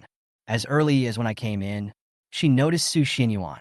To be honest, with all her knowledge, it was the first time she had seen someone with such an extraordinary aura. His whole body exuded a noble temperament, like a god. Even the direct descendants of the Sichuan aristocratic families were far inferior to her peers of the same age. What a guess. All of them have. But, in her mind, no one matches her. Chapter 87. Now can we talk? Everyone was stunned. He looked straight at Su Xinyuan. Su Jin came back to his senses. He spoke quickly. Xinyuan, don't worry about it. This is my aunt's own business. You go first. I will take care of it. Su Jin's heart, full of worries. If because of this matter, it even implicated my nephew, she really couldn't sleep or eat. Now she only hoped that Su Xinyuan would leave quickly and not get involved in this matter. However, Su Yanqing's eyes were stunned for a moment, and then she looked as if she suddenly understood something. He sneered. Oh, so you are the heir of the Su family who joined the army, Su Xinyuan? Before, Su Jin once mentioned this. She is from the Su family in Jinling and has a nephew named Su Xinyuan. At that time, I was really scared. His adoptive mother actually came from the Su family, the most aristocratic family in Jinling, Sudu, to the extent that she restrained her thoughts on dominating Washington Company. But I never thought about it. 5 years ago, the Su family, the most aristocratic family in Jinling, collapsed overnight. This saved her from having to worry. Su Xinyuan, Su Tianfu, and son Jinlian were stunned for a moment. Immediately, react, showing disdain on his face. The two of them had heard of this name from Su Yanqing. Once upon a time, he is the heir of the Su family, the #1 family in Suda Jinling. But what can we do now? The Jinling Su family is long gone. Even Su Qingrui is dead. The Su family's foundation. It was completely swallowed up. What can a lonely young man who has been a soldier for several years and now comes back do to them? Su Xuanyuan's eyes were like water, signaling to Su Jin to rest assured. He behaved elegantly and slowly sat down opposite Su Yanqing. Wave. Ko Hongji, who was standing next to him, quickly handed him a cigarette. Despair, and, accompanied by the crisp sound of a lighter. Bow slightly. He took the initiative to light it for Su Xinyuan. Su Xinyuan took a sip and gently flicked off the remaining ashes. His entire aura was extremely graceful. The temperament is more noble and leisurely. Su Tianfu was stunned. Sun Jinlian was stunned. The bodyguards behind him were also stunned. The identity of the Su family heir. Like the passing clouds and smoke, it vanishes into nothingness. With this behavior, how dare you be so calm? The whole villa. A moment of silence. The smoke lingers. For a few seconds, Su Yanqing's eyes were dazed. I almost thought it was the person sitting opposite me. Or that one. The heir to the most glorious family in Jinling. It was not until Su Xinyuan uttered 2 words lightly that she suddenly came back to her senses. Talk. You want to talk to me? Su Yanqing smiled, her face full of disdain. Who the hell are you? Look in the mirror. You are a stinking soldier. Are you qualified to talk to me? Su Yanqing shook her head helplessly, full of self-mockery. She really thought too much. What is there to worry about with a soldier who doesn't even have the slightest self-awareness? Really take yourself seriously. He is also the heir to the #1 family in Jinling. Put on this kind of airs. Who are you showing it to? It's so hilarious. You stinky soldier. Do you have the right to speak here? Get out of here now. Who is my daughter? Who are you? Are you qualified to talk to her? What are you sitting here for? Get out of here. Su Tianfu and Sun Jinlian scolded angrily. They were both almost amused. What the hell? Do you really think you are the heir to the #1 family in Jinling? However, Su Xinyuan didn't even look at the two of them. He took a puff of his cigarette and sat down with his legs crossed. His eyes were indifferent, looking at Su Yanqing, just like chatting about family matters. He smiled gently and said, logically, you should be considered my sister, right? Well, for my aunt's sake, Su will not make things difficult for you. All you have to do is return the shares of Huaxin Company and hold a press conference to clarify those false stories. Finally, if you kowtow and apologize to your aunt, I can give you some money so that you can leave Handu and live your life in peace. What do you think? Su Xinyuan said this in an extremely calm tone, without any emotional fluctuations. It's like describing a trivial, normal thing. It fell into Su Yanqing's ears. But it is particularly harsh. Su Yanqing sneered. Do you know who you are talking to now? Su Yanqing was completely helpless. No one wanted to pay attention to Su Xinyuan anymore. Is this the heir to the #1 family in Jinling? Ignorance is ignorance. But there should be a bottom line, right? This is too ignorant. Su Tianfu and Sun Jinlian's eyes also became helpless. It's like looking at a fool. Looking at Su Xinyuan. His face was full of amusement and sneer. Even if what you, Su Xinyuan, said is true, so what? The accusations against Su Jin at the press conference were indeed groundless. But you, Su Xinyuan, how big a wave can it create? Su Xinyuan said calmly. I rarely give others a chance. If it weren't for my aunt, you would be dead now. That's true. Even the car accident has been found to be caused by someone hired by Su Yanqing. But Su Xinyuan knew, even if he told his aunt Su Jin, with my aunt's kind nature, even if she hates Su Yanqing now, she will not kill her. After all, I've been raising it for more than 20 years. Feelings are not so easy to give up. Su Yanqing shook her head and snorted. I totally don't want to care anymore. Su Tianfu and Sun Jinlian both glared at Su Xinyuan. What are you talking about? Su Tianfu immediately pointed at Su Xuanyuan's nose. With a sneer on his face, he said, You stinky soldier, don't you look at your current status? Are you worthy of giving my daughter a chance? Do you think you are still the eldest young master of the Su family? Who has the courage to threaten my daughter? Someone break this guy's legs and throw him out. The bodyguards behind him all surrounded Su Xinyuan. Su Xinyuan looked at Su Tianfu, who was full of disdain, and said indifferently, Su Tianfu, 52 years old, his ancestral home is Changtian in Handu. At the age of 26, he lost all the money in his family and was kicked out of the house. At the age of 27, he met Sun Jinlian in a casino. After that, he gave birth to a baby girl and abandoned her in the Sichuan Tianhe Welfare Institute. At the age of 28, he molested a girl and was sentenced to 3 years in prison. Until the age of 51, he was still hanging around in the casino. Is that correct? Yep. Su Tianfu's face turned ugly in an instant. How could this lonely young master of the Su family be so familiar with his experience?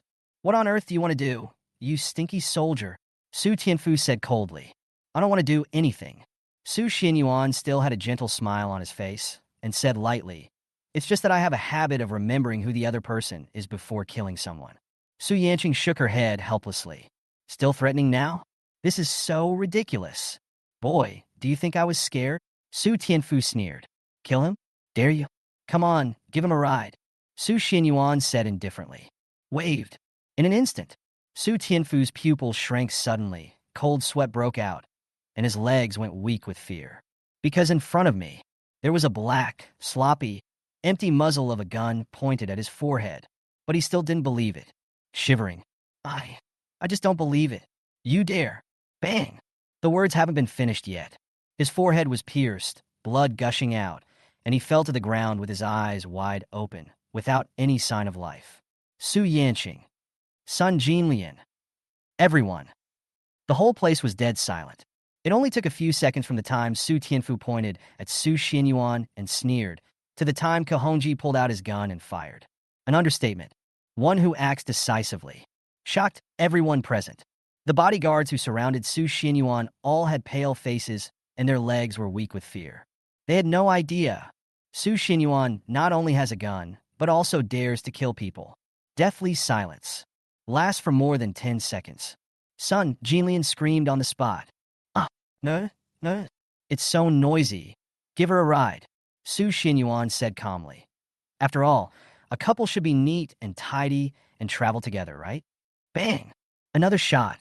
Sun Jinlian, who was just full of energy and excitement, was shot directly in the head. Blood was gushing out. Fall to the ground. Su Yanqing. All bodyguards, everyone's eyes widened. His face was filled with silence and dullness. He looked at Su Xinyuan as if he had seen a ghost. However, Su Xinyuan, who was sitting there, still crossed his legs, speaking nonchalantly and smoking. His demeanor is still as elegant and calm as ever. As if everything, none of that happened. His eyes were calm. Looking at the dazed Su Yanqing, he smiled gently. Now, can I talk to Su? Su Yanqing. Chapter 88. I hate your noise, so I'll send you to reincarnate. The air was particularly quiet. The time in the entire villa seemed to have stopped. Everyone's eyes widened, their mouths opened, and their expressions were different. In the end, they all turned into 2 words. Sluggish. Su Jin was stunned. The bodyguards, sweating profusely as if they were avoiding death, quickly retreated to the side. He didn't dare to get within 3 meters of Su Xinyuan. Su Yanqing's expression. It took a sharp turn for the worse. His face was blue for a moment, then pale. He clenched his hands tightly, his whole body was trembling, and he was about to lose his mind. Grit your teeth. Looking at Su Tianfu and Sun Jinlian, who were lying on the ground with a bloody hole on their foreheads, their eyes wide open and no breath left. Su Yanqing's eyes were dull. There is still a hint of trance. Even though these 2 people abandoned her at the door of the orphanage not long after she was born.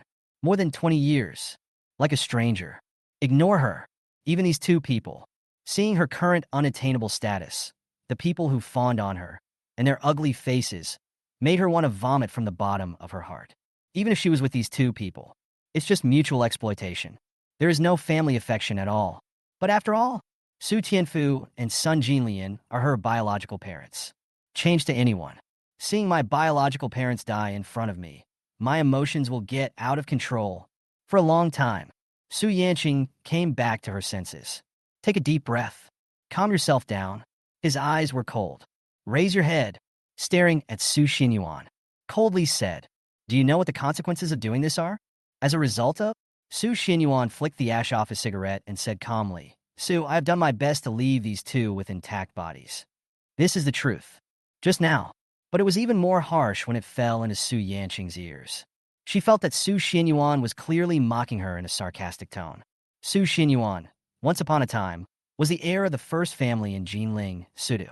He was known as the most outstanding young man in Jinling.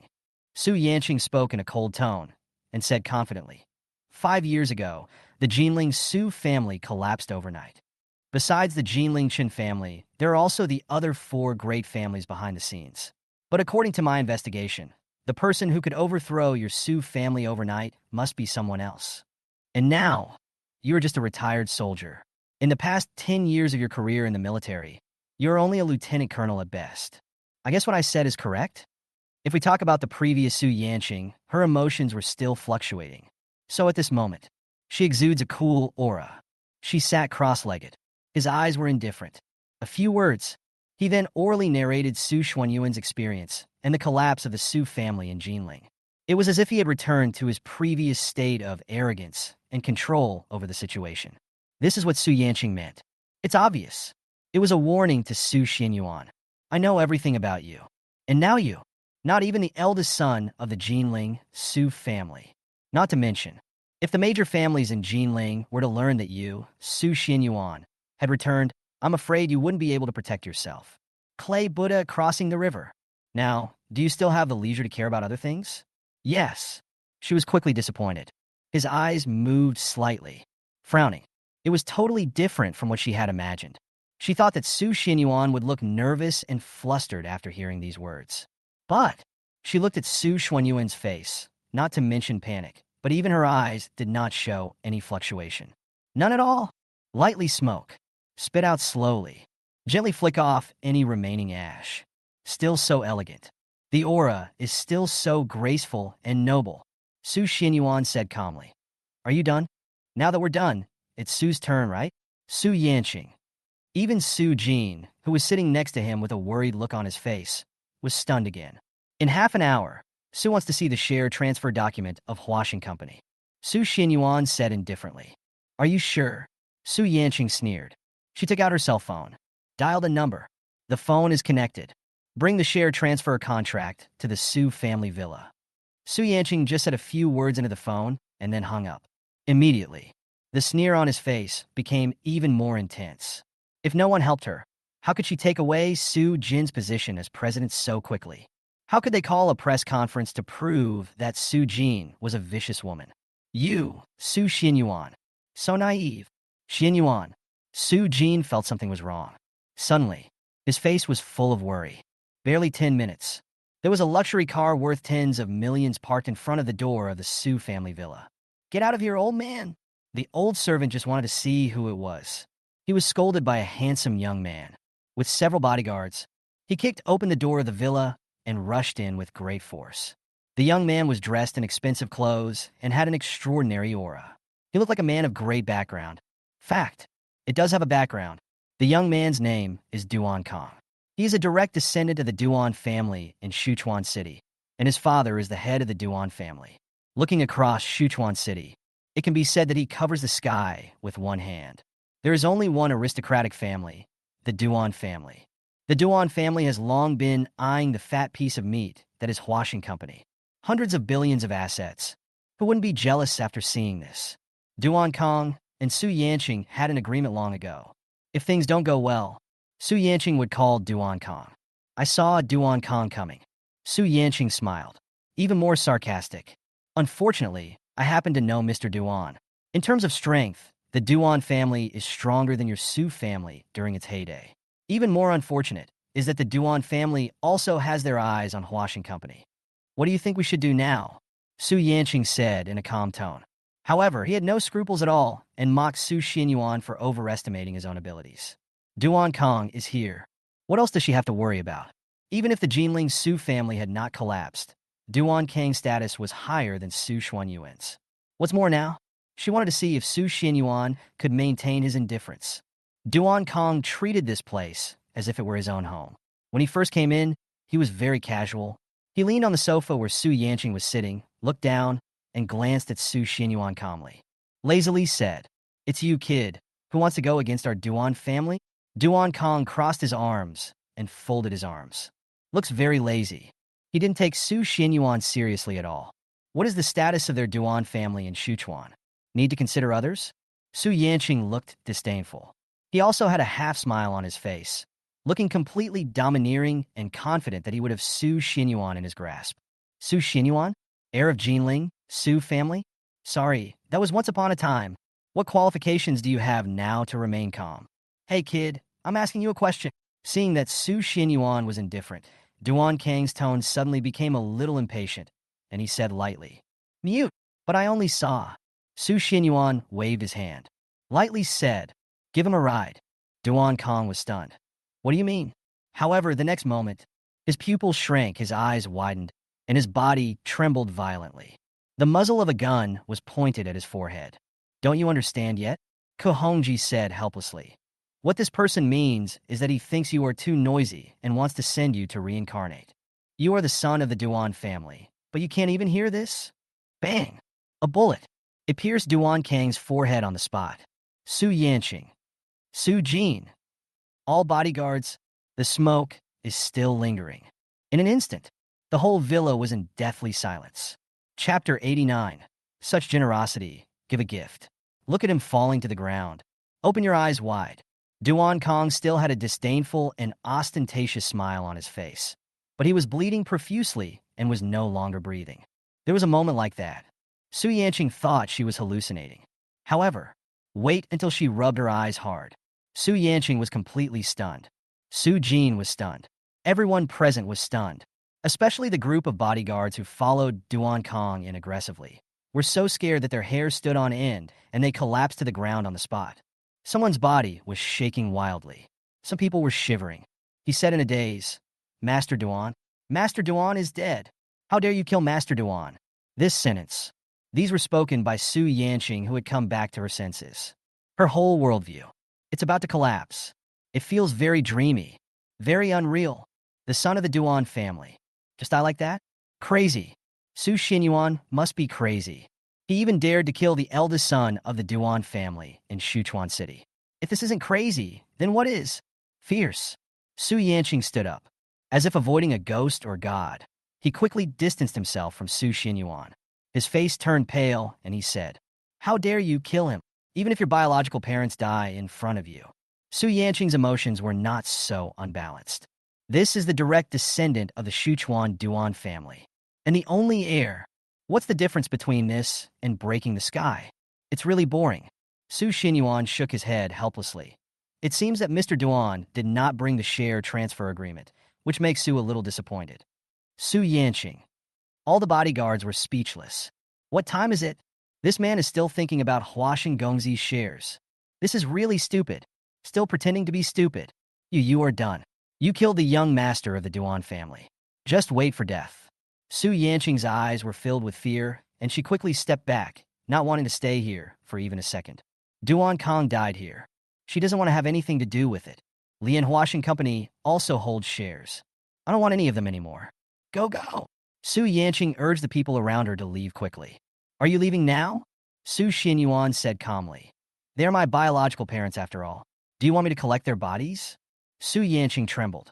The bodies of Su Tianfu and Sun Jinlian were quickly taken away. At the door, Su Xuanyuan's faint voice came to my ears again. In that case, Su will give you 2 days to arrange your funeral. After 2 days, Su wants to see the share transfer book, which will be placed in the living room of the Su family villa. You take care of yourself. Hearing this, Su Yanqing couldn't help but tremble, and she called him a madman several times. Madman? He is totally crazy. 2 days? 2 days later. I'm afraid that no one will dare to collect your body, Su Xinyuan.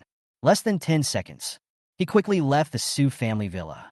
As for those bodyguards, they even fled in all directions. I didn't dare to stay in Sichuan City anymore. If the Duan family knew that they did not protect him well, would they still be able to survive? Xinyuan Yu. Su Jin trembled.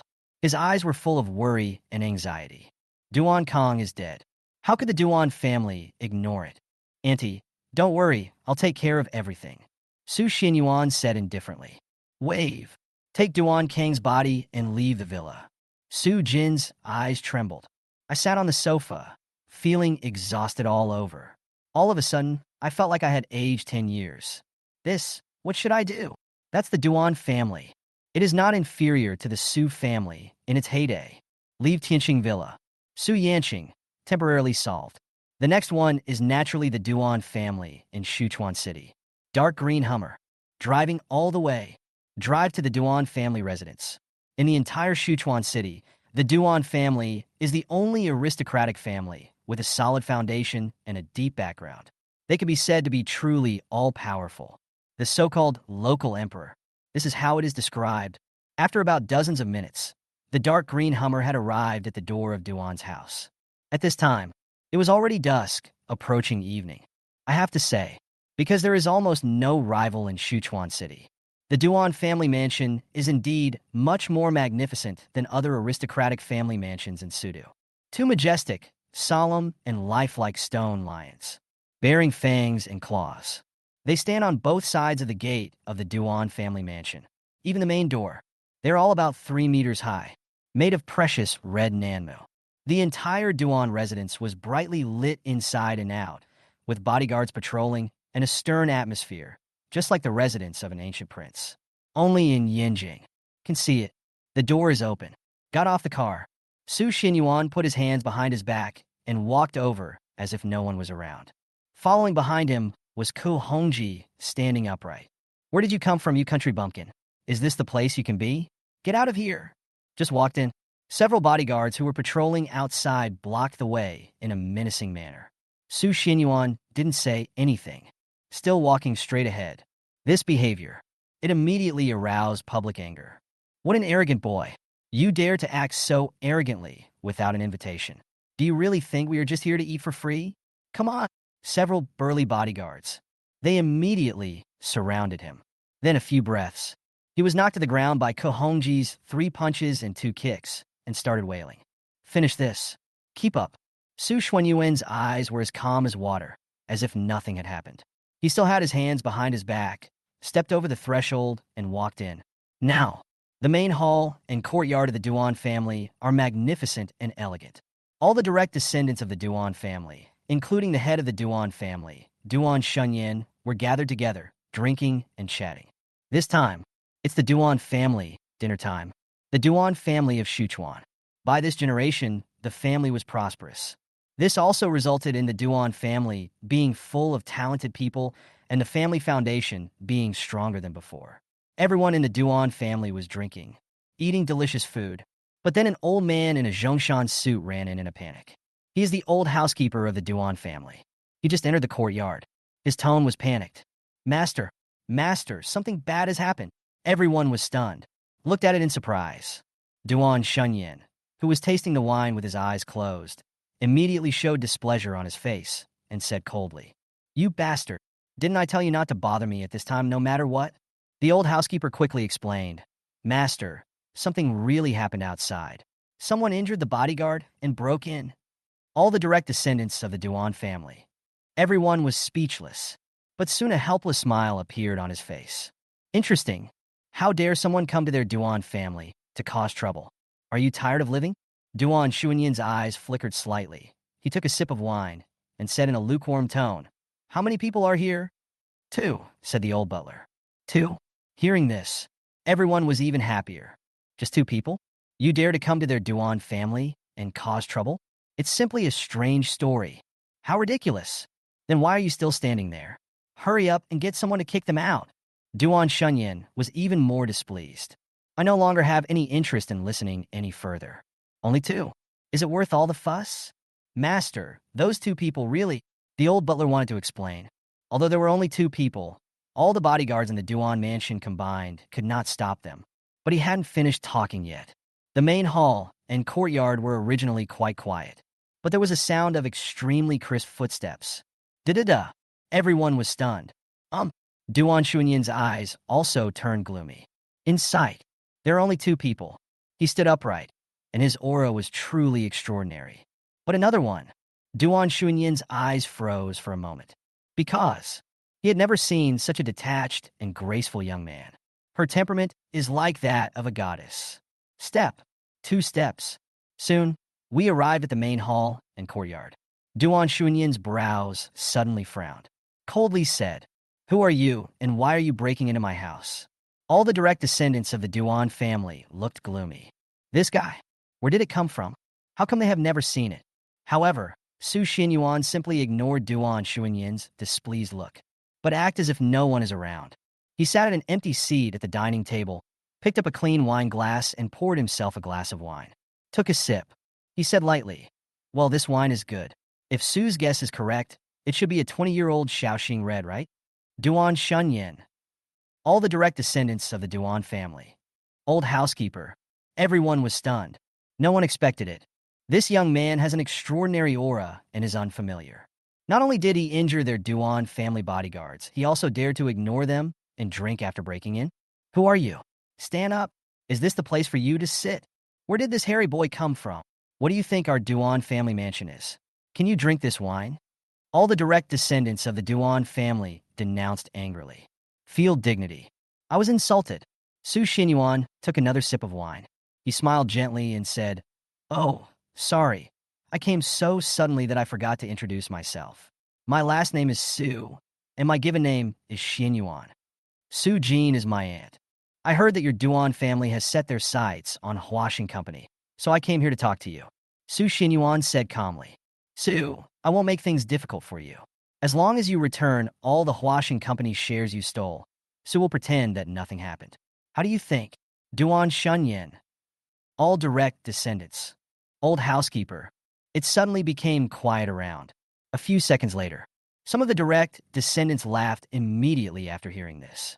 Moment. Everyone laughed. The old butler smiled. Duan Shunyin also laughed. Everyone looked at Su Xinyuan as if he was a fool, and many people were laughing out loud.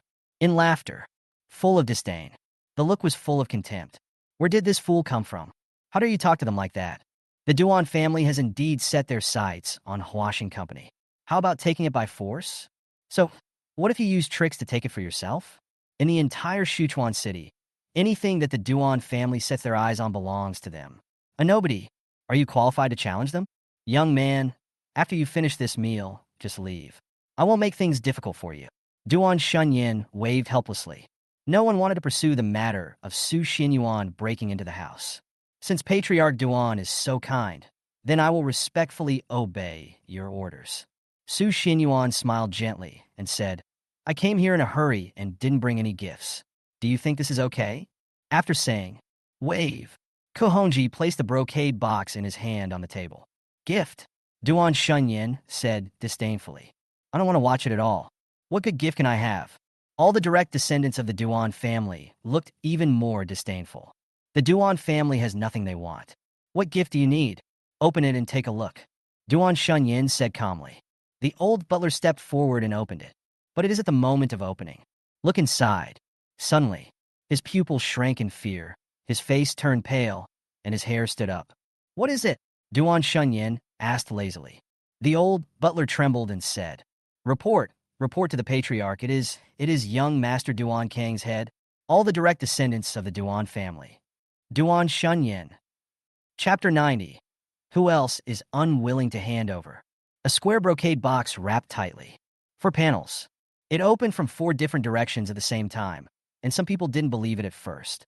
But when the 4 panels, the moment it opens, all the direct descendants of the Duan family were shocked. Their eyes widened, and they felt terrified. A human head with wide-open eyes appear within sight. It turned out to be Duan Kong. In an instant, the entire Duan family mansion, including the main hall and small courtyard, was dead silent. Everyone stared at Su Xinyuan as if they had seen a ghost. My mind went blank. Duan Shunyin, who had come back to his senses, was completely out of control. His body was trembling, his face was pale, and his eyes were filled with anger and hatred. Hysteria. Roaring. You dare to kill my son, you dare to kill my son, Duan Shunyin. Even now, someone slapped him. He didn't want to believe it. My own son. My only son. The son who was going to succeed him in the future was dead. He died in the Duan family, a family with profound background in the all-powerful Sichuan city, including human heads. All were cut off. Give it to him as a gift? Duan Shunyin was furious. Gritting his teeth, he said, I want you to die. Don't even think about leaving here alive today. Even talking, all with heavy breathing sounds. The pain of losing a child. He felt dizzy, his face turned pale, and he sat down exhausted. However, Su Xinyuan ignored him. He was still drinking. He said calmly, Everyone, why are you still standing there? I have limited time. So please hand over the shares of Huashin Company as soon as possible. I believe you all don't want to be like Mr. Duan, right? All direct descendants. The atmosphere in the main hall and courtyard suddenly dropped to freezing point. Everyone's eyes widened. Looking at Su Xinyuan sitting there and drinking, their limbs felt cold, and they couldn't help but take a step back. Madman! This guy. Absolutely crazy. Who are you? Duan Shunyin gritted his teeth. Master Duan, you have such a bad memory. Su Xinyuan smiled faintly and said, Didn't Su just say that? Well, then I will say it again. Su Jin is my aunt, and my name is Su Xinyuan. Does Patriarch Duan have anything else to ask? Su Xinyuan? Duan Xunyin's eyes were slightly cold. His brows furrowed. Slightly thoughtful. He knew exactly what Su Xinyuan said when he introduced himself, but he just didn't take it seriously. But who knows? This strange young man, he even dared to kill his own son. This forced him to take another serious look. The other direct descendants of the Duan family also had solemn looks. Su Xinyuan? Could it be the Jinling Su family? The one who joined the army, Su Xinyuan? Suddenly someone spoke. Everyone was stunned. Jinling Su family? Moment. Everyone remembered something. Looking at Su Xuanyuan's eyes, he was speechless and showed disdain. Duan Xuanyuan's face. It is also gradually easing. Not as solemn as before. Look of contempt. In a cold voice, he said, It's you. Who do you think it is? Previously, he thought that Su Xinyuan, who dared to kill his son, must be someone of great importance. It seems now, he was overthinking it. Jinling Su Xinyuan, this name. They've heard of it. A few years ago, this even caused private discussions among the Handu aristocratic families, who believed that the Jinling Su family had just gotten lucky and had become the #1 family in Jinling. Su Qingrui. Looks good, but is useless. No knowledge at all. Instead of training the heir of a noble family, he was sent to serve in the War Department. If this isn't a fool, then who is the fool? Such as their family status. I have money if I want it. If you need connections, you have connections. Why do we need to send our children to the War Department?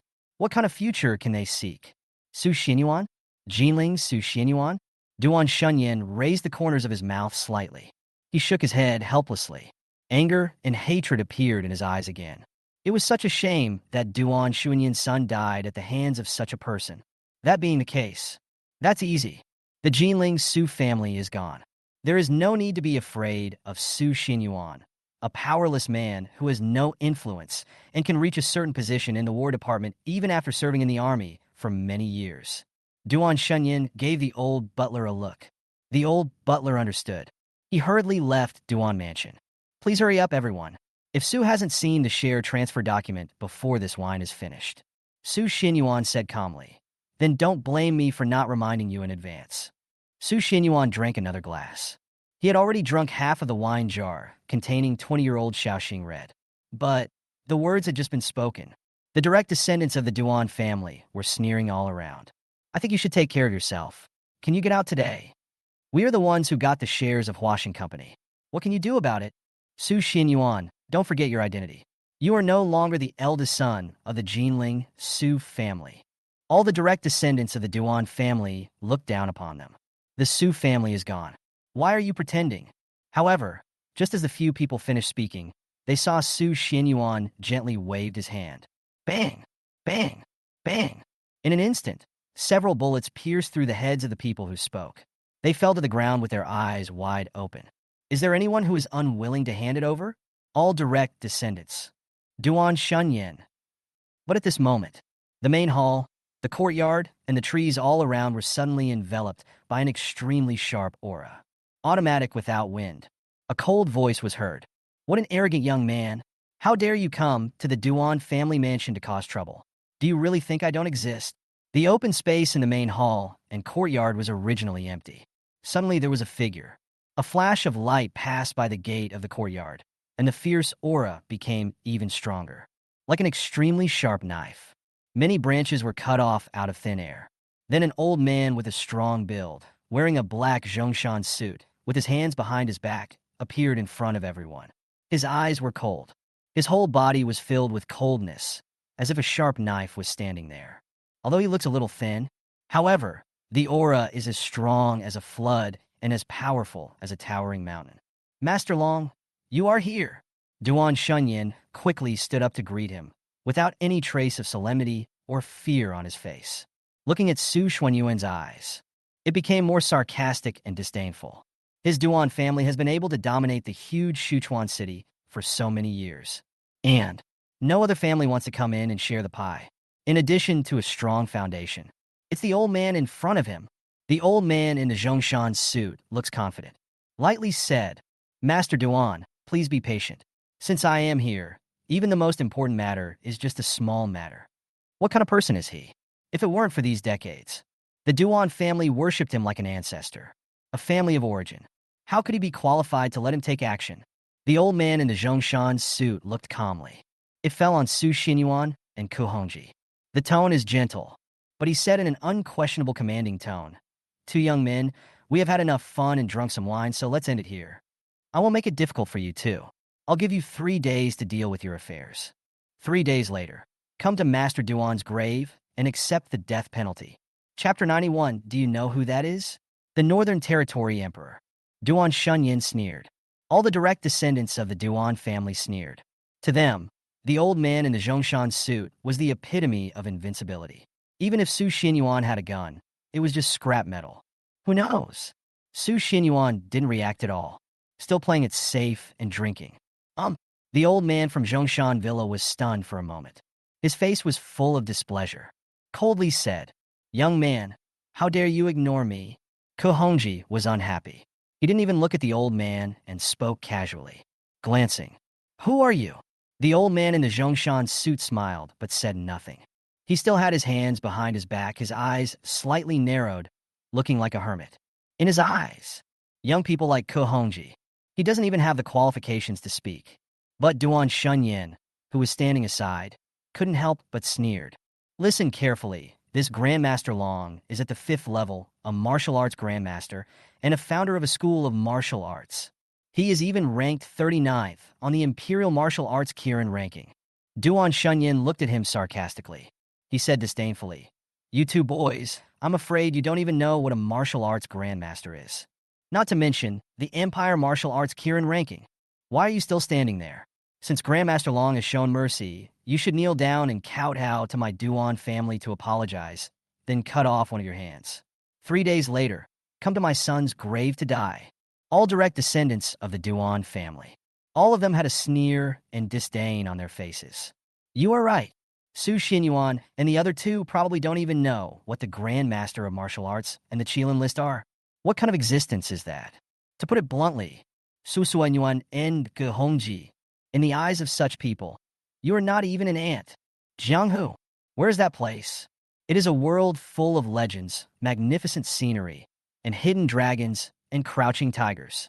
Not to mention their Duan family. Even the high and mighty royal family would extend an olive branch to recruit powerful martial artists. Some people, you can even become a guest of honor of the royal family, being able to drink and chat with royal princes and become brothers. Unexpectedly, Duan Shunyin finished speaking.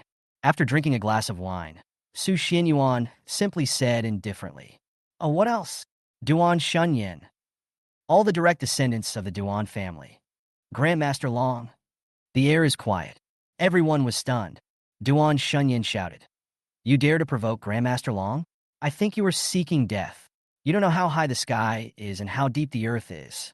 Do you really think you can do whatever you want just because you have a gun? You dare to sit here and drink? How arrogant. Grandmaster Long can crush you to death as easily as crushing an ant. I think this kid is looking for death. Grandmaster Long, kill him now." All the direct descendants of the Duan family denounced angrily. I feel like there must be water in Su Xuanyuan's head. The master is like a dragon. At the 5th level, the Grand Master of Martial Arts can offer incense and worship and look down upon the masses. Does Su Xinyuan dare to respond like this? It's simply courting death. Everyone sneered. Everyone is waiting to see how Su Xinyuan will kneel down and beg for mercy. Okay. It seems that young people nowadays are really inferior to the previous generation and have too little experience. The old man in the Zhongshan suit looked slightly gloomy. Also, very unhappy. What kind of person is he? Jianghu, establish a school. Even the high and mighty royal family has this treatment and can occupy a seat. Nowadays, how could I be ignored by such a young man? In that case, I will let you, a young man who doesn't know the immensity of heaven and earth, see for yourself. The old man in the Zhongshan suit said coldly. Some people cannot be provoked. While speaking, with his hands behind his back, he walked towards Su Xianyuan, an inexplicable sharp aura. The air emanated from Grandmaster Long, and even the leaves scattered on the ground were faintly trembling. Duan Shunyin sneered. All the direct descendants of the Duan family were also sneering. All right, finally angered Grandmaster Long, Su Xianyuan said calmly. I'll give you 30 seconds. Is that enough? After saying, still drinking. That's enough. Kogongji nodded. Everyone was disdainful. From the sound of it, does he think he can stop Grandmaster Long with just one person under his command? How ridiculous. The old man in the Zhongshan suit shook his head. I think Su Xianyuan is extremely ignorant. He sneered. Young man, you are the most ignorant person I have ever seen in my life. Real. However, this Grandmaster Long said, not finished yet. The pupil shrank suddenly. Then, he opened his eyes wide, his face full of disbelief when he saw Kohongji, who was just in front of him. In the blink of an eye, appeared in front of him, just half a foot away. You. The old man in the Zhongshan suit was shocked. Just about to raise my hand. His arm was broken by Kohongji. Severe pain swept through my body. Before he could react, snap. His neck was broken. Before he died, his eyes were wide open, full of disbelief and unwillingness. His limbs were weak, and he just fell to the ground. Bang! Duan Shunyin. All the direct descendants of the Duan family. There was dead silence all around. Duan Shunyin's eyes widened. All the direct descendants of the Duan family opened their mouths wide. They are sluggish. They were dumbfounded. They couldn't believe it. They felt like they were dreaming. 5th level, Grandmaster of Martial Arts. He was ranked 39 on the Empire Martial Arts Kirin list, a figure who was capable of founding a school of martial arts. How could he just die like that? In fact, can become the left guard of the Northern Frontier War Department. Gihongaji's strength, very strong in itself. It's just that normally, with the 18 riders following him, he never had a chance to show himself. If ranked according to the Kirin list, Kohongji can be ranked in the top 5. Su Xianyuan said calmly. Okay, the flies are gone. Here are your share transfer documents. Su, I'm a little drunk. Duan Shunyin. All the direct descendants of the Duan family. Suddenly, come back to your senses. Including Duan Shunyin, all the people in the Duan family were terrified. Their hair stood on end, and they hurriedly retreated. Who are you? Duan Shunyin said tremblingly. Is this the heir of the collapsed Su family? How could there be someone around me who could kill a 5th grade martial arts grandmaster in seconds? And just at this moment, the old steward of the Duan mansion who had been away for a long time, finally back.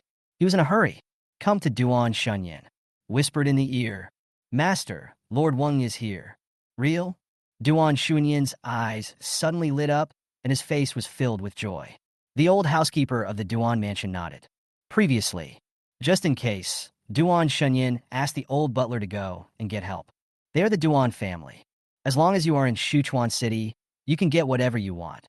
It's because of them behind them, backed by officials from the Handa governor's office. Otherwise, how could the other noble families in the 12 cities of Handu allow them to enjoy the resources of the entire Sichuan City? Please come in quickly, Duan Shunyin urged. The old housekeeper hurried out to invite someone. The expressions of all the direct descendants of the Duan family also returned to calmness from anxiety. Same as Duan Shunyin. There was joy on their faces. Lord Wang, the Handa governor's office, the 3rd rank of the empire, Lord Wang Jujing. As soon as this person arrived, can Su Xianyuan still be so fearless? Grandmaster Long, after all, is a man of the martial arts world, so naturally he could not intimidate Su Xianyuan who came from the War Department. But how can Lord Wang Jujing be compared with him? This person is an official from the Handa governor's office. Just based on this, we'll definitely be able to subdue Su Xianyuan.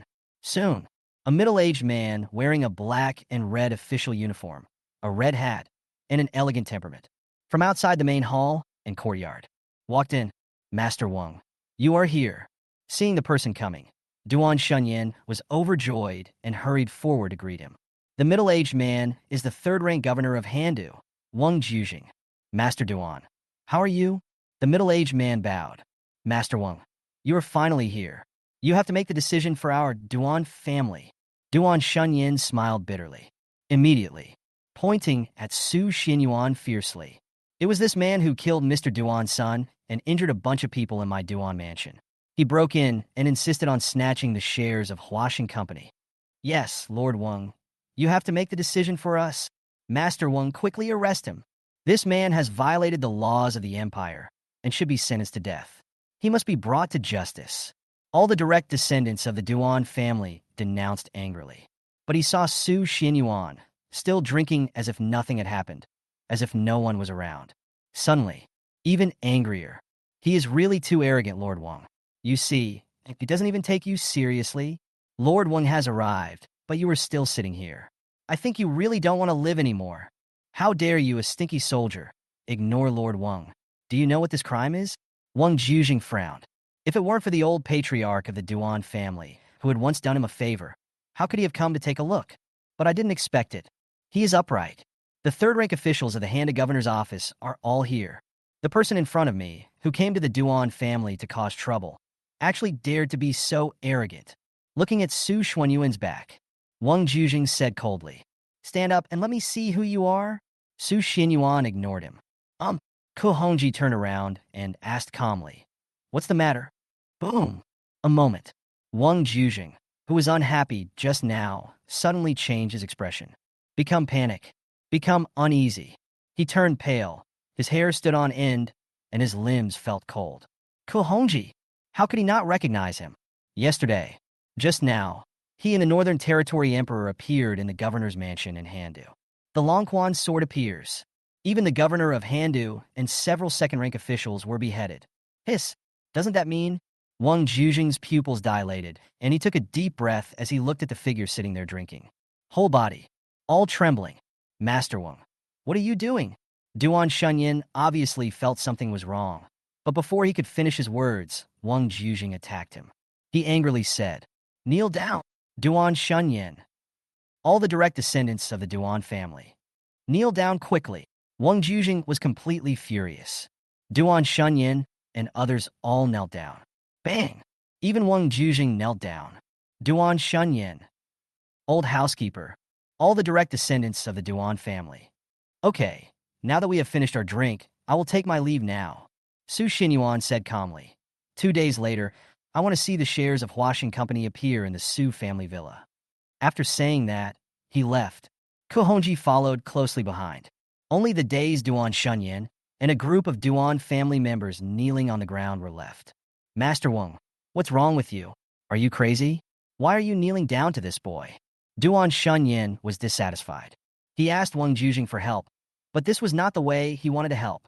Wang Jujing stood up tremblingly, his face pale and still frightened. But he said coldly, "I think you are crazy. If it weren't for the old master's kindness to me, I wouldn't have spoken for your Duan family just now. Do you know who that is? The Emperor of the North, Duan Shunyin, old housekeeper, all the direct descendants of the Duan family." For words fell. Some people fainted from fright. Duan Shunyin's scalp was tingling. As soon as he stood up, he collapsed to the ground in fright again. The moon is high in the sky. The entire Duan family mansion was silent. Chapter 92. How dare the setting sun swallow the bright moon? Shuchuan City tonight. The moon is bright and the stars are sparse. Clear sky. There is a sense of tranquility. It makes people feel relaxed. But in the dark, with an indescribable sense of panic. The entire Shuchuan City citizens. He still hadn't recovered from the news that the Governor General of Handu and several second-rank officials had suddenly died during the day, suffering from food poisoning, not sent to medical treatment in time. Unfortunately passed away? I'm afraid only a 3-year-old child could believe such words, not to mention ordinary citizens. In the 12 cities of the Han capital, from the lord of a city of the 4th rank and many influential officials to the heads of aristocratic families and minor clerks in the county government, no one slept for a long time that night. Standing on my balcony, looking at the bright moon, he frowned with worry. Cigarette. He smoked one cigarette after another, thinking about the reason why the governor of Handa died. Of course they didn't believe it. What food poisoning? The top leader of the 12 cities of the Han capital, a first-rank official in the empire, and a frontier official. It can be called the independence of the princes. Don't even think about having a meal on weekdays. Just drink some tea. There will always be someone who will taste it first to see if there is anything wrong to prevent any accidents. But even if they dared to guess, restless thoughts, possibility flashed by one after another, but in the end, they were all rejected by them one by one. That's exactly the feeling. It makes everyone feel more and more uneasy. How could a provincial governor, one of the most important figures in the entire empire, die in such an unclear manner? They couldn't figure it out. I really can't understand it. Even the peach blossom land with fragrant grass, high mountains, and cold water is far away from the world outside the temple. All have been affected. Since ancient times, there have been few historical records of high-ranking officials dying suddenly. Even if there are also extraordinary secrets in it. But even so, they mobilized all their connections to find out the truth. But it was as if there was an invisible net spanning the 12 cities of Handu, covering everything. There is no trace at all. Washington Corporation. Since Su Yanqing seized power, employees from top to bottom were all affected. As the saying goes, a new emperor means new ministers. Those old employees who were once appointed as department heads by the former President Su Jin, all were ruthlessly replaced. At the beginning, some people discussed privately that Su Yanqing was too arrogant and domineering. A new official takes office. Just get rid of it. It's really too much. Some people even don't believe the accusations Su Yanqing made against former President Su Jin at the press conference. But when the person who said these words, they were fired one after another. This kind of discussion, and then I could no longer hear it. Tonight, the lights are on in the headquarters of Washington Corporation. It is almost 10:30, but employees in every department on every floor are still working the night shift. This was after Su Yanqing took office. Regulations formulated. If it were in the past, after 8 o'clock, the lights in the building were already turned off. At a glance, the atmosphere in the office where managers of various top-level departments were staying was even more depressing. Because of today, the lights in the president's conference room came on. They don't understand. Why did the new president, Su Yanqing, suddenly convene a shareholders' meeting at this point? These department managers not understand. The shareholders who were in the meeting room at the moment didn't understand either. They're already here. I sat there for 10 minutes. But Su Yanqing didn't say anything. Finally, some people couldn't hold back. Opened his mouth. He is a person with rich experience and can be considered an old shareholder who founded Huaxing Company together with the former President Su Jin. Su Yanqing, if you have something to say, hurry up. It's late at night. Don't waste everyone's time. If you don't tell me, I'll leave. However, this man, who was old enough to be Su Yanqing's grandfather's old shareholder, just opened his mouth to express his dissatisfaction with Su Yanqing's action of calling them, the shareholders, to a meeting in the middle of the night. But he was given a cold glare by Su Yanqing. The latter. I was speechless for a moment. Showing a trace of fear, he sat down again. This old shareholder, secretly feeling helpless and aggrieved. If it weren't for the Duan family, who had the power to cover up everything, standing behind Su Yanqing, how could a man of his age even look at the face of someone who could be his granddaughter? The atmosphere was awkward. And other shareholders. The reason why he betrayed the former President Su Jin, same as this old shareholder. It's nothing more than those 16 words. The world is bustling with people seeking profit. The world is bustling with people seeking profit. Behind Su Yanqing, the Duan family, who stood like a local emperor and dominated Sichuan City for nearly 100 years. The Duan family has set their sights on Huaxing Company, but Su Jin is unwilling to accept the offer, thinking that this is simply asking for trouble. He who knows the times is a hero. They don't want to follow Su Jin. Ruined reputation. There is also the family fortune accumulated over half a lifetime. President Su, tell me, what's the matter that you are so anxious to call us to a shareholders meeting? Could it be that Su Jin is unwilling to give up the remaining shares? Or has the Duan family changed their minds and they want to get more shares? The shareholders began to speak up. Want to know why? Silence for more than 10 minutes. Su Yanqing finally spoke. The young master of the Duan family died in the Su family villa today. All shareholders. However, the first sentence he said shocked everyone. In an instant, they all opened their eyes wide, opened their mouths, and looked at Su Yanqing with dull eyes. Everyone, like thunder. His face was full of disbelief. What? Young Master Duan? Duan Kong? The patriarch of the Duan family, the only descendant, the only heir of the Duan family, is dead. Su Yanqing, are you kidding us? The old shareholder who had spoken earlier was speechless and said in disbelief, Master Duan, how is it possible? It's true. He died right in front of me. Old shareholder. Everyone. 2 or 3 seconds later. The entire conference room was like a frying pan exploding, and all shareholders were unable to calm down. Su Yanqing, what on earth is going on? Yes, President Su, please tell me quickly. Aren't you going to the Su family villa today to ask for the share transfer certificate? How could Mr. Duan die out of the blue? Could it be that Su Jin killed him? All shareholders were in a panic. Duan Kong is dead. The only heir of the Duan family is gone. This will undoubtedly ruin the Duan family's future. What a terrible disaster. He died because he went to ask for the share transfer certificate. If the Duan family blames them, will they have a good ending? Su Yanqing's emotions.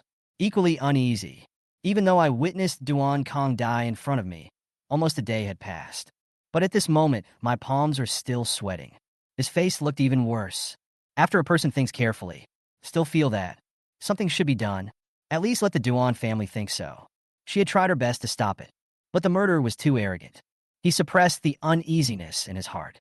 Su Yanqing said in a heavy voice, Everyone, the most urgent thing is that we should immediately gather reporters and release news to explain how Duan Kong was murdered.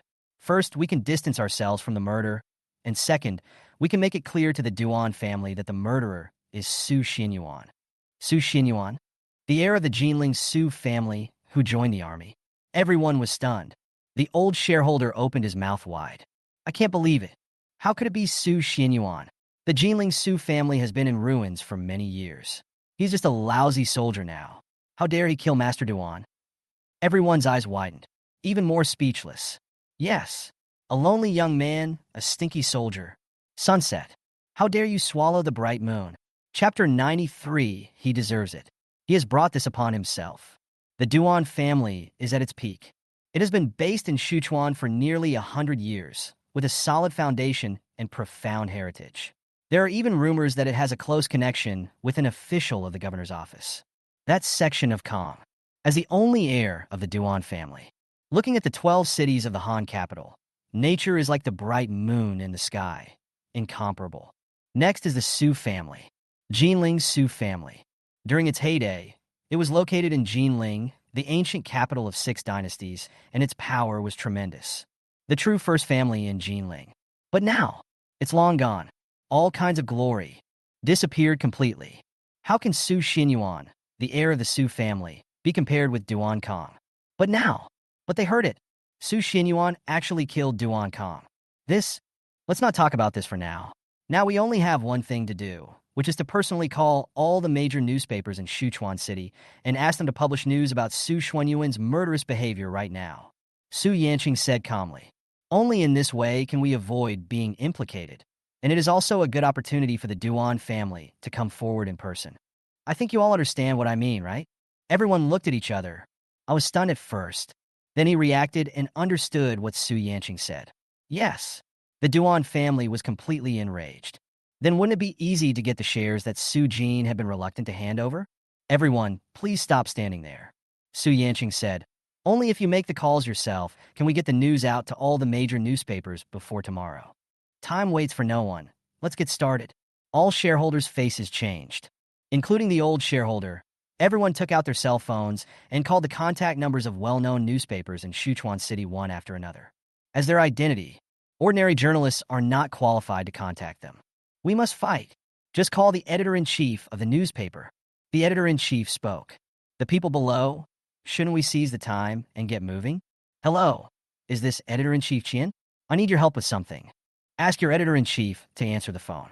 I have something to tell him. Editor-in-chief Wang, it's me. I have something that I need your newspaper to send out. The entire conference room. All shareholders answer the phone.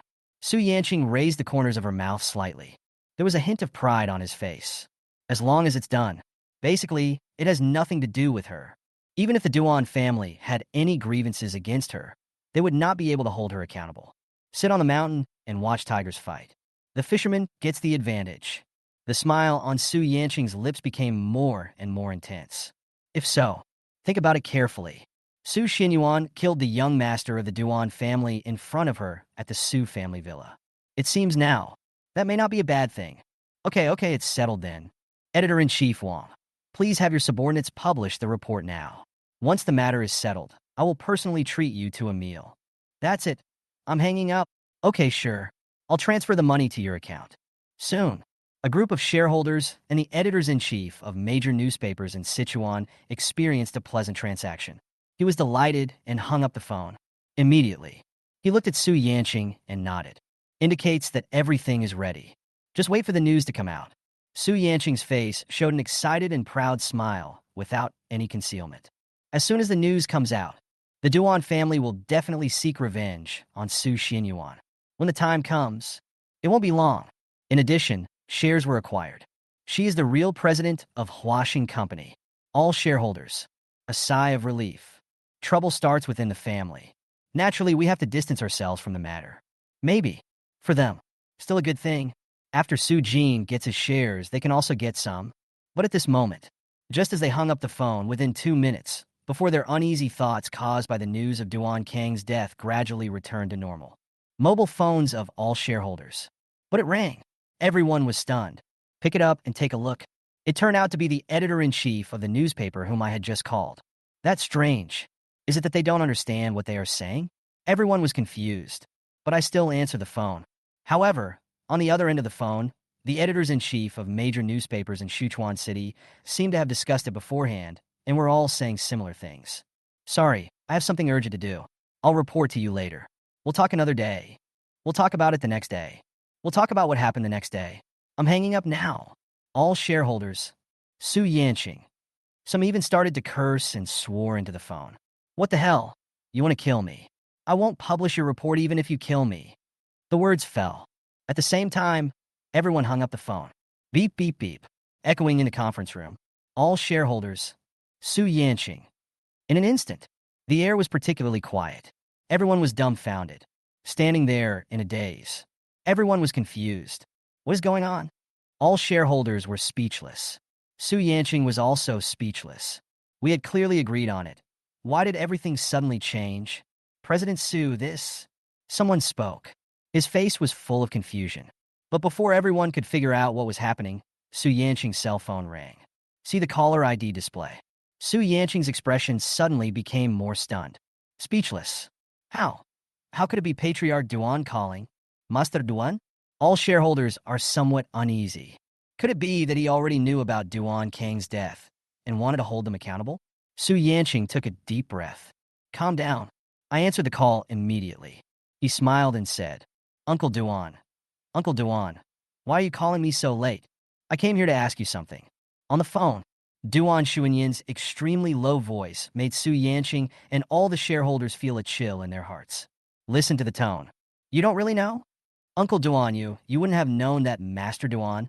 Su Yanqing suppressed her fear and wanted to state the facts, but was interrupted by a cold voice.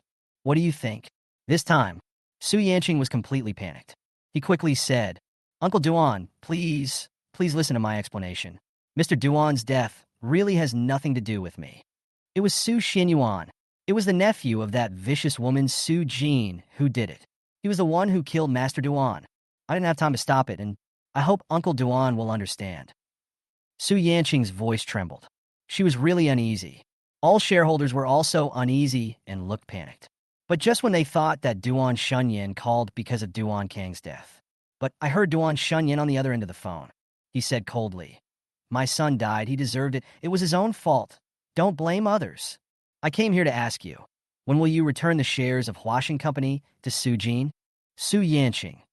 All shareholders. Uncle Duan, what did you say? Su Yanqing was stunned. I feel like I'm hallucinating in my ears. Duan will give you one night. If you don't return the shares to Su Jin before 8 o'clock tomorrow morning. Snort. Accompanied by Duan Xuanyin's extremely heavy cold snort. The phone was hung up. Beep, beep, beep. Su Yanqing. All shareholders' hair stood on end. They are all old hands who have been in the business for half their lives. So how could they not hear that something big must have happened here? Otherwise, how could the head of the Duan family not care about the death of his own son?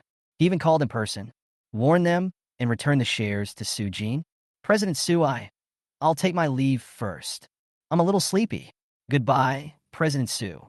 Goodbye, President Su. A moment. All shareholders hurriedly stood up and left the meeting room in a panic. Less than 10 seconds. The entire conference room was empty, with only Su Yanqing left. Su Yanqing's face was dull. Silence. He sat down in a daze. However, the voices of managers from various departments rushing in a panic had already been heard. "Oh no, President. Phoenix newspaper suddenly published a report saying that you forged the hospital examination and deceived the public.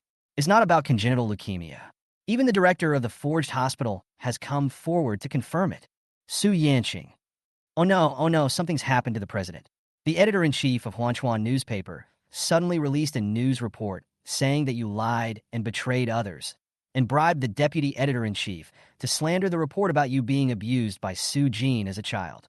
Su Yanqing. Oh no, President. The observation agency suddenly released news and found the retired director of the Sichuan Welfare Institute, confirming that you were indeed an orphan when you were a child. There are also photos of you when you were a child. Su Yanqing. Boss, something bad has happened. The Sichuan Weibo trending searches are all about you. There are already hundreds of thousands of people commenting on you. I want you to give me an explanation. Sentence after sentence, falling beside the ears. But at this moment, Su Yanqing's eyes were completely lifeless and her face was dull. She sat there like a puppet, motionless. Words in the ear. It made her feel almost desperate. And the night outside. But it gradually became clear.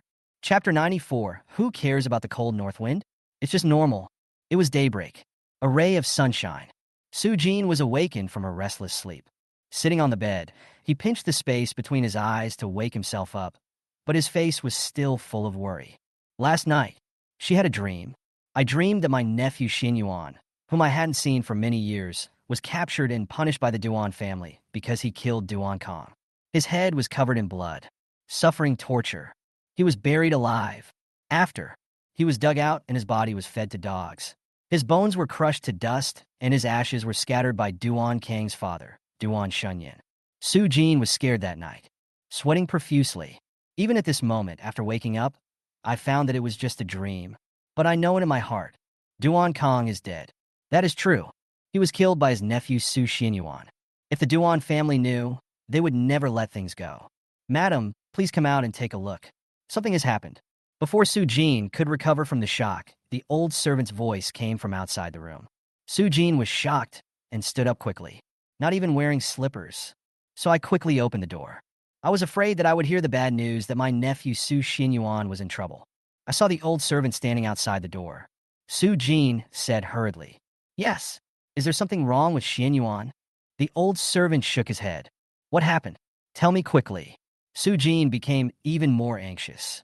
"Ma'am, you should go to the living room and take a look." Su Jin was stunned.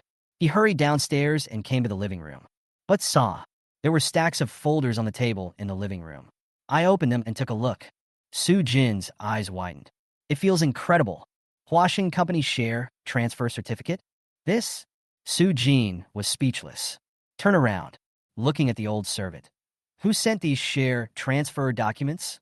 The old servant answered truthfully. "Madam, this is what happened. It was not past 6 in the morning when I opened the door and saw your shareholders kneeling outside the door. They said they wanted to apologize to you and that they were willing to return all their shares. After that, not long after they left, Patriarch Duan also came here with his men in a hurry. He also came to apologize to you and left the share transfer letter here. Seeing that you were still resting, he did not dare to disturb you." Su Jin. His face was dull. "Open your mouth slightly. It feels like listening to a divine book." Before she could come to her senses, the old man spoke again. "Madam, there is one more thing. That is, the eldest lady has just come back and wants to return the half of the shares you gave her to you, saying that she hopes you can forgive her." Su Jin. "Where is she? She said she will never return to Sichuan again. She was wrong before. Please take care of yourself." Su Jin was silent. Not so much silence. It's better to say that now. I am confused. I don't understand at all. What on earth happened?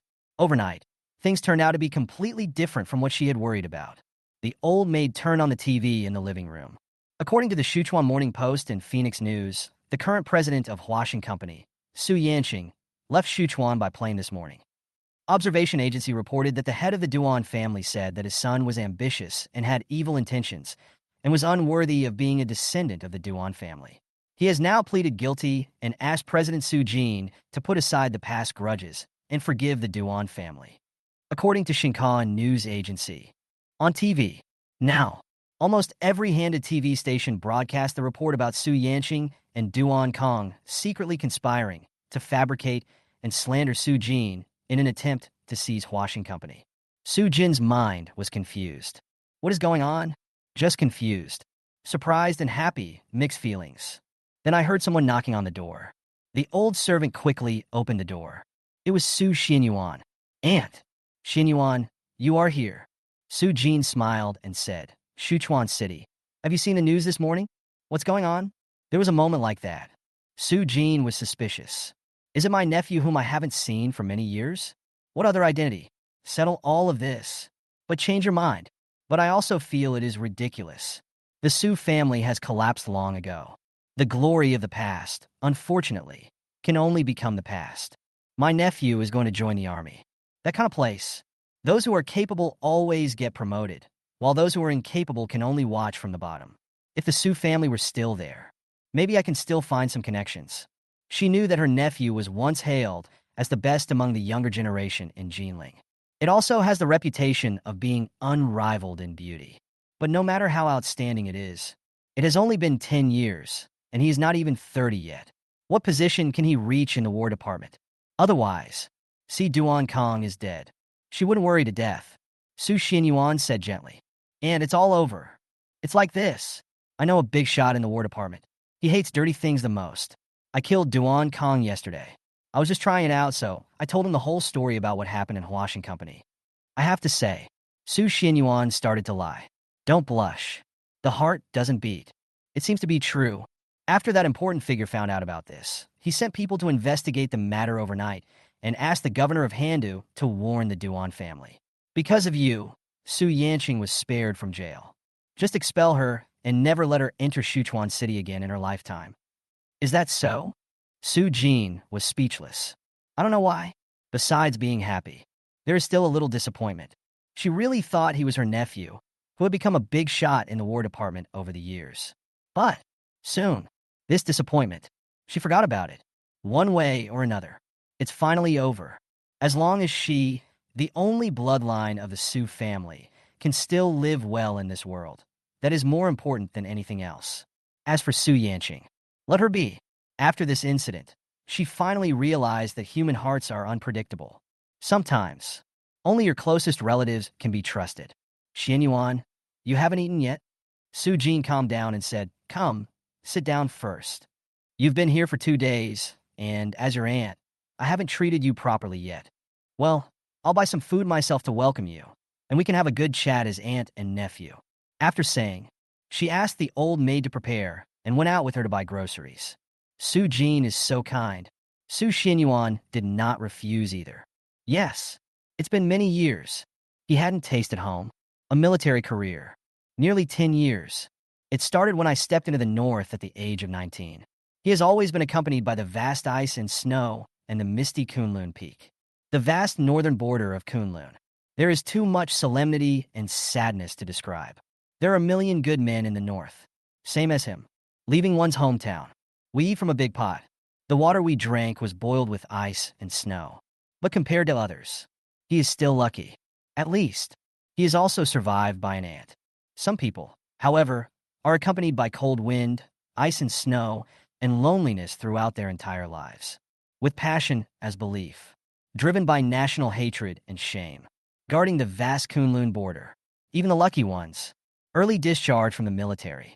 Back home, what I see is not warmth, but just a chill to the heart, a trace of dry soil in front of the grave of a loved one. Who cares about the cold north wind? Just thought it was normal. Chapter 95. The martial spirit is rising in the streets and alleys. Su Jin bought some vegetables. Get busy in the kitchen yourself. Made a few home-cooked dishes. Xinyuan, it's time to eat. Come and try it. Su Xinyuan stood up. Called Ke Hongji to come along. At first, Ke Hongji shook his head and refused. The Northern Territory Emperor's family banquet. How could he get to the table?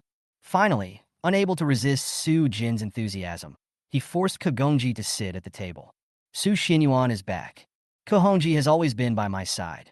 It's neither moral nor logical to leave it alone, right? But the most crucial thing was that Su Xinyuan glared at him fiercely. Otherwise, Kohonji would never dare to sit at the table. At the dinner table, we chatted about family matters.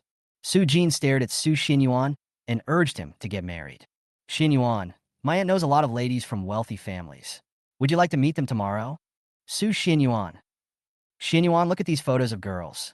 Which one is suitable? How about I invite her out so that you two can meet her? Su Jin took out his cell phone, flipping through photo after photo. Seeing the person next to him was a little embarrassed. He looked at Kohonji next to him and couldn't help laughing. Want to laugh, but I didn't dare to laugh. When in the north, they discussed it privately. What to do? No one dared to introduce this person to someone else. Being reprimanded is the lightest punishment. If you get beaten, it will hurt for a few days. His Majesty. I even intended to recommend several princesses. However, because he was busy with official duties in the north and had no time to take care of his children's personal affairs, the matter was left unresolved. It seems now, we have to let this person's closest relatives speak. Emperor, you can't refuse now, right? Xinyuan, look, this girl is pretty good. She has a good figure and a good family background. This girl is not bad. Her father is also a business tycoon. What do you think? And this girl, Emil. Then I heard Su Jin introducing nonstop. It seemed like he was determined to find a girlfriend for Su Xinyuan. It made Su Xinyuan. I had no choice but to finish my meal quickly, found an excuse to go for a walk, and left. Kogonji hurriedly followed.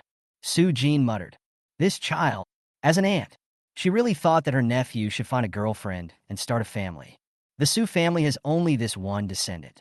She didn't want to see the Su family fall apart. But how would Su Jin know? Su Xuanyuan's true life experience. At this point, Su Chirei didn't mention it to her. Leave the Su family villa. Kohonji couldn't help but say, Emperor, I think your aunt is right. It's time for you to find someone. I think Miss Mu is pretty good. Gehongaji thinks. Mu Shuyao is compared to those high and mighty princesses. Although the status is not as good as mine. But it's really good. She does not have the airs of a big star who is fanatical and self-righteous, or who acts in a domineering manner. Nor does she have the character of a princess who is superior to others. It depends on appearance. Have good looks? To have a good figure, have a good figure. Emperor, how about? Kohonji just spoke again. Su Xinyuan glared at him and glared back. He said lightly, I've been in Shuchuan for 2 days. Come with me for a walk. Also, have you found out everything I told you about? Before arriving in Shuchuan, he asked Kohonji to find out where the old squad leader Liang Sanchi was now. He has been for many years. I never saw that carefree, dark-skinned man again. Kohonji said awkwardly. I checked Liang Sanchi's residence as soon as I arrived at Shuchuan Airport, but it seems that your old squad leader has lost contact since he retired. A retired soldier from the Northern War Department, even if he was just a small non-commissioned officer. Return to the homeland. We'll arrange work. For an old sergeant like the old squad leader who has decades of military service, there is actually no need for him to leave the Northern Frontier War Department even if he is old enough.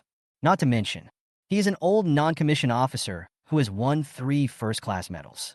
To the Northern War Department, he is a walking dictionary with extraordinary experience and rich qualifications. He could definitely stay in the North and serve as a coach to train new recruits. What to do? The old squad leader said, I'm an old man now, so I don't need to be supported by the War Department. It's a waste of food. Don't worry, I won't starve to death when I return. I won't compete with you little bastards for food, but even leaving the North, with 3 first-class war medals, there's also a good place to go. How come I can't find it? Su Xinyuan frowned. Emperor, don't worry. Although the internal archives of the War Department cannot be found, I have found some clues in the governor's mansion in Handu. Kohonji said, a few years ago, your old squad leader seemed to have gone to Chantian to apply for a job at a security company, and then we completely lost contact. Su Xuanyuan's eyes moved slightly. Security company. Among them, the vast majority of applicants are retired military personnel. This is consistent with the old squad leader's character. Where to? I can't forget the military camp. Long Sky. It's close to Shuchuan City. Do you know which security company it is? No. Get ready and take me to see it tomorrow. Finished walking. Su Xinyuan went back and said goodbye to Su Jin. Su Jin tried to persuade him to stay. Want Su Xinyuan to move in. Xinyuan, this villa is very big anyway, and there are several empty rooms upstairs.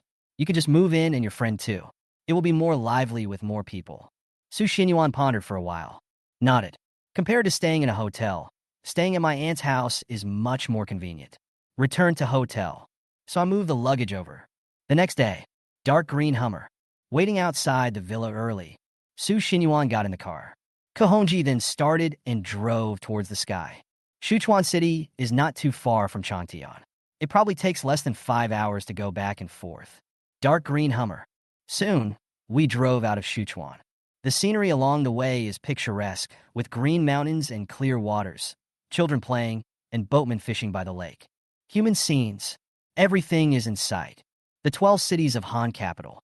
Compared to other big cities, there's less of the atmosphere of modern skyscrapers. It preserves many ancient buildings where many scholars and poets once wrote poems. Many high mountain areas. None of them are overexploited. Maybe that's why. The Handu area attracts more and more tourists every year to visit the scenery. It also extends to the 8th sex in the world. There are 3 cases. Sit here. During the 5 years since he left the northern border and traveled across China, he had also been to the capital of Handu. Full of underworld flavor. Martial spirit. It is also popular in the streets and alleys. It took nearly 2 hours to drive. Finally arrived at Changtian. The car stopped in front of the building of the security company that Kohonji mentioned. Su Xinyuan got out of the car. From afar, I could see a very long, human-shaped line at the entrance. On everyone, they all, more or less, carry a hint of fierceness. You can tell at first glance that he is a martial artist. But these people are basically warriors who have just passed the first level. Some are even worse, just about to go in. He was stopped by someone. He was a middle-aged man wearing the uniform of the security company and had a cold aura. Looking at Su Xinyuan and Kohonji. Unhappy. Where did this young man come from? He doesn't know the rules. Is it so easy to get into our Dongwu company? Behave yourself and get in line. Chapter 96. Dongwu League, Weilei. Tobu Security Company, Ltd. Listen to the name. It is very modern. The first time I heard it, it seems like they're in the business of supplying low-quality security guards to companies on the market. But the reality, not necessarily. Tobu Corporation. If you are not a genuine warrior, you're not even qualified to apply for the job. Minimum requirements. They must be professional boxers who dominate a city. That's not all. The application process is extremely rigorous. Every year, we only recruit students from outside 3 times, and we select 10 from 100 and 100 from 1,000. But if I could become a member of Tobu Company, that identity, it really is a rising tide that lifts all boats. It is something that only ordinary people can understand. In the 12 cities of the Handu, where martial arts are prevalent, all the noble families want to hire any member of the Dongwu Company as a bodyguard. More exaggerated, all the noble families in Handu were able to hire a member of the Dongwu Company as a bodyguard. It is regarded as a symbol of strength and status. You can imagine. The background behind Tobu Corporation is unfathomable. The 12 cities of Han capital. They also have industries distributed under the Dongwu Company, and their assets are no less than the total of more than a dozen aristocratic families. This month and today, this is the last time that Handa Changdianqing, a branch of Dongwu Company, is recruiting external personnel. Hear the news. Almost 2/3 of the warriors in the entire Changtian were attracted here. Everyone wants to show their skills. Be able to stand out from the vast crowd, enter among them, and become a member. Because recently, more and more gossip. Even in the turbulent and legendary world, there is a rumor circulating. Handa Tobu Company. I'm afraid it has something to do with the Dongwu Alliance. And who is standing behind the Dongwu Alliance? As long as you are from the Empire. No more guessing. The court and the people of Yinjing. One of the 3 candidates nominated as the new Lord of the North. Ranked 8th on the Empire Martial Arts Blue Dragon list. One of this era. Only 31 years old. Then you will be qualified to compete with the top 5 strong men on the Qinglong list and become a world-class hero in the future. Eastern King Weilei. Seeing Su Xinyuan and Kohonji, they ignored him and continued to walk through the gate as usual. Especially Su Xinyuan, who was dressed in white and had a graceful aura, with his hands behind his back and a watery look in his eyes. Suddenly, when it fell into the middle-aged man's eyes, his gaze became solemn. Middle-aged people are not ordinary characters either. Being able to become one of the persons in charge of Tobu Company and preside over today's external recruitment activities for new personnel shows his keenness in receiving information and his own strength. They are all considered to be among the best among the heads of the Chantian branch. This is Tobu Corporation. Children of noble families are not allowed to enter without permission. Now, Su Xinyuan looked like this. For him, somewhat unfathomable. Therefore, the middle-aged man stood in front of him, and his tone was no longer as condescending as before. He said gently, "You two, please stay. This is Tobu Company. If you don't have an invitation, please leave." Su Xinyuan didn't speak. "But be polite. It is still necessary." Gehongzi said calmly. "My husband, we are here to look for someone. Can you please let us in?" Ko Hongji said this. When the middle-aged man heard this, he felt that Su Xinyuan and Ko Hongji were unfathomable. The word Mr. is not something that ordinary people can use. "Please forgive me. Without an invitation, I really can't make the decision to let you in." Tian Boyong deliberately made things difficult. "In fact, it is a test." He apologized. "If you two really have urgent matters, how about this? My Tobu company is recruiting people today. If you two are approved, you can come in and out. As for whether you want to stay or not, it's up to you. Pass." Ko Hongji took a glance. Look at the long queue of people queuing up. The expression is slightly casual. But it was precisely this look of his that made many people present look unhappy. They felt that Ko Hongji was provoking them and did not take them seriously at all, especially at this moment. Su Xinyuan put his hands behind his back, as if he was strolling in a courtyard, admiring the scenery, with a calm look as he looked around. And everyone who sees it. I was very annoyed. This guy, what's the meaning? You don't even look at them. Do you really treat them as decorations? Since they have invited you, just go and give it a try. Su Xinyuan said calmly. "I'll give you 10 seconds. Is that enough?" Ko Hongji nodded. 10 seconds? Tian Boyong looked surprised. The other leaders of Tobu Company, who were sitting on their chairs, were also stunned. What an arrogant boy. How dare you not take us seriously? Boy, who are you to dare to say that? 10 seconds? You're such a boaster. Do you think we're all good-for-nothings? A group of people spoke up in displeasure. Some people's faces, even more sneering. Do you think Su Xinyuan is lying with his eyes open and can deal with this group of people in 10 seconds? What a joke. Do you really think you are at the highest level and not a human being? Everyone, don't just stand there. Let's go together. Ko Hongji waved his hand. Tian Boguang. It's nothing more than a martial arts competition. Don't want to waste time. How dare you talk to us like that? You little brat. You weakling. I can destroy you in 3 seconds instead of 10 seconds. Go ahead, destroy this kid. Let's go together and let him know how powerful we are. Hundreds of people were angry. He rushed towards Ko Hongji. However, before this group of people could move a few steps, Ko Hongji took a step forward. Immediately, a momentum that shakes the ground. The ground was shaking. A long crack swept along the soles of Ko Hongji's feet. Everyone was so frightened that they stopped walking. His face was filled with shock. Everyone opened their mouths wide and swallowed hard. Oh my God! This move is clearly from a third-grade master, a powerful one at the transformation realm. The surroundings suddenly became quiet. The leaders of Tobu Company who were sitting there all widened their eyes and stood up. Tian Boyong was speechless. Such a young person at the 3rd level? He is almost 40 years old and is only at the 3rd level. A moment. Tian Boyong's eyes trembled. I couldn't help but look at Su Xinyuan, who had his hands behind his back and was still looking away. There is such a young 3rd-grade realm person following me. Or the strength is above it. Or it could be his own identity, which was hard to imagine. Tian Boyong believes the latter more. He is so young, it is impossible that he didn't know about it. Unless one is of noble status, ordinary people would not be qualified to see it. In the 12 cities of the Handu, the direct descendants of ordinary noble families do not have warriors of the 3rd rank around them, and they follow them like followers. Only he knows. Unless he is the son of a 3rd-rank official in the empire. Or maybe it came from the foot of the imperial city of Yenjing. There is only that kind of place. Only then will there be hidden dragons and crouching tigers. Oh, I am so rude. It turns out that you are a distinguished guest. Please forgive my poor eyesight. Tian Boyong hurriedly walked in front. Welcome Su Xinyuan in. This way, please. This way, please. Watching Tian Boyong greet Su Xinyuan and enter the building. Everyone had cold sweat on their backs to varying degrees, and they all breathed a sigh of relief. That was a close call. It felt like I had walked through the gates of hell just now. Chapter 97. Find this person and I will spare your life. The vast number of living beings. Few people can leave those two words behind. Snobbish. For example, this is Han de Changtian at this moment, one of the branch managers of Dongwu Company, Tian Boyong.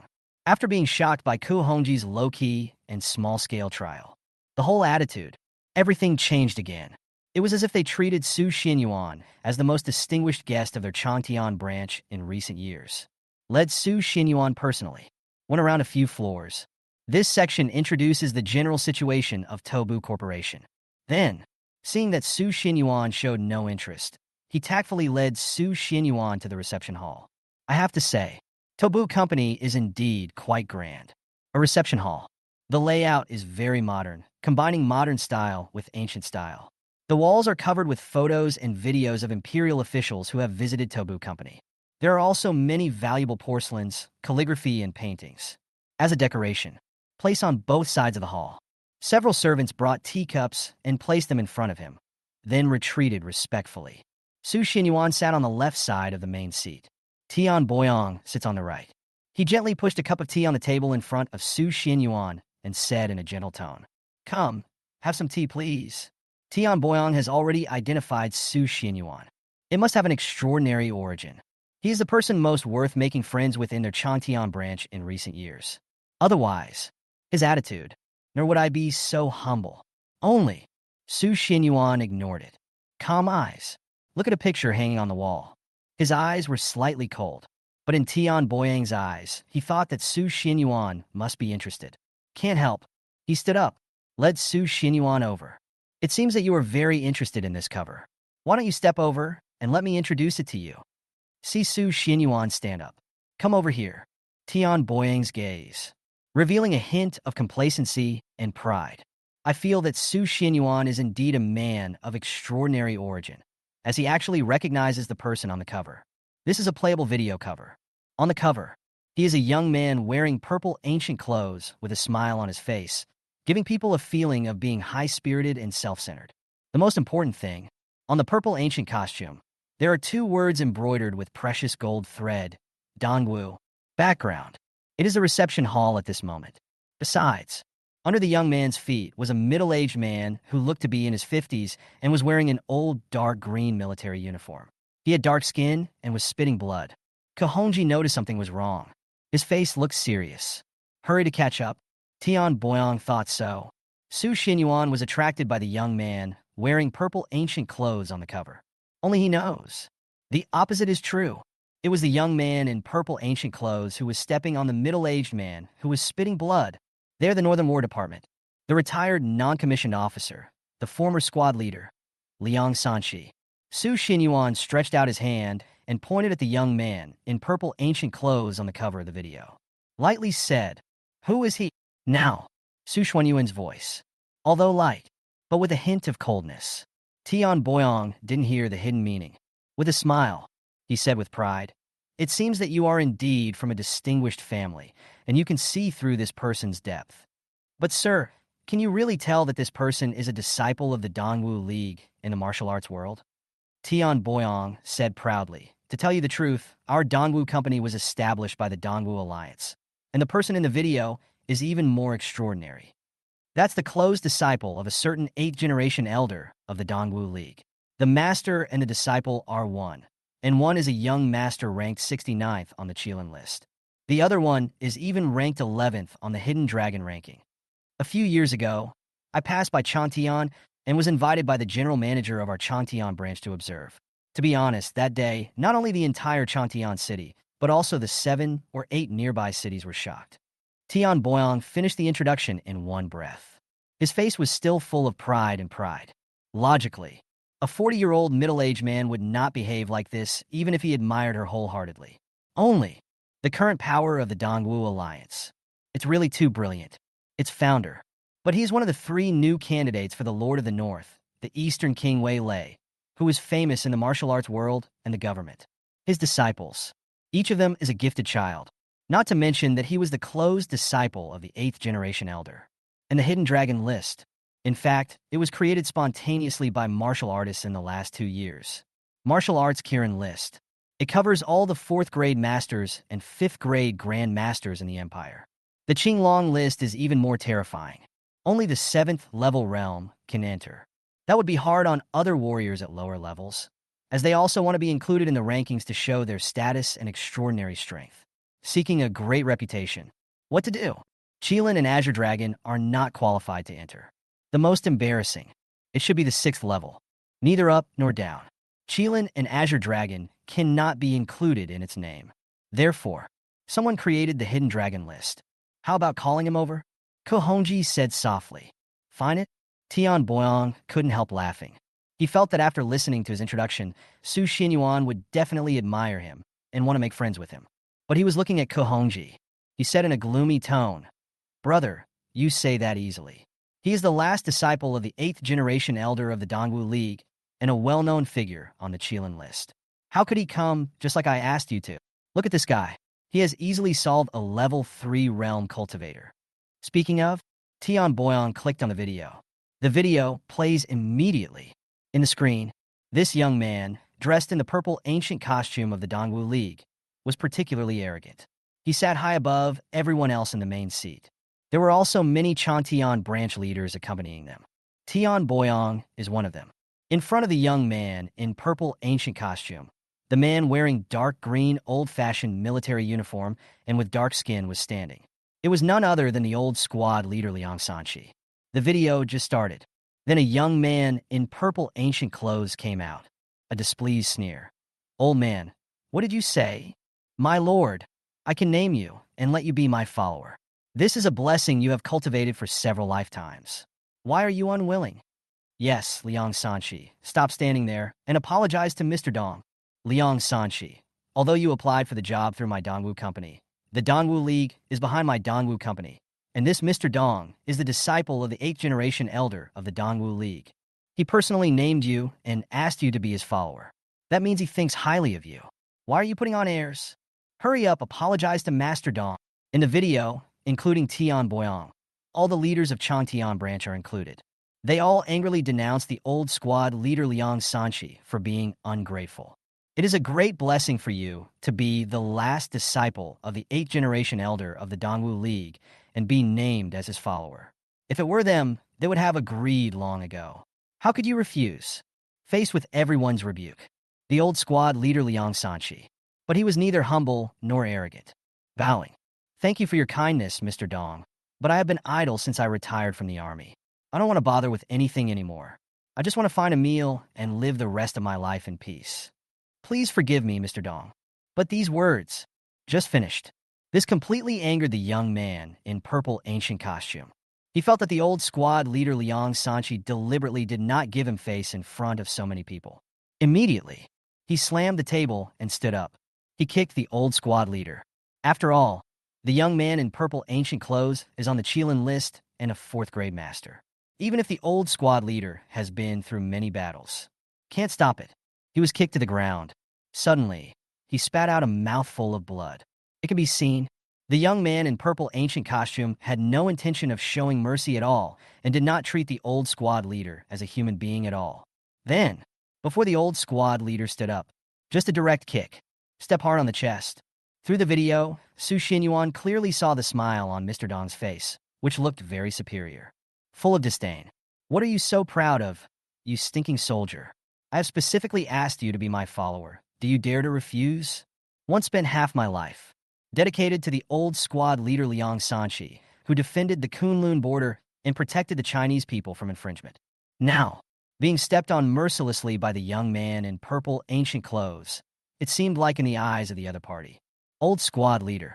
It's just a worthless life. Su Xuanyuan's eyes completely become cold. Unprecedented coldness. Ko Hongji paused the video. Already know the ending. But Tian Boyong was interested and chuckled. No, why pause? Let's take a look. It's not easy to see such a person's extraordinary demeanor. He played the video again.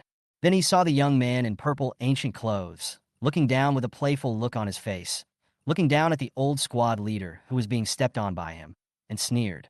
You stinking soldier, your life will always be worthless. There is no point in keeping it. Accompanied by the feet of the young man in purple ancient clothes. Apply force little by little. It was as if he was deliberately torturing the old squad leader. But when he saw the old squad leader, his face was full of pain, but he refused to open his teeth and shout out until his death. This made the young man in purple ancient clothes even more angry. Just step down hard. In a video, see? This is peerless elegance. People like this are role models for our generation, Tian Boyong said excitedly. He sneered. But to be honest, this old guy has wasted his third-grade strength, but he doesn't know what is good for him. His life is worthless and his death is not a pity. Sir, do you think?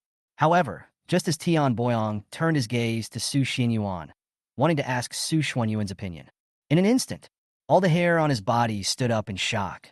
I don't know when. Su Xuanyuan's body was emitting a faint golden light, and a fierce murderous aura permeated the surroundings. The voice is cold.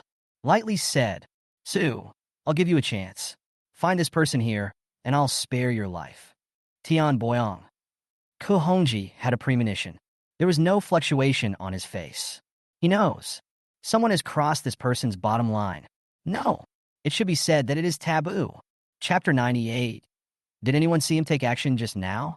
A golden aura emanated from Su Xinyuan, like surging waves and tides, spreading all around in an instant. The whole aura, from the previous calm, suddenly, it turned into an extremely sharp coldness. The tables and chairs, blue and white porcelain, and valuable antiques in the entire reception hall all showed signs of shaking. Even if Kahongji knew, this incomparably pure coldness was not directed at him. Even if he knew, this person has been very restrained. But even so, Kahongji, who was standing beside him, couldn't help but feel a chill in his heart and took a step back. The true energy is exposed, and the master is not even 30 years old. Tian Boyang's eyes were filled with shock. It's unbelievable. Previously, he originally thought that Su Xinyuan should be a nobleman from Yinjing with a very high status. Therefore, there are only third-grade masters of the realm following him. As for its own strength, he didn't feel too high. Young people of this age, anyone with a bit of ability will compete to have their name included in the Hidden Dragon list. Only Su Xinyuan. He hasn't seen it. That is enough to prove that in terms of his own martial arts strength, he is just an unknown person. But now, what did he see? The true Qi is revealed. He is undoubtedly, at the 4th level, a martial arts master, etc. Tian Boyong reacted and remembered what Su Xinyuan had just said, and his face was stunned. Speechless. Your Excellency, were you kidding me just now?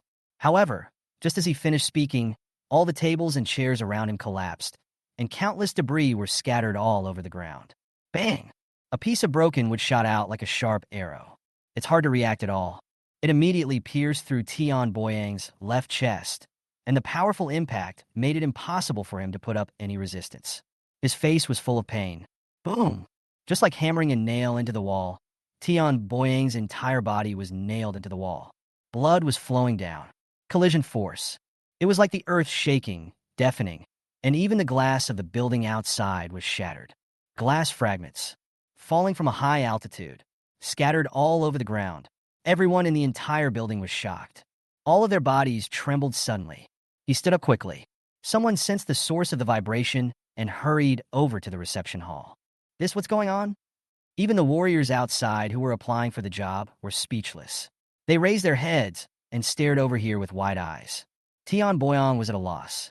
Wait for him to come to his senses. His eyes were full of anger and disbelief. Gritting his teeth, he said, Are you crazy? Dare to attack me. He really thought Su Xinyuan was crazy. How dare you deal such a harsh hand to him? He is the head of the Changtian branch of Dongwu Company, which was established by Dongwu League. Even the strength, not as good as Su Xinyuan, but not everyone can move it. Move him. If the entire Dongwu Company is moved, it is intended to provoke the Dongwu Alliance. He struggled hard, but it's just an inconspicuous wooden stick. At this moment, it has become a shackle that makes it difficult for him to move. No matter how he struggles, it is useless. Sir, are you deliberately trying to humiliate me? I invited you in with good intentions. Why did you do this? Tian Boyong became angry and embarrassed. He still doesn't understand. Why did Su Xinyuan suddenly behave so abnormally? He was simply asking for trouble. Where is he now? Let him come over. Su Xuanyuan's voice was cold. Who? Tian Boyong was stunned. In the video, let this so-called Mr. Dong come to Changtian to confess his crime. and I will spare your life. Are you crazy? Tian Boyong was completely stunned. Finally understand. His eyes narrowed slightly. A face full of sneers. I felt that Su Xinyuan must have been kicked in the head by a donkey. Just for a stinky old soldier, he's going to pick a fight with the closed disciple of the 8th generation elder of the Dongwu League? Do we have to let the other party come to Changtian in person to confess his crime? This courage, who gave it to you? Although they are both 4th-rank martial arts masters. But who is Mr. Dong? It means you are really important. How can I be the same as you? Just when Tian Boyong was about to speak and sneer at Su Xinyuan for overestimating his own abilities and daring to offend the real hidden dragon, there were footsteps outside. There were 7 or 8 people coming, 3 of whom were middle-aged men like Tian Boyong, wearing uniforms embroidered with the word Dongwu. The rest are of age, relatively younger. Brother Wong, save me. I don't know what's wrong with this kid. He wants to avenge the old guy who refused to be Master Dong's follower a few years ago. Tian Boyong shouted hurriedly. The one who shouts. It's the middle-aged man in the middle. He has a stern aura. It can be seen at a glance that his status is higher than Tian Boyong. The color of the 2 words Dongwu embroidered on it alone is different from others and is very unique. The middle-aged man's name is Wang Yuan.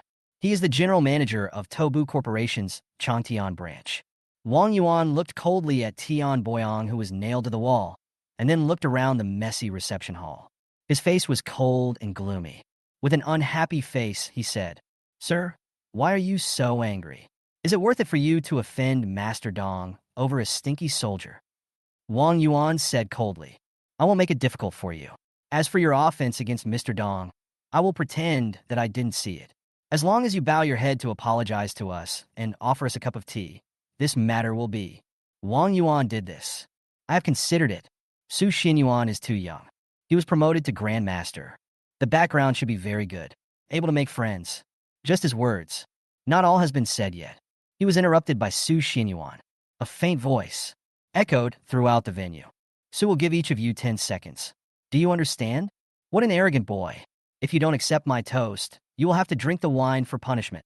Just the 2 of you want to cause trouble in our Changtian branch? You really overestimate your own abilities. Let's go together.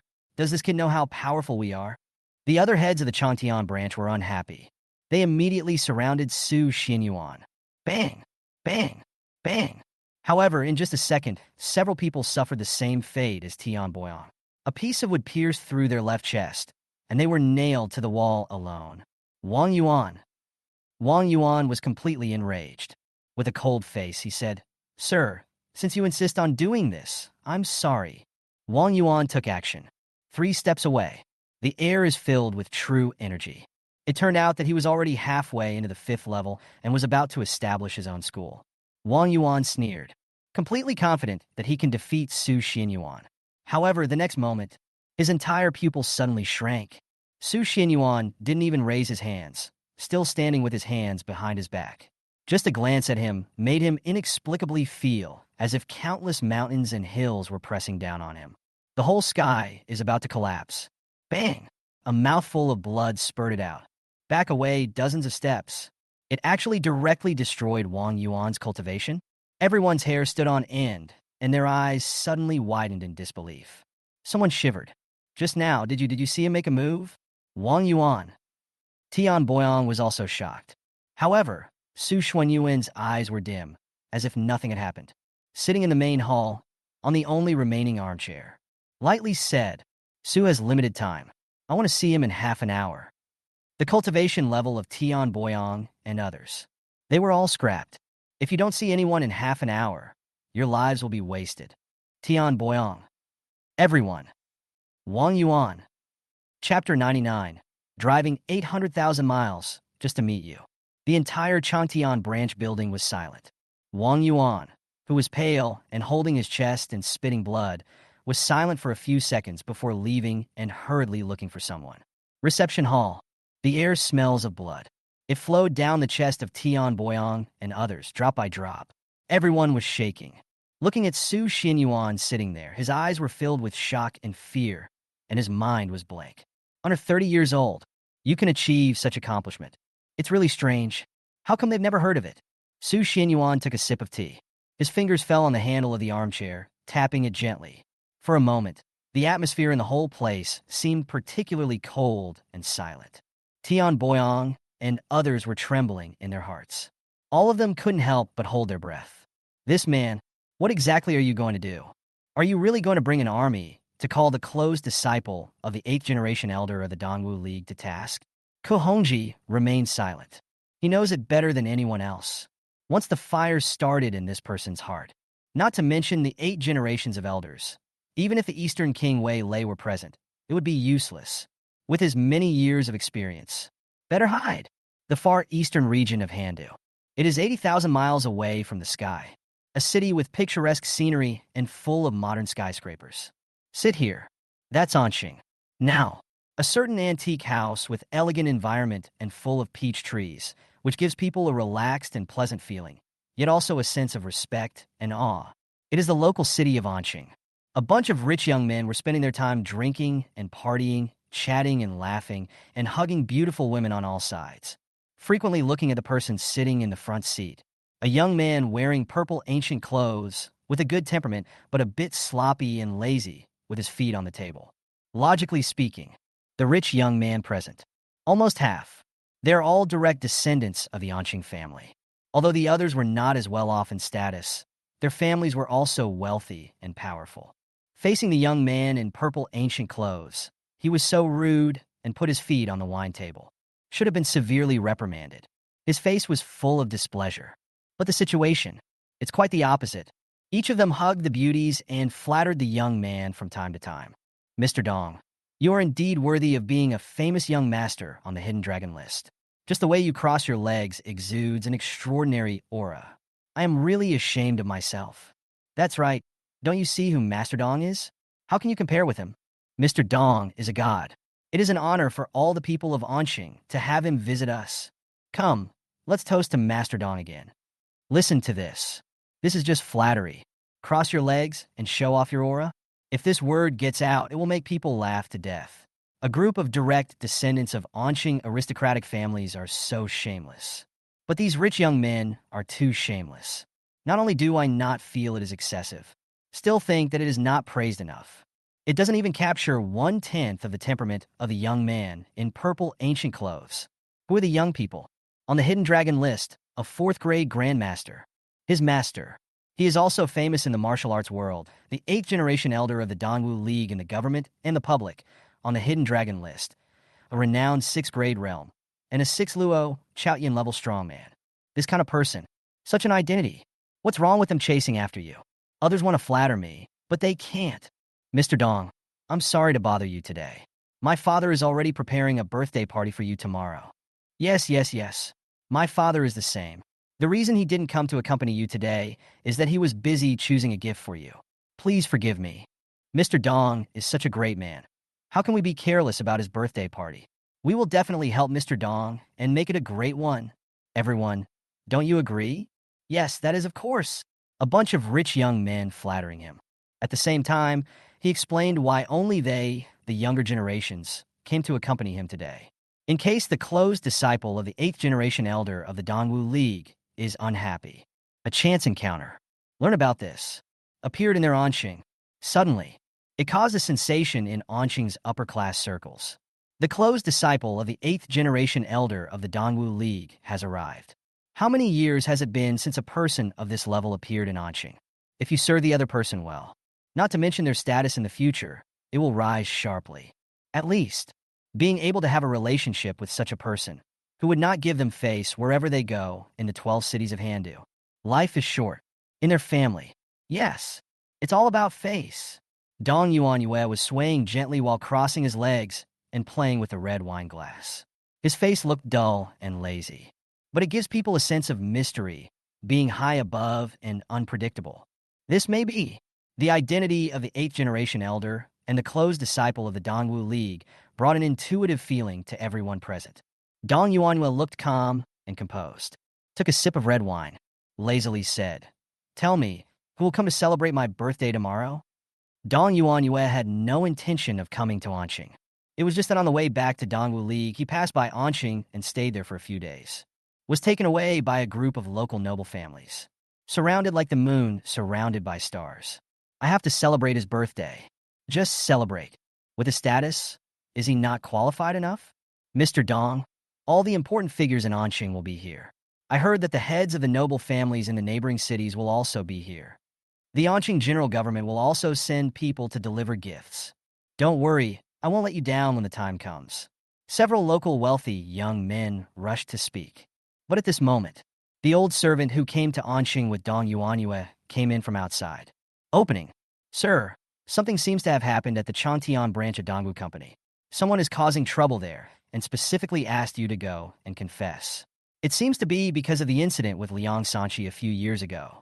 It suddenly became quiet around. Everyone looked at each other, a look of astonishment. Who is crazy again? Dare you let the closed disciple of the 8th generation elder of the Dongwu League take the blame? Someone patted his head. I must be drunk. Did you hear me right? Dong Yuanyue couldn't help but want to laugh. I feel like I'm listening to a joke. Years ago, he killed an old fellow of the 3rd rank, and he was a stinky soldier at that. But who is he? Killing is killing. What can I do? He chose the old man as his follower because he saw that he had some strength. Who knows? The stinky soldier doesn't even want the face he gets. Isn't this seeking death? The old servant nodded. Confirm that you heard it correctly. Interesting. What's that person's name? Dong Yuanyue waved his hand lazily, not taking it seriously at all. Nothing was said, except that the person in charge of the Changtian branch said that the man asked you to go to Changtian today to confess your crime. Nothing else was said. Everyone. Someone laughed. Someone shook his head. Everyone felt like they were listening to a joke. Where did this fool come from? These days, do anybody dare to act mysterious and profound in front of me? Dong Yuanyue sneered. I don't even have the interest to listen any further. Lightly said, reply to my words and tell him that tomorrow is my birthday party. If he wants to avenge that stinky old soldier, I'm ready to serve him anytime. I'm just afraid that he won't be able to bear the consequences. Okay, if there's nothing else, don't bother me. Dong Yuanyue waved his hand. The old servant left. The entire Taoyuan residence. Once again, the place was filled with laughter and talk of decadence. Tobu Corporation. Changtian branch. Wang Yuan looked uneasy. He put down the phone and looked at Su Xinyuan who was sitting there. This moment, the atmosphere of the entire reception hall. He felt even more chilling to the bone. The call just now, although he was fighting outside, but it is hands-free. He believed that Su Xinyuan heard it. Wang Yuan smiled bitterly, indicate that this is all he can do. In fact, how could he just ask the closed disciple of the 8th generation elder of the Dongwu League to come? How far is Changtian from Anqing? Su Xinyuan took a sip of tea and looked at Wang Yuan who was standing there with a faint gaze. But it scared Wang Yuan so much that his hair stood on end. Trembling. About 800,000 miles. Su Xinyuan stood up and left. Ko Hongji followed. But just when Wang Yuan and everyone breathed a sigh of relief. A fierce momentum. Their arms were completely disabled. This night, a dark green Hummer. In the dark night, we shuttled between tall buildings and mountains. Heading east. Heading to Anqing. The person sitting in the car was Su Xinyuan. Go full steam ahead. Tomorrow morning, I want to see the tall buildings in Anqing. Hearing Su Xinyuan's faint voice, Ko Hongji immediately drove at top speed. Run all the way. The night scenery along the way, like light and shadow, passed away from Su Xinyuan's cold eyes. Old squad leader. If he remembered correctly, Anqing. It is also the hometown of the old squad leader. Anqing. The dark night. Drive 800,000 miles. I only wish to meet you for a moment. P.S. I recommend 2 books, both written by older sisters. 1. I have a God-level modifier, a 200,000 word system article. Very good. Xiao Zuiqing is also reading it. 2nd, Quickly Wear King of Glory. Heroes Addicted to Flirting. This is a book for female readers. Xiao Zuiqing is also following it. In addition, July is over. In August, I plan to add more chapters. Chapter 100. The Iron Horse is long and immortal. Running 800,000 miles day and night. The high-rise buildings of Anqing came into view. At this moment, the dark green Hummer was still in the suburbs. It was daybreak. There are suburban villages on both sides. Smoke from cooking rises. The breath of humanity rises into the blue sky. Several families had already started making fires and cooking. Although Ko Hongji was working at full capacity, it still took him 2 hours to reach Anqing. After one night, the The fire in Su Xuanyuan's heart was still burning. The scene that echoed in his mind was vaguely the scene before the old squad leader's death. Reminisce the past. The land of China. There was a difficult time when we were plagued by internal and external troubles and suffered humiliation from enemy countries. The war is raging. The people are living in misery. The history is filled with blood and tears everywhere. The men of Handu were the backbone of the fight against foreign enemies during that period. Sacrifice your life and shed your blood for the country. Worthy of those 4 words. Stand tall and proud. The old squad leader had drunk wine more than once, revealing several life-threatening wounds on his body. Patting his chest with great pride, he said, "Look at you, kid. You have delicate skin and tender flesh. You need to learn more from me in the future, okay? Don't be scared when you're on the battlefield. If you get hurt by bullets, just think of it as a mosquito bite. It's not a big deal. Soldiers must have a few bullet scars on their bodies. Otherwise, can they still be called soldiers?" That towering, a man who had rolled through minefields, blew up bunkers while holding explosives in the hail of bullets. He bled. Injured bones. It's a narrow escape. But he never regretted joining the army to defend his country. The careless, dark-skinned man who had only attended a private school for a few days. He is slovenly. He is rude. Sometimes I like to take advantage of small opportunities. However, compared with the first-rank officials in the court and the 6 ministries, those who wear red hats, live a life of luxury, are high and mighty, and talk about benevolence, righteousness, and morality, they should have a deeper understanding of justice and keep the major issues in mind. He truly practiced what he preached. Born a boy, we should bring peace to the world for all eternity. The rough guy who had won 3 first-class military awards and should have had the opportunity to be promoted to a higher rank. But he refused with a smile. "I'm just a rough man who has not been to school for a few days and can't read a few words. How can I be a general? Let's leave the opportunity to the educated younger generation." Ending. He should have returned home in glory. Enjoy the rest of your life. Live a leisurely life. Why did he die in such humiliation in the end? This isn't fair. Su Xuanyuan's eyes were gloomy, and he sighed. Soldiers defend their country, suffering from severe cold and heat. For the common people, shelter from wind and rain. Dedicate your life. In the end, the people they were protecting were trampled underfoot and mercilessly humiliated to death. Ko Hongji, who was driving, also fell silent. Dark green Hummer. Just as we were slowly driving into Anqing, Ko Hongji received a message on his cell phone. He took a look. Opening. Emperor, I have already investigated clearly. The powerful people in Anqing will celebrate Dong Yuanyue's birthday at 7 o'clock tonight. The location is Anqing Manor. That's all. Ko Hongji opened his mouth, but hesitated to speak. Go on, Su Xinyuan said indifferently. In addition, today seems to be the anniversary of the death of old squad leader Liang Sanchi. His grave is in a mass grave in the suburbs of Anqing. Su Xuanyuan's eyes were dim. Didn't say anything. Ko Hongji deliberately slowed down and waited for Su Xuanyuan's response. A long time passed. A faint voice was heard from inside the car. Go check it out first. Ko Hongji immediately turned the car around, driving towards the suburban mass grave. The so-called mass graves are where a group of people who have no one to rely on and have no parents or relatives left. The old squad leader Liang Sanchi. He has been an orphan since childhood. He grew up eating at other people's homes, and when he grew up, he joined the army and served for decades. Period. The combat department and the logistics department also introduced people to the old squad leader, but he politely declined them all. In the words of the old squad leader, that is, I am penniless. I don't have anything except this military uniform. I won't bother the girl. Suburban mass grave. It will be here soon. Except for a sign. There are weeds everywhere. The atmosphere is gloomy. There is also the croaking of crows from time to time. It's so desolate. None of the graves even have tombstones. Su Xinyuan was in a heavy mood. Walked to the old squad leader's grave. However, I found that there were several empty wine bottles and jars in front of the tomb, as if someone had come here to worship before. Su Xinyuan said calmly. Later, ask someone to check who has been here before. Ko Hongji nodded. The grave of the old squad leader was still that of several middle-aged men who had gone to Tobu Company to apply for a job together. They couldn't bear it and collected the body, and finally found it according to the only address. Transported to Anqing for burial. It can be considered as returning to one's roots. Liquor.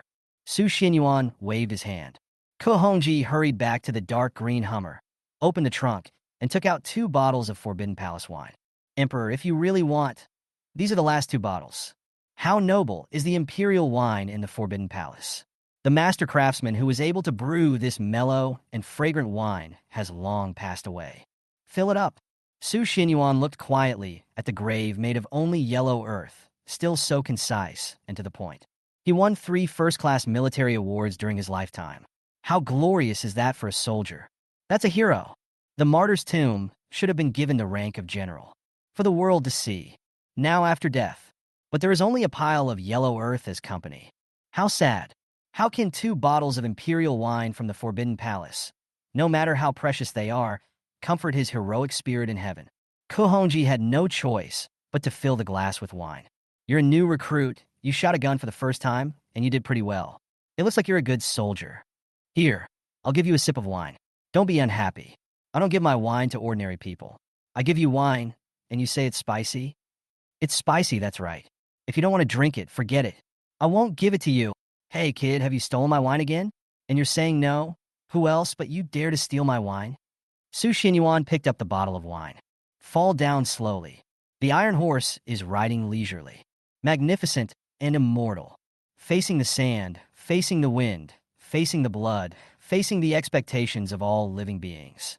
Protect the millions of miles of mountains and rivers of China. Someone's soul seemed to have returned.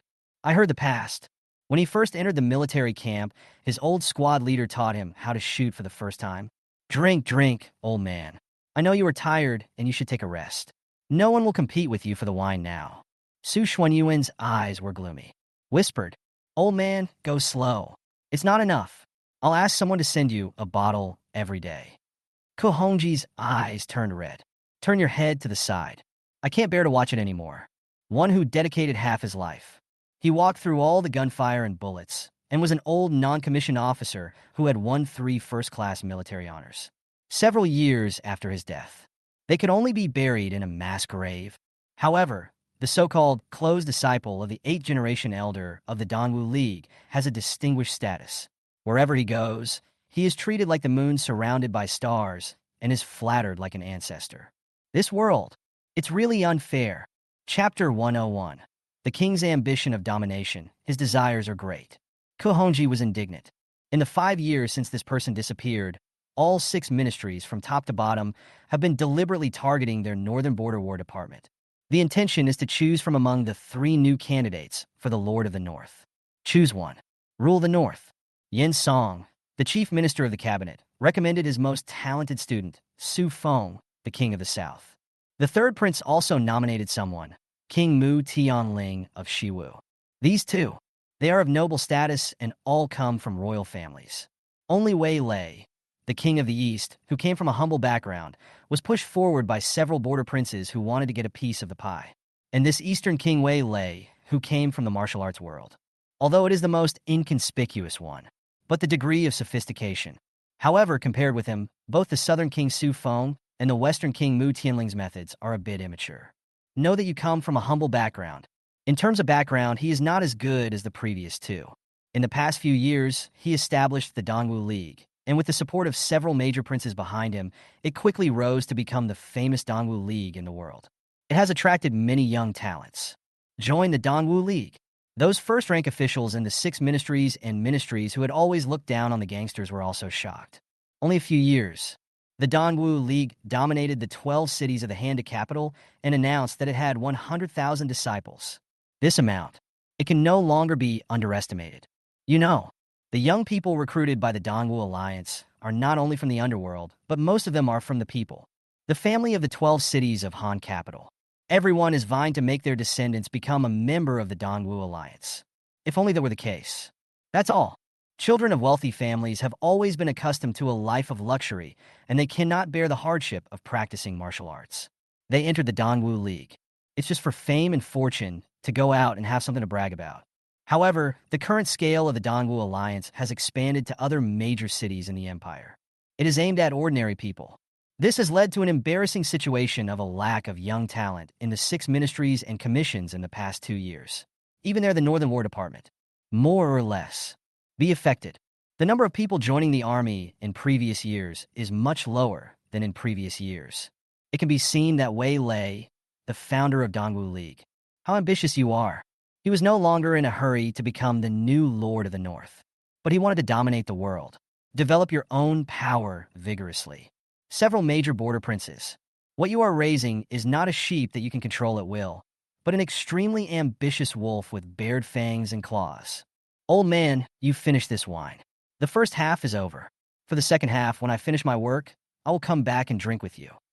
Su Xuanyuan's eyes were cold. Today is your death anniversary. How can we have wine without food? Go buy a few bottles of wine and come with me to Anqing Manor in the evening. Su Xianyuan waved his hand. I understand. Ko Hongji nodded. This day, Su Xianyuan stayed in front of the grave of old squad leader Liang Sanchi at the mass grave for a long time without saying a word. Until this day, gradually darkening. Ge Hongji is back. I looked at the time, and it was already 8:30. Emperor, the banquet over there has already begun. Drive. Just two simple words. Ko Hongji nodded. Anqing Manor is a famous tourist attraction with a history of 300 years. It is usually only open to tourists for sightseeing, and there is no mention of holding birthday parties. And the several major families in Anqing, in order to curry favor with Dong Yuanyue, very wealthy, bought it directly as a banquet venue. It is conceivable how much the major families in Anqing value this opportunity to curry favor with Dong Yuanyue. Afraid of not entertaining well, let the other person leave. 15 minutes. The dark green Hummer stopped at the gate of Anqing Manor. The surroundings were already brightly lit and filled with all kinds of expensive luxury cars. The banquet had already begun. It was in the form of an open dance party with classical music, melodious and graceful, playing from beginning to end. You too, the banquet has already begun. Please show us your invitations. Just as Su Xianyuan and Ko Hongji were about to go in, they were stopped by two guards at the door. My husband, it is a blessing for you to be able to attend the banquet. You don't need any invitation. Ko Hongji said lightly. I was scared. Two guards looked at each other. I dare not stop him anymore. Inside was the birthday party of young Master Dong, the close disciple of the 8th generation elder of the Dongwu League. Ordinary people. How dare I talk like that? Unless you have a very high status. Just watching Su Xianyuan and Ko Hongji walk in. What's going on? Go in and ask who it is first, so as to avoid any trouble. The two guards dared not relax. Another one. He immediately went to find the young master of aristocratic family to verify it. Soon, Su Xianyuan entered the banquet center. Ko Hongji followed behind. The auras of the two men were already very impressive, especially Su Xianyuan, who quickly attracted the attention of many aristocratic girls who were feeling amorous. Gaze from time to time. Look this way. Su Xianyuan found an empty sofa, sat down, waved his hand, and called a servant. Lightly said, Go find Dong Yuanyue. I need to talk to him about something. Wait for him here. Servant, who among those who can attend this birthday party doesn't know who Dong Yuanyue is? The protagonist of today's banquet. The last disciple of the 8th elder of the Dongwu League. A group of heads of aristocratic families, all followed behind him respectfully, smiling and fawning. Is this man crazy? As soon as he arrived, he sat here and asked Master Dong to come and meet him in person. The attendant smiled bitterly, feeling a little embarrassed. Ko Hongji said in a low voice, waving his hand, Go if I ask you to. Don't worry, my master is qualified enough to meet him in person. Ge Hongji knew. This guy doesn't want to waste time. Instead of searching for Dong Yuanyue in the crowd, it would be better to just call out his name and ask someone to come and see him. Based on the other party's arrogant temperament, we'll definitely come and check it out. Just a few minutes. There was a commotion in the huge Anqing Manor, and almost all the guests were alarmed. At first I thought it was a misunderstanding, but when people who heard it confirmed it with their own mouths, they realized it was true. Even Dong Yuanyue himself heard it. They were all a bit unexpected. His brows furrowed. His status was so noble, but someone actually spread the word that he should go and meet him in person? Is that possible? Is there a noble official from Yanjing coming? Have you heard that the two people who just came in from outside asked to be received by Master Dong? It must be fake. Who is so arrogant? For a moment, everyone at the banquet looked towards the center of the ball. Su Xuanyuan's eyes were calm. Sitting on the sofa, shaking the red wine glass with an expressionless face. Under the bright lights, he showed a graceful and elegant posture, but also a hint of coldness that no one could describe. Daunting. Is this your aura? Let alone Su Xianyuan. Even Kohonji exudes an aura that keeps strangers away, which makes others feel that way. This is definitely someone big. Otherwise, how can you be so confident? Not long after, Dong Yuanyue, wearing purple ancient clothes, with handsome face and fair skin, appeared. Then he walked over, guided by a servant. I saw Su Xinyuan sitting on the sofa. His eyes suddenly froze. The aura is truly extraordinary. None of the people of his age he had met could compare to him. It seemed that this person was indeed someone important. Dong Yuanyue smiled. Pretending to be modest, he said, I didn't know you were coming. Yuanyu is sorry for not welcoming you. Please forgive me. Of course. This is just a common courtesy. This is not because Dong Yuanyue really thinks that his status is inferior to Su Xinyuan.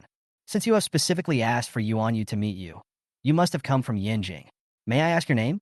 I am Dong Yuanyue. Would you be so kind as to have a drink with me? Dong Yuanyue picked up a glass of red wine, sat on the sofa, crossed his legs, and took the initiative to toast Su Xinyuan. But it seems a bit lazy. Relax on purpose. Hide the surprise in your heart. Because when Dong Yuanyue saw Su Xinyuan, he just glanced at him lightly. This behavior, it fell into Dong Yuanyue's eyes. It seems that one's own identity is not enough to attract attention. This made him a little unsure. But Dong Yuanyue was not annoyed. Let's try it out first. Jinling, Su Xinyuan. Su Xinyuan took a sip of red wine, his tone light. That's a response. Jinling. Dong Yuanyue was a little surprised. Probing. It seems that there are indeed some remarkable people in the ancient capital of the Six Dynasties. To be able to give birth to a talent like Brother Su's family background must be extremely extraordinary, right? Su Xinyuan shook his wine glass. Drink. Okay, let's drink first. Dong Yuanyue was all smiles. The more I feel that Su Xinyuan is from a prominent background. He is the last disciple of the 8th generation elder of the Dongwu League, and is destined to inherit his mantle in the future. A person like Su Xinyuan is worthy of his friendship. Maybe he will be useful in the future? Brother Su, red wine is not worthy of our status. Only these noble families are so shallow that they think it is a good thing. Dong Yuanyue stretched out his hand and said calmly, Come here, bring over the premium matai that I brought. I will not leave until I am drunk with Brother Su. You really have to be drunk before you go home. Su Xuanyuan's eyes were cold, and he raised his head to drink it all. Looking at Dong Yuanyue, who was calling the old servant to serve the best matai, lightly said, It's better to be drunk before you can start your journey, right? Of course I won't go home until I'm drunk. Brother Su and I hit it off right away. We must drink to our heart's content today. Dong Yuanyue was full of heroic spirit. Pour the wine yourself. Only. He heard the first half of the sentence. However, I didn't hear the second half of Su Xuanyuan's words. Chapter 102. Auspicious day. Have a good journey. Dong Yuanyue, as a young genius on the Hidden Dragon list, is the close disciple of the 8th generation elder of the Dongwu League. Ben is the protagonist of today's banquet.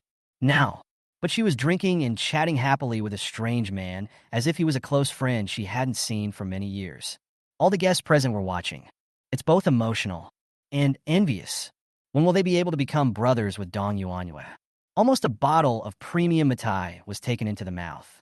Even Dong Yuanwu was a little drunk at this moment, with his face flushed. But there was no change on Su Xuanyuan's face.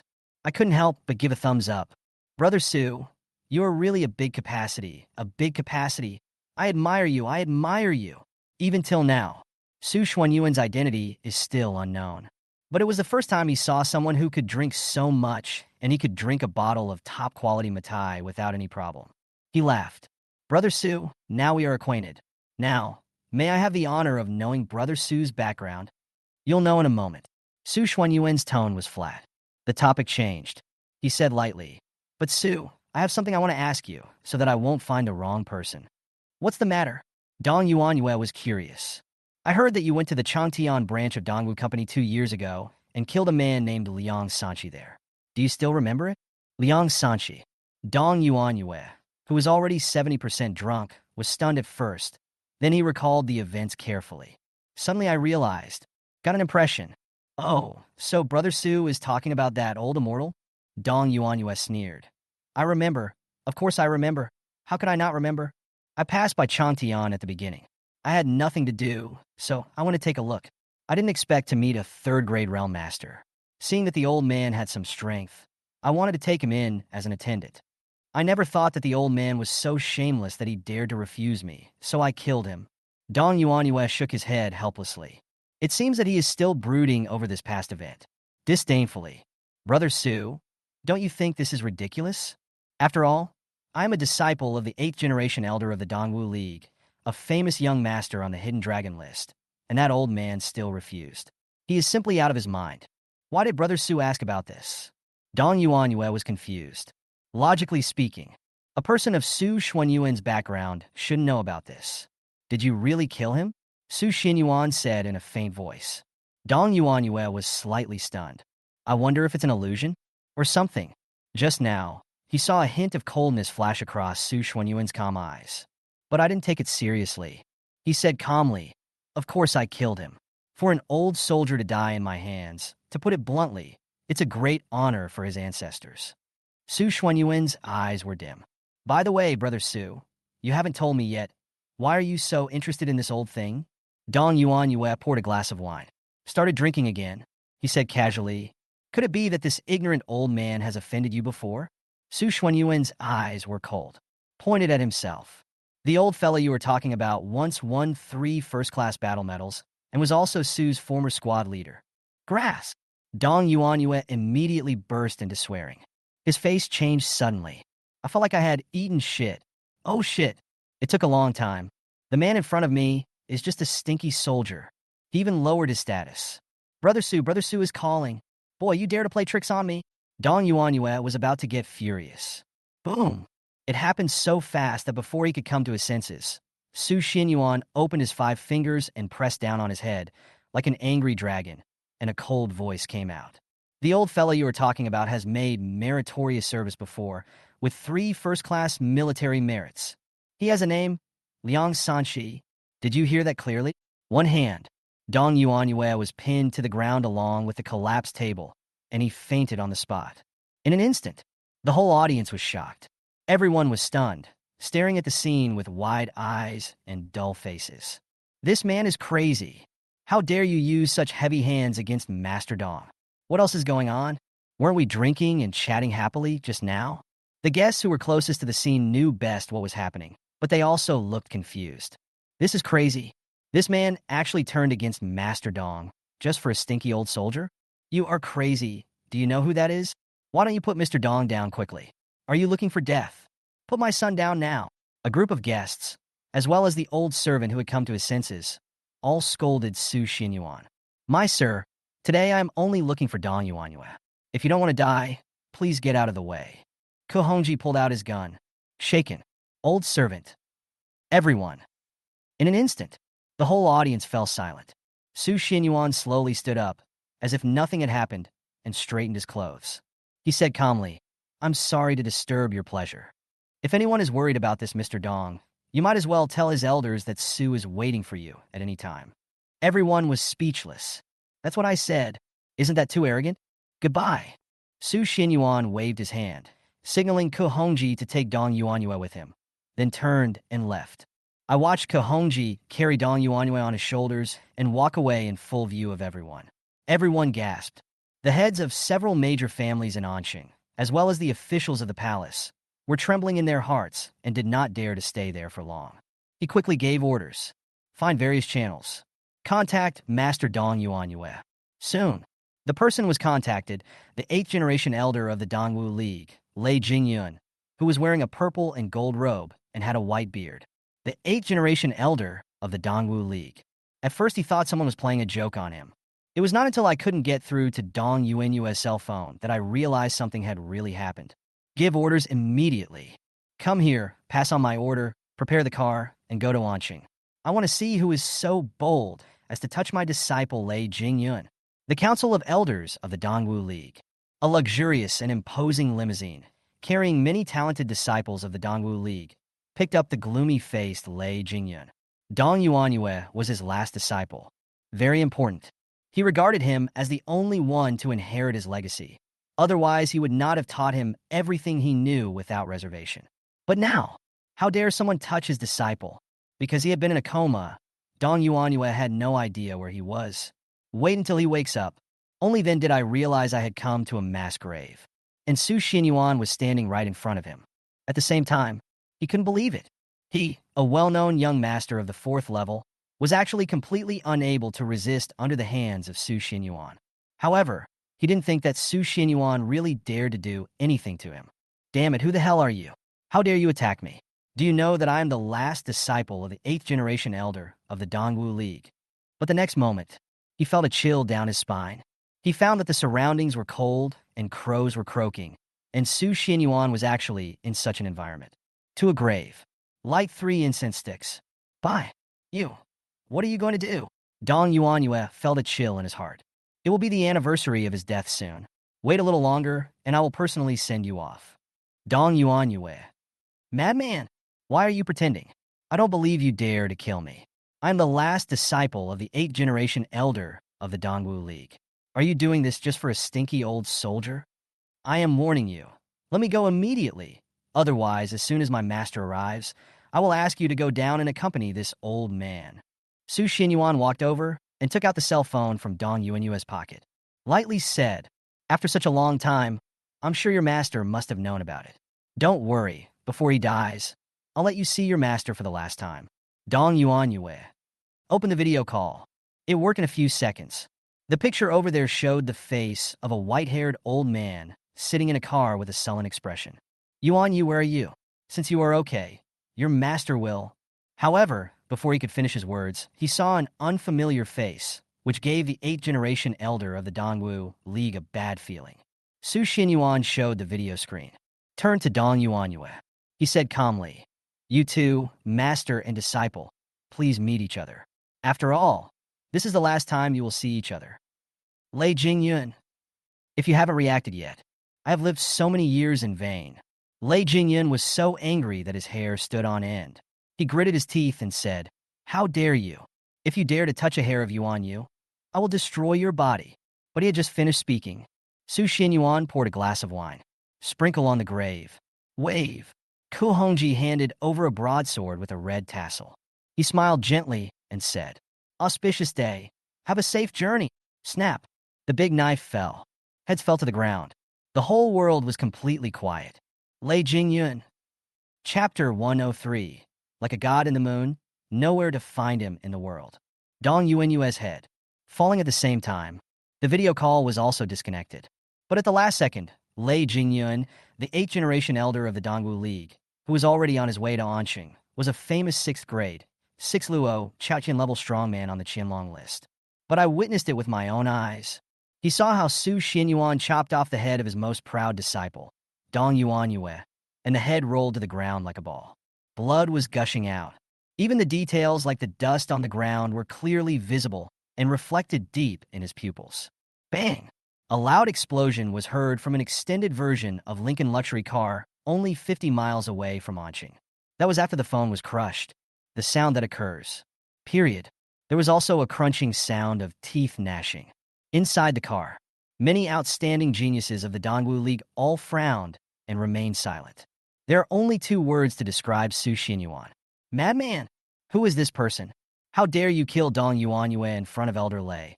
And even said provocatively that you were just trying to be kind enough to see him for the last time. This, if I don't take revenge, my name, Lei Jingyun, will be written backwards from now on. Lei Jingyun gritted his teeth and said, Drive quickly. We must enter Anqing in 20 minutes. Mass grave. It was quiet. Su Xuanyuan's eyes were like water. He casually threw the red-tasseled sword to Ku Hongji, and then held Dong Yuanyue's head. Gently placed it in front of the old squad leader's grave. Old man, I have avenged you. You can rest in peace now. Open the bottle. That was the Anqing Fingio that the old squad leader Liang Sanchi loved to drink during his lifetime. Come on, old man. I'll give you another bottle. Su Xinyuan held the bottle of wine in one hand and slowly poured it in front of the old squad leader's grave. With the other hand, he opened another bottle, raised his head, faced the quiet moonlight, and drank it in big gulps. The wine is cold. The moon is cold. People's hearts are even colder.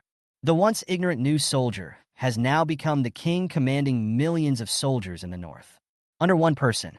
Above 10,000 people. However, the rough guy who dedicated half of his life to the military camp, the one who taught the new recruits how to shoot for the first time, the old squad leader who could barely read and write and had dark skin. Already, sleep forever underground. But he did not die on the way to charge. A bottle of wine. Finished drinking. Su Xuanyuan's eyes were dim. He just stared at the tomb in front of him quietly for a long time, as if he was upset and sighed to the sky. Old man, why would God let you die at the hands of a mere rat? Ko Hongji sighed inwardly. It's also helpless. Yes. A man who had won 3 first-class military merits and was a meritorious figure in the War Department. He walked through the gunfire and the piles of dead bodies. Why did he die at the hands of a rat? Emperor, what should we do now? Gihongaji said, waiting for someone. Just 2 simple words. From the huge mass grave, the sound of strong liquor being sprinkled on the dust could be heard again. Quiet and cold. Dong Yuanyue is dead. The last disciple of the 8th generation elder of the Dongwu League died in Anqing. The heads of several major families have been on edge for a long time. But I know, there's no way to avoid it. They are to blame. The only thing that can be done is to confirm where Su Xinyuan is now and wait for Elder Lei of the Dongwu League's car to arrive. They can report it to each other, right? Fortunately, search the entire Anqing for surveillance videos. Finally confirmed. Su Xinyuan went to the mass grave in the suburbs. This more or less made them feel relieved. It was good that the person didn't run away. A group of Anqing family heads hurriedly arrived at the entrance of the mass grave with their group. The road leading to Anqing. There is only one. It happens to pass by a mass grave. Really? Then I saw a Lincoln sedan with the Dongwu League flag on it driving towards me from a not far distance, with its lights on. Several major Anqing family heads. He waved quickly. Elder, there are people ahead. They seem to be the heads of the families in Anqing. Lei Jingyun said coldly. Parking. Lincoln sedan. Stopped. 5 or 6 young geniuses from the Dongwu League walked out. They were of noble temperament and dressed in white ancient costumes. All of them are at the quasi-4th level. The last one to come down was the white-haired old man. It was Lei Jingyun himself. He had a fierce aura and a cold face. He walked slowly over with his hands behind his back, accompanied by 6 young geniuses. Saw Lei Jingyun coming. An elderly Anqing family head named Nia Long hurriedly led his men over. Rubbing his hands, he smiled and said, Great Elder Lei, you are here. We are here to welcome you. Lei Jingyun's eyes were sharp, like a knife, sweeping across the group of dignitaries in Anqing, frightening everyone so much that they tensed up and couldn't help but tremble. Coldly said, My last disciple died in Anqing. How could I not come? Tell me quickly, what is this person's name and where is he? Don't want to waste even a second. Now in my mind, only one thing on mind. That is to cut Su Xinyuan into pieces. Arrest all those related to them. Nia Long looked nervous. Pointing behind him, he said, His name is Su Xinyuan, and he is in the mass grave. Sure. Lei Jingyun frowned. Some don't believe it. It's been so long. Knowing that he had arrived in Anqing, he still didn't run away. Is this person really crazy? Those geniuses of the Dongwu League who arrived in Anqing with Lei Jingyun couldn't help but stare at each other, slightly speechless. The guy who can control Dong Yuanyue. Certain strength. On top of it, they also saw it during a video call not long ago. The face was really young. I'm afraid I'm not even 30 yet.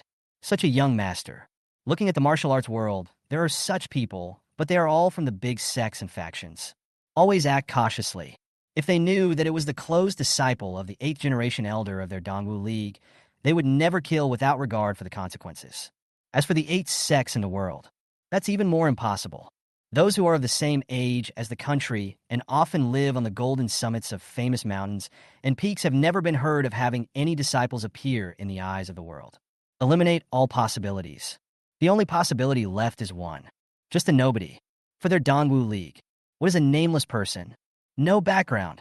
And which of the 8 generations of elders of their Dongwu League is not among the top 20 figures on the Hidden Dragon list? 6 Luos facing the sky. Sweep everything. The man named Su Xinyuan. I'm so full. 5th level realm. The gap of 1 grade is like a chasm in the sky. Insurmountable. Take me in first, Lei Jingyun said in a deep voice. Decided to take a look first. He didn't care about Su Xinyuan or the issue of whether he was at the mass grave. He just wanted to go to the scene of the accident. The last disciple. Die in there. As a master, how could he not take a look? Everybody go in. Look around. The environment of the mass grave made these family heads who had always lived a life of luxury feel a little resistant. When had they ever been to such a shabby place with weeds growing everywhere? Elder Lay, you'd better not look at it anymore. The person must be gone. Let's go to my humble abode and have a cup of tea first. Nia Long smiled apologetically. Look, there's someone there? Nia Long. The dark clouds dispersed. A ray of moonlight just falls. Everyone saw it. A figure in white clothes, with his hands behind his back, stood quietly in front of a tomb. Even at this moment, in the wilderness, but it still couldn't conceal the other person's graceful and noble aura. Like a god in the moon, it is nowhere to be found in the world. He turned slowly and looked at everyone. Lightly said, "You are finally here. Sue has been here, waiting for you for a long time." Chapter 104. Yudongwu League has 100,000 disciples, but you are afraid of my millions of soldiers in the north. Lei Jingyun was speechless. Several young geniuses at the quasi-fifth grade level in the Dongwu League were speechless. Several family heads in Anqing were speechless, especially the heads of the noble families in Anqing. All of them widened their eyes, their faces full of shock, looking at the man in white in front of them in disbelief. Su Xinyuan? Oh shit, is this kid crazy? How dare you stay here? What a shameless statement. You said you were waiting for them here? I wonder if the 8th generation elder of the Dongwu League will come too? Okay. Lei Jingyun was surprised and happy, and said okay 3 times in a row. What's surprising is, Su Xinyuan is still here. The good news is, can revenge for apprentice Dong Yuanyue just turn into ashes? He even knows Su Xinyuan. Lei Jingyun's expression changed again. It was cold and gloomy, because he saw the body of his disciple Dong Yuanyue not far away from Su Xinyuan. At this moment, he was still alone, lying on the ground, bleeding. His head had long been placed in front of the grave. As a sacrifice. Same arrangement. 3 incense sticks were also lit. This is undoubtedly a slap in the face of him as a master. It's also a slap in the face of the entire Dongwu Alliance. Boy, I never thought you had the courage to stay here. I really admire you. Lei Jingyun sneered. Su Xinyuan didn't say anything. Ke Hongji didn't say anything either. Just looking at Lei Jingyun quietly. Go ahead, let me test this kid's abilities. Lei Jingyun waved.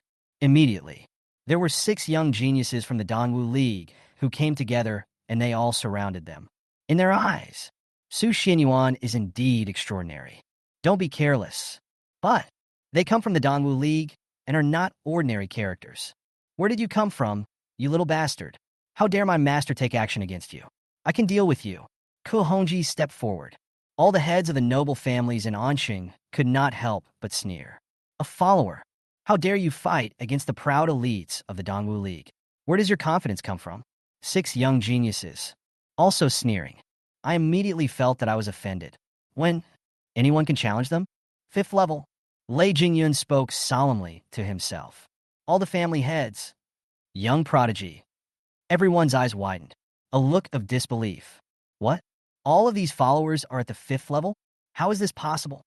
A 5th grade grandmaster. Which one of them is not among the top 50 on the Qilin list? So young. Not to mention that. Lei Jingyun's eyes were solemn. With Lu Luo Chaoyin's perception, Ke Hongji in front of him was probably not an ordinary 5th grade realm. The breath in the body, surging like a river. The torrent is surging. There was actually a hint that he was about to step half a foot into the 6th level. Such strength. He is definitely one of the top 5 people on the Kirin list. It's impossible to be unknown. You guys step back first. Lei Jingyun spoke. A group of young geniuses also realized that they were being too arrogant and quickly retreated behind Lei Jingyun. It feels unbelievable. Since when did such a young 5th grade grandmaster become so worthless? I can't believe it. He actually became an attendant.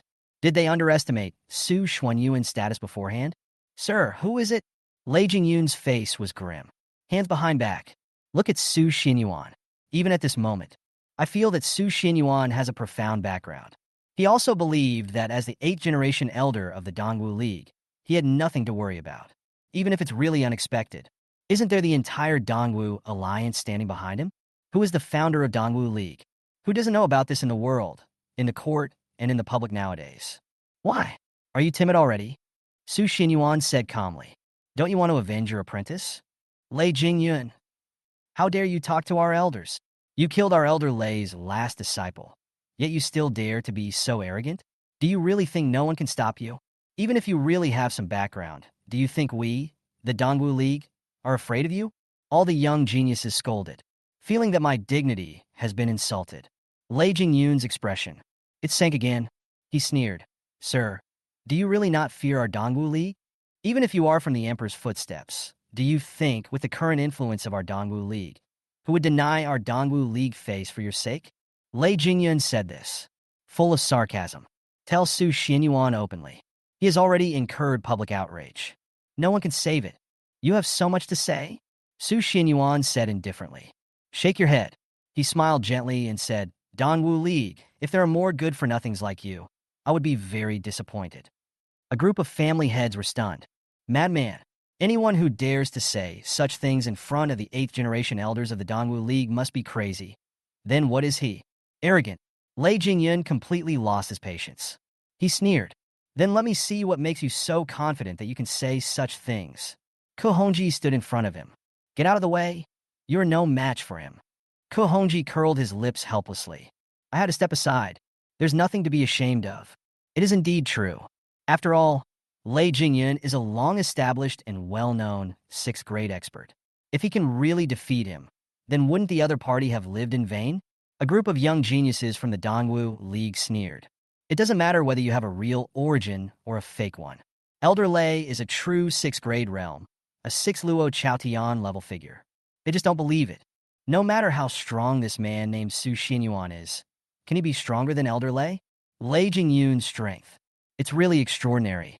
The true energy spread out from his body, like a surging river, unmatched. The whole person has an aura that is superior. All the trees around seem to be bent by the strong wind. It even broke directly.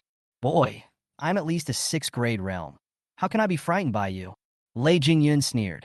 However, just as he took a step forward, ready to carry this unrivaled momentum and take down Su Xinyuan in one go. In an instant, as if he sensed something, all the pores on his body opened up and cold sweat broke out on his back. Boom! Before he could come to his senses, a huge golden figure, like a towering mountain, dozens of feet tall and filled with a sacred and inviolable aura, rose up from Su Xinyuan's body into the sky. It's like witnessing a miracle. So majestic. The aura is like the sky. The temperament is like a mountain. It illuminated the entire suburban mass grave. Even the bright moon in the sky. All seemed to fade. Nothing compares. Lei Jingyun's breath was like a tiny drop of water falling into the bottomless abyss. This moment, not even a shadow could be seen. Just like that, it's above everyone's heads.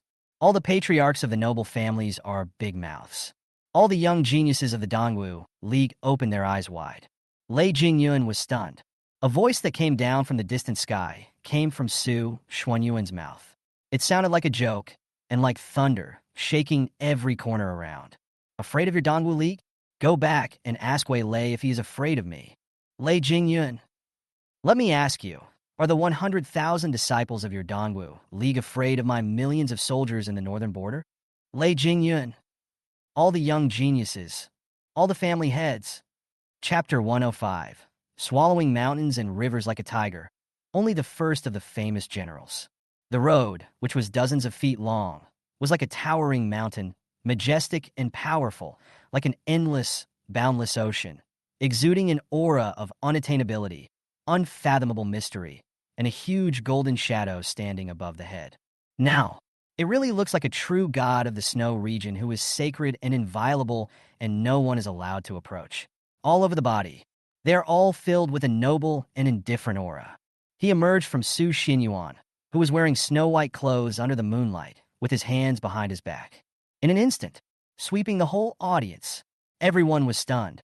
Their legs became weak, their hair stood on end, their limbs were cold, and their faces were dull with fear and disbelief. All the family heads of Anqing looked pale and collapsed to the ground. Although they're quite knowledgeable, well known in the martial arts world, with financial resources, one can hire powerful martial arts masters. But when have you ever seen such a scene? Is this a human? This is... Lei Jingyun's eyes were filled with horror. His face was pale, and he was sweating profusely. Every hair, and even every cell in his body was shaking wildly. Looking at the huge golden shadow standing above his head, I was almost scared to death. With his insight, how can I not recognize what this is? Above the 9th level, the real dragon turns into a human. The 10th level, the strongest among the gods, with an immortal golden body. Lei Jingyun's mind went blank. How is that possible? Less than 30 years old, a 10th grade realm? Is he dreaming? Today, the strongest among the younger generation in the martial arts world, the government and the public are the 3 new candidates for the Lord of the North. But he is only at the 8th level. Now, this realization actually raised his realm by 2 levels. Not to mention that the entire world is nowhere to be found. He was sure of it. Even among the disciples of the 8 sects in the world who sit on the golden summit of the towering mountains, none of them has reached such a height so far. He is already on par with the top 5 elder generation gods on the Qinglong list, standing at the same height. This is second. The most important thing is, what did he just hear? 1,000,000 soldiers from the north? This Su Xianyuan is from the northern border of Kunlun? Lei Jingyun realized it belatedly, and after savoring these words for a short period of time, his pupils shrank sharply, his mouth opened wide, his eyes widened, and he looked at Su Xianyuan with trembling eyes. An absurd and terrifying thought that made him faint. Following his unbelievable thoughts, the energy immediately surged throughout his limbs and bones, frightening Lei Jingyun so much that he became completely powerless and retreated repeatedly. This man, could it be that he is the Northern Emperor who has been missing for 5 years and has been tacitly acknowledged as dead by the martial arts world, the government, and the people of the empire? You are the Emperor of the Northern Territory? Lei Jingyun said in a trembling voice, his eyes looking as if he had seen a ghost. Hiss! The young geniuses of the Dongwu League and all the heads of the Anqing families who were still guessing about Su Xuanyuan's identity immediately widened their eyes, looked incredulous, and gasped. What? Su Xianyuan is the Emperor of the Northern Territory? Everyone was shocked. Thoughts in the mind. It trembled instantly. Su Xianyuan, is he the Emperor of the North? The white-clothed general who, 9 years ago, at the age of 20, dared to lead hundreds of men from the northern border, march 300 miles day and night, penetrate into the rear of 1,000,000 enemy troops, and almost single-handedly captured a first-ranked general of the Manhwa kingdom?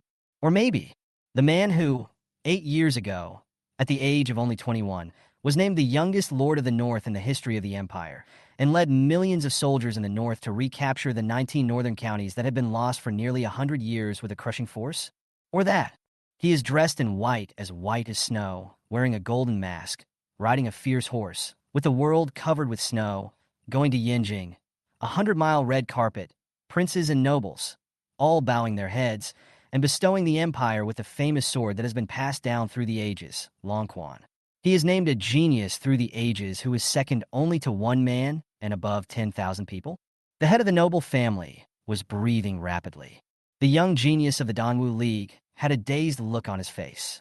The whole place was dead silent. Too many. There are so many legendary experiences belonging to the Emperor of the North. This man seemed to be born to be a legend. He was extremely handsome and unparalleled throughout the ages. In the 1,000-year history of the empire, no one could match him. Global celebrity. The Northern Emperor was ranked among the top 3, and the top leaders of various countries unanimously believed that as long as the Northern Emperor was there, no one would invade China, and no one would dare to go after this man. Compete on the battlefield. People do not know the King of the North. It's in vain to call yourself a hero. Lei Jingyun was speechless. To this day, I finally understood this sentence. Su Xianyuan put his hands behind his back, standing there quietly.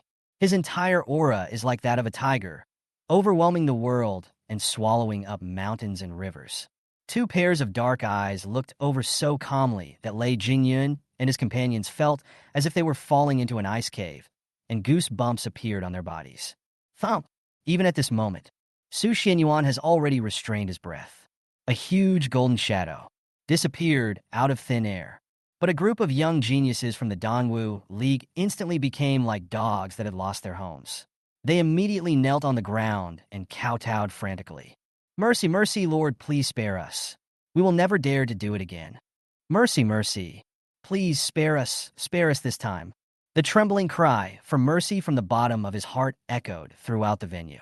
This group of young geniuses from the Dongwu League, I didn't even dare to raise my head. Mercy! Lei Jingyun seemed to want to say something, but stopped himself.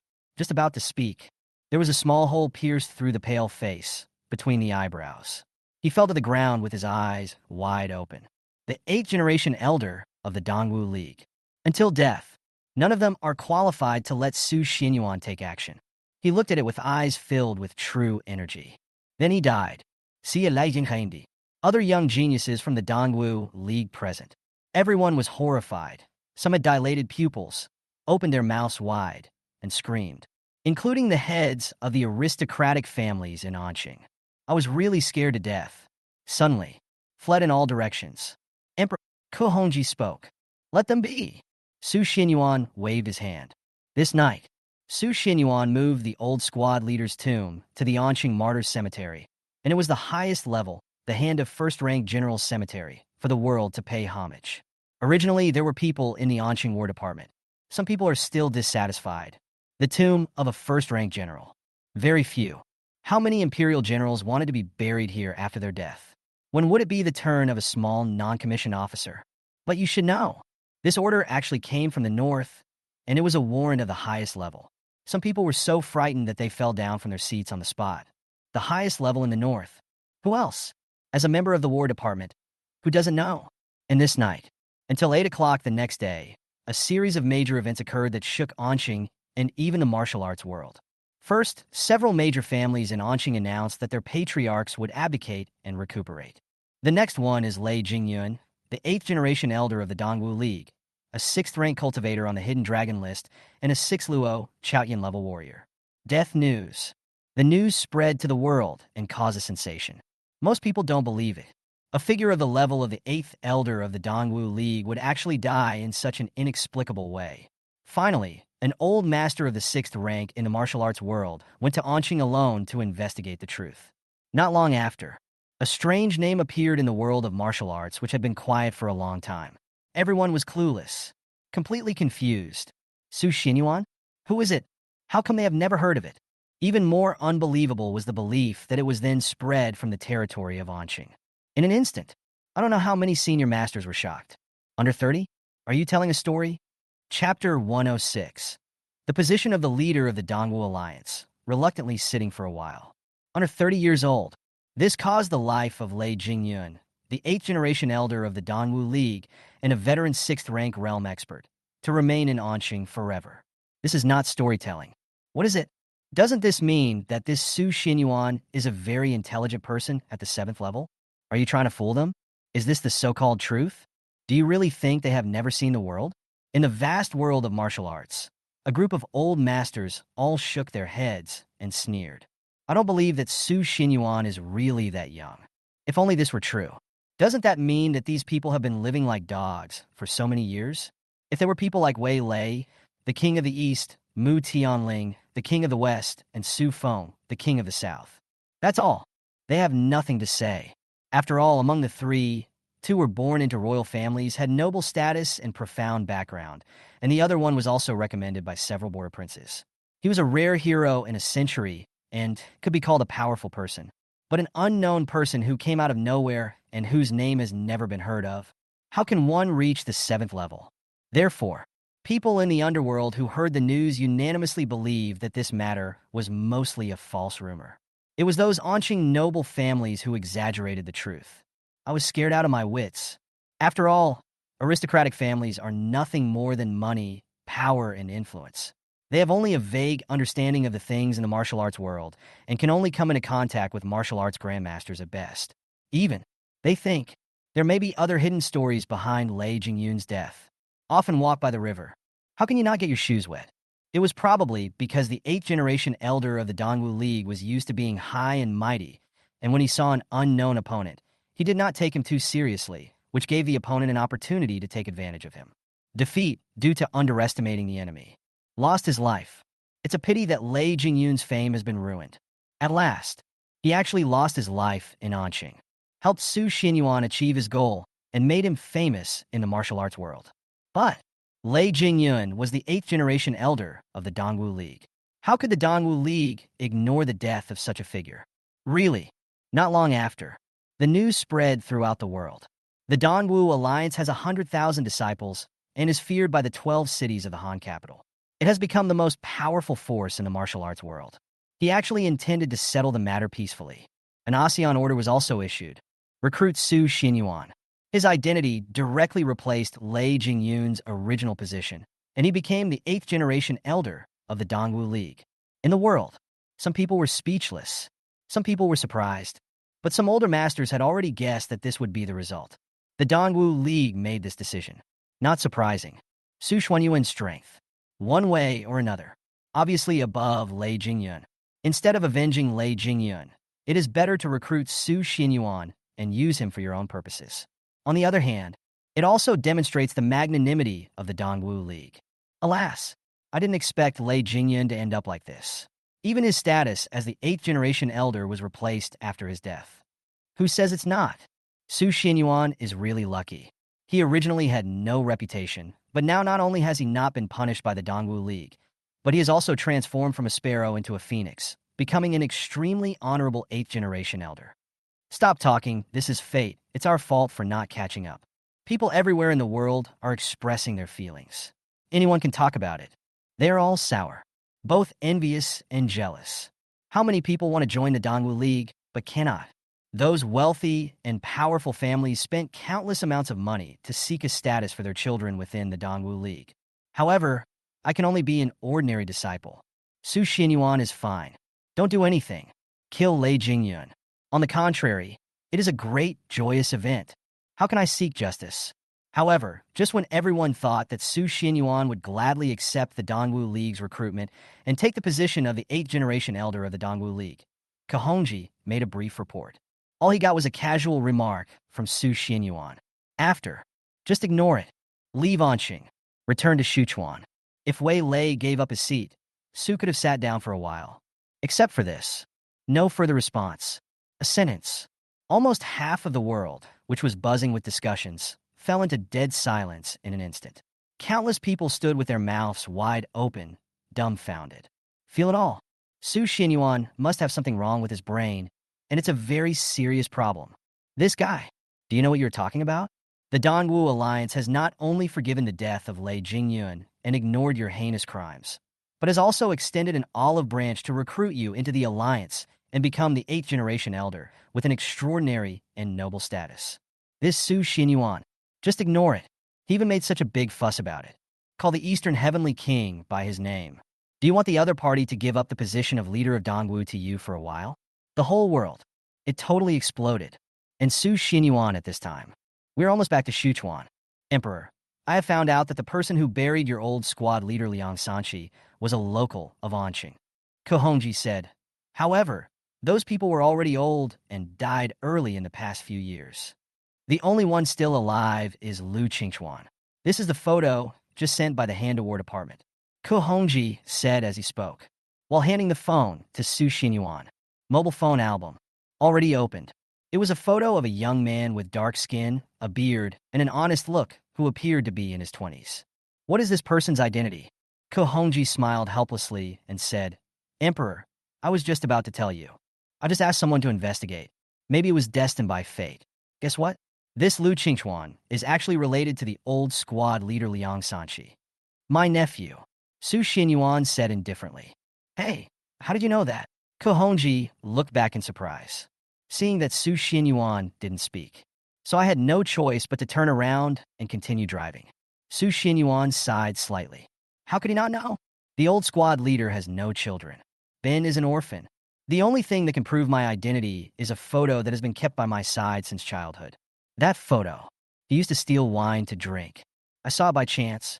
In the photo, there are only 2 people, one big and one small. From the younger one's brows, he could still vaguely recognize that it was the old squad leader. As for the other one, don't think too much. In that era, only family members would be willing to spend money to take a photo. Old squad leader. Su Xinyuan shook his head. That rough guy who has never felt the love of family and has no one to rely on. What a pity. The only closest relative in the world was right in front of him, but he was unaware of the person and did not recognize him. He really felt pity for the old squad leader. Su Xinyuan said calmly, What is this person's character like? He has a very good character. He only earns 3,000 yuan a month, but he often sends money to the welfare home as donations. Ko Hongji said helplessly. It's just that he has a stubborn temper. He originally had a job as a bodyguard for a noble family, but because he couldn't stand those young masters bullying good girls, he talked back a few times and was kicked out. After that, no one. That's enough. Ko Hongji didn't finish his words. He was interrupted by Su Xinyuan. Lightly said, pass on my order. Have him join the 1st Legion of the Northern Territory, register him, and send him to the Empire's Supreme Warfare Academy for further study. If possible, he will be promoted directly to Major. Ko Hongji was stunned. Soon. Nodded. Okay, I'll do it right away. The Empire's Supreme War Academy. Their Northern Frontier War Department, several Legion commanders, including him, the Left Guard, all came from there. You can imagine. Lu Qingchuan's future identity. Chapter 107. Building a bridge to heaven. Climbing up the ladder. The old squad leader Liang Sanchi. Life is bitter. He wandered around in the first half of his life and joined the army in the second half, serving for decades. The only thing that makes the old squad leader happy. Those are the 3 first-class war medals. The only regretful thing. I just couldn't find my relatives. Lu Qingchuan's father. It's the old squad leader, brother Liang Sanchi. In the early years, unfortunately died in a car accident. Before death, I can't stop thinking about it and want to find my brother. This person. There are too many regrets that cannot be made up for. All he could do now was to do his best to help his nephew, the old squad leader. As for the future, it all depends on Lu Qingchuan's own luck. The car quickly returned to Shuchuan. It's already 8 o'clock in the morning. When he returned, in order not to worry his Aunt Su Jin, he reported his safety in advance and told her that he would be back today. Hand of things. It's come to an end. It's time for him to return to Jinling. After all, there are still some important things and some important people waiting for him to do. Just when I was planning to go back to the Su family villa, my Aunt Su Jin called me. Hey, Xinyuan, are you back? What can I do for you? This time, Aunt Su Jin should be in the company. She called him suddenly, so she must have something to ask him. Xinyuan, you've been back for a few days, but your aunt hasn't asked you how your work is going. How about this? You just come to your aunt's company. There just happens to be a position for a department manager. Su Xinyuan was about to refuse. It was interrupted. Don't rush to refuse. Annie knows that you are used to life in the military camp. It is indeed abrupt to let you be the manager of this department, but you should also make plans for the future. Su Xinyuan didn't say anything. Now, you are the only man in the Su family. My aunt will leave this company to you in the future. You should do your best for the Su family. There is a project to discuss later, and my aunt has already arranged a location. Since you don't say anything, it's settled. The location is at Jinlan Tea House. Just come over. Su Jin didn't give Su Xinyuan any chance to refuse. After he finished speaking, he hung up the phone. Emperor, your aunt is also thinking about you. Please go and take a look.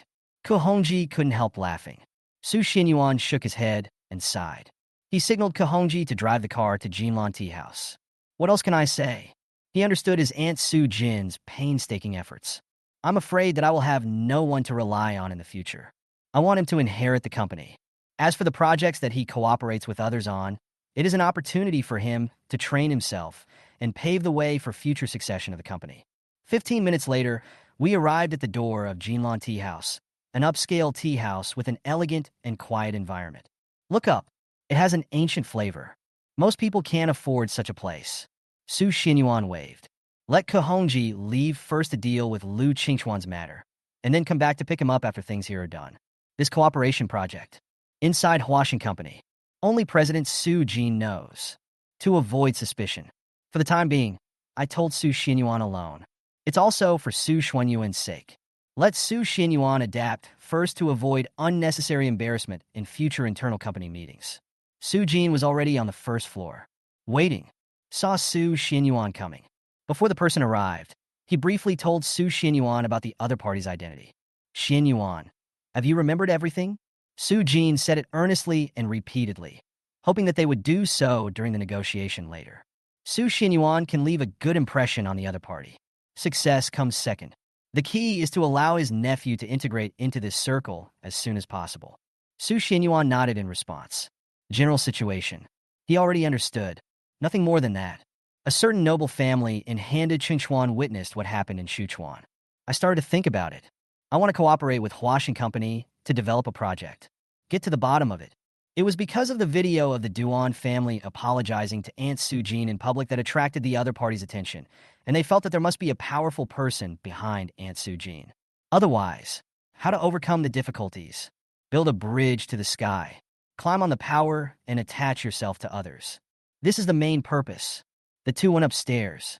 Under the guidance of the waiter, we came to the private room on the second floor, sat down and waited. Agreed time. It's 8:30 in the morning. Not long. At the stairs, there were sounds of footsteps coming up the stairs. 5 people came, a middle-aged man in an expensive suit. The other 4, both men and women, were about the same age as Su Xinyuan. The middle-aged man's name is Wang Yonghui. Just came over. He frowned. In a lukewarm tone, President Su, after all, the people you're working with at Huashan Company are from our Chengchuan Wang family. Why don't you bring a young man over to talk to us? Wang Yonghui sat down. What kind of lousy place is this? Are we going to talk here?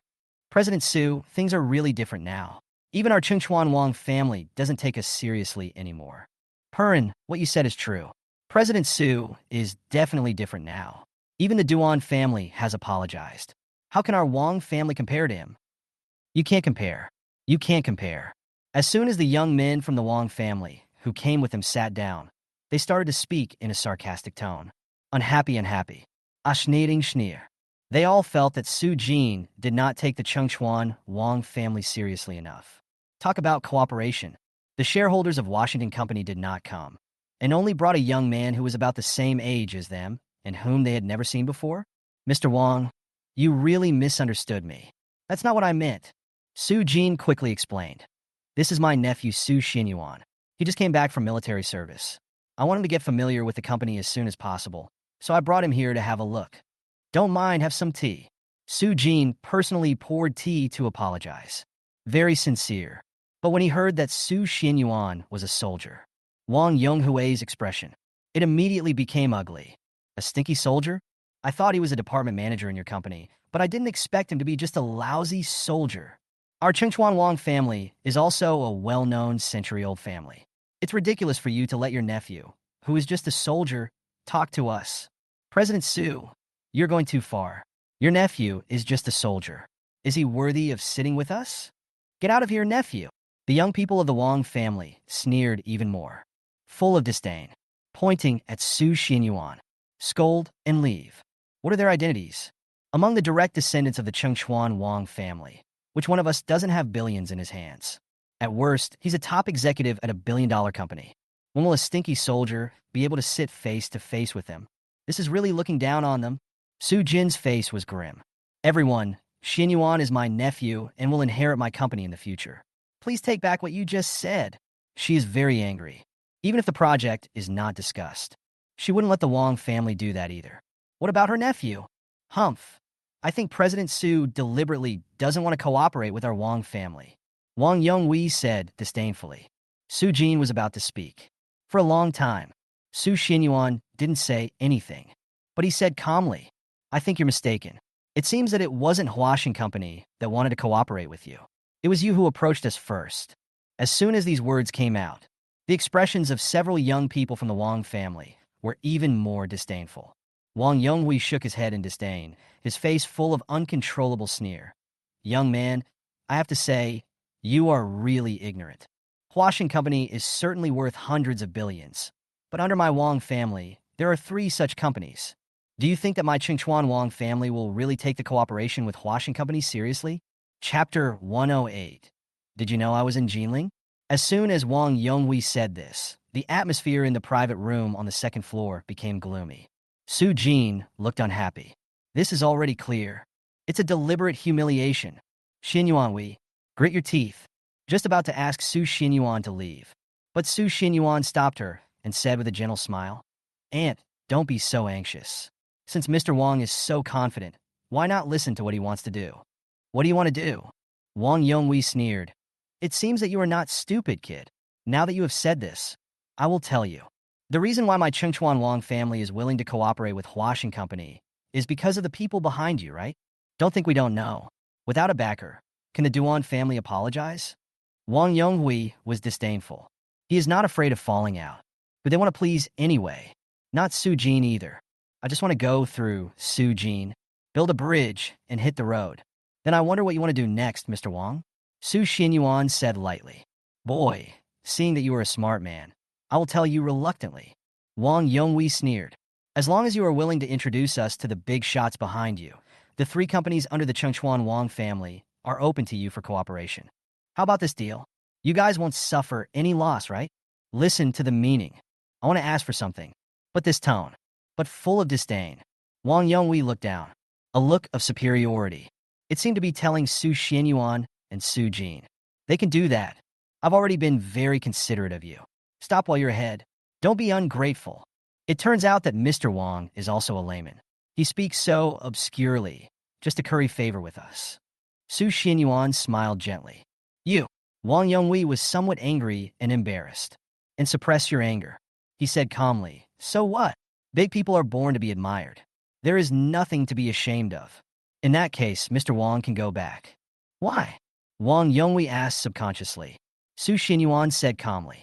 Because Su is the big shot that your Chengchuan Wang family wants to curry favor with. Is this reason enough?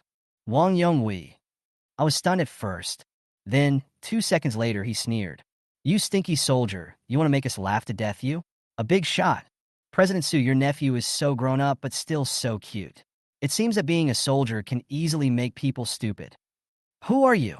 If you were a big shot, I would eat up this table today. The Wang family's group of young people sneered, full of sarcasm.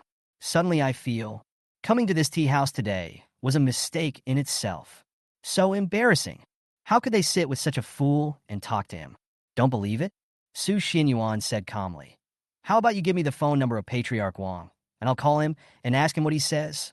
Hearing this, the young people of the Wang family, I was even more excited.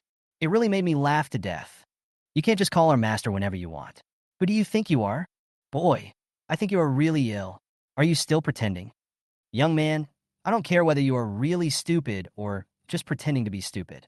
Wang Yonghui also had a look of disdain on his face. He was too lazy to even look at Su Xianyuan again and sneered. Our Wang family's patriarch is on his way here now. Young man, you'd better stop acting, or it will be difficult to end. Wang Yonghui's heart. Really helpless. After all, Su Jin is the president of Huaxing Company. What nephew? So stupid? Su Xuanyuan's eyes were calm. He took a sip of tea and stopped talking. Not long after, Wang Yonghui's phone rang. He immediately stood up and said, Master, here we come. Let's go down to greet you. And it's time for us to go. Su Xianyuan stood up, went downstairs. A black and stylish BMW luxury car was parked downstairs, and a middle-aged man walked out of it. The middle-aged man was wearing a suit and gold-rimmed glasses, and his temperament was slightly elegant. Wang Yonghui and a group of young people from the Wang family. Now, talking to the middle-aged man. Looks like a complaint. The middle-aged man's expression changed suddenly. Walked in. He just happened to bump into Su Xianyuan, who was coming down the stairs. Wang Yonghui et al. A sneer appeared on his face. Everyone was just there to watch the show. Looked over. However, the next moment, the scene that appeared before their eyes made them all open their eyes wide in shock. Just see, the head of the Wang family. The moment I saw Su Xianyuan. Humble attitude. A pilgrimage. He actually knelt down directly. Greetings, sir. Watching this scene, Wang Yonghui's mind went blank. He was very confused. The young men from the Wang family opened their mouths wide, also confused. The head of their Chengchuan Wang family, a man who controls the entire Chengchuan with one hand, is so respectful to Su Xianyuan. Their eyes, it must be an illusion. Life is full of coincidences. The so-called head of the Chengchuan Wang family. It was at that time that he met Wang Dishing in the Su family's ancestral home in Jinling with his 2 sons and a daughter. Yes, Wang Dishing treated Su Xianyuan like a god. However, Su Xianyuan didn't even look at him from beginning to end and walked out of Jinlan tea house with his Aunt Su Jin. Until you leave completely. Wang Dishing heaved a sigh of relief, his face covered in cold sweat, and stood up staggeringly. Wang Yonghui and a group of young people from the Wang family. He walked over quickly. Master, why are you kneeling down to this boy? Isn't he Su Jin's nephew? Wang Dishing's face was cold, looking at Wang Yonghui. Just Su Jin's nephew? I asked you to discuss cooperation with Su Jin, not to give orders. I think you are seeking death. From that person's reaction, how could he not see? It must be Wang Yonghui and others who have offended this person in some way. Unintentionally. Learn about Su Xinyuan. Came to Handu. And through relationships. I also learned about Su Jin, the president of Huaxing Company. It's this ant. He immediately went to work and asked someone to discuss cooperation with Huaxing Company. The purpose was to curry favor with Su Xinyuan. Who would have thought? Everything was ruined by Wang Yonghui and his gang of smart aleck guys. Wang Dushing's angry rebuke. Wang Yonghui was so scared that his body trembled. Shivering. Patriarch. Patriarch, Su Jin has made it clear. That boy just came back from military service. There's really nothing special about him. Did you make a mistake? A mistake. Wang Dushing sneered. Do you know who I met when I went to Jinling? Who? The Northern Territory Emperor, who has been missing for 5 years. It was dead silent. Wang Yonghui. The young people from the Wang family present. Then what is the connection with this Su Xinyuan? I've said this much. Don't you understand? Wang Yonghui's thoughts trembled. His pupils suddenly shrank, and he was completely frightened. Patriarch, Patriarch, you are not saying that this Su Xinyuan is. The reason you can still stand here and talk is all because of that ruthless person. Wang Desheng was extremely angry. Coldly said, from now on, you are no longer a member of the Wang family. Get out of here when you go back. The more Wang Desheng thought about it, the angrier he became. Originally, as long as I could establish a good relationship with Su Jin, the president of Huaxing Company, everything would be easy in the future. Results now. It's all over. He looked at the other young people in the Wang family. More angry. And you get out of the Wang family right now. The young people from the Wang family present. Wang Yonghui turned pale and collapsed to the ground. Petrification in general. His face was dull. After losing his royal identity, everything that others envied, including his noble status, vanished into thin air. Those young people from the Wang family. It's like losing one's parents. I'm about to cry. After going back, you have to get out of the Wang family and no longer be a member of the Chengchuan Wang family in this life. Someone asked. Even the reason. They can't reveal it. At this moment, just thinking about it, he fell from being a high and mighty descendant of the royal family, enjoying fine clothes and food, glory and wealth, to become an ordinary person. Wang Yonghui and this group of young people from the Wang family. I regret what I just did. Whole heart. They are all bleeding.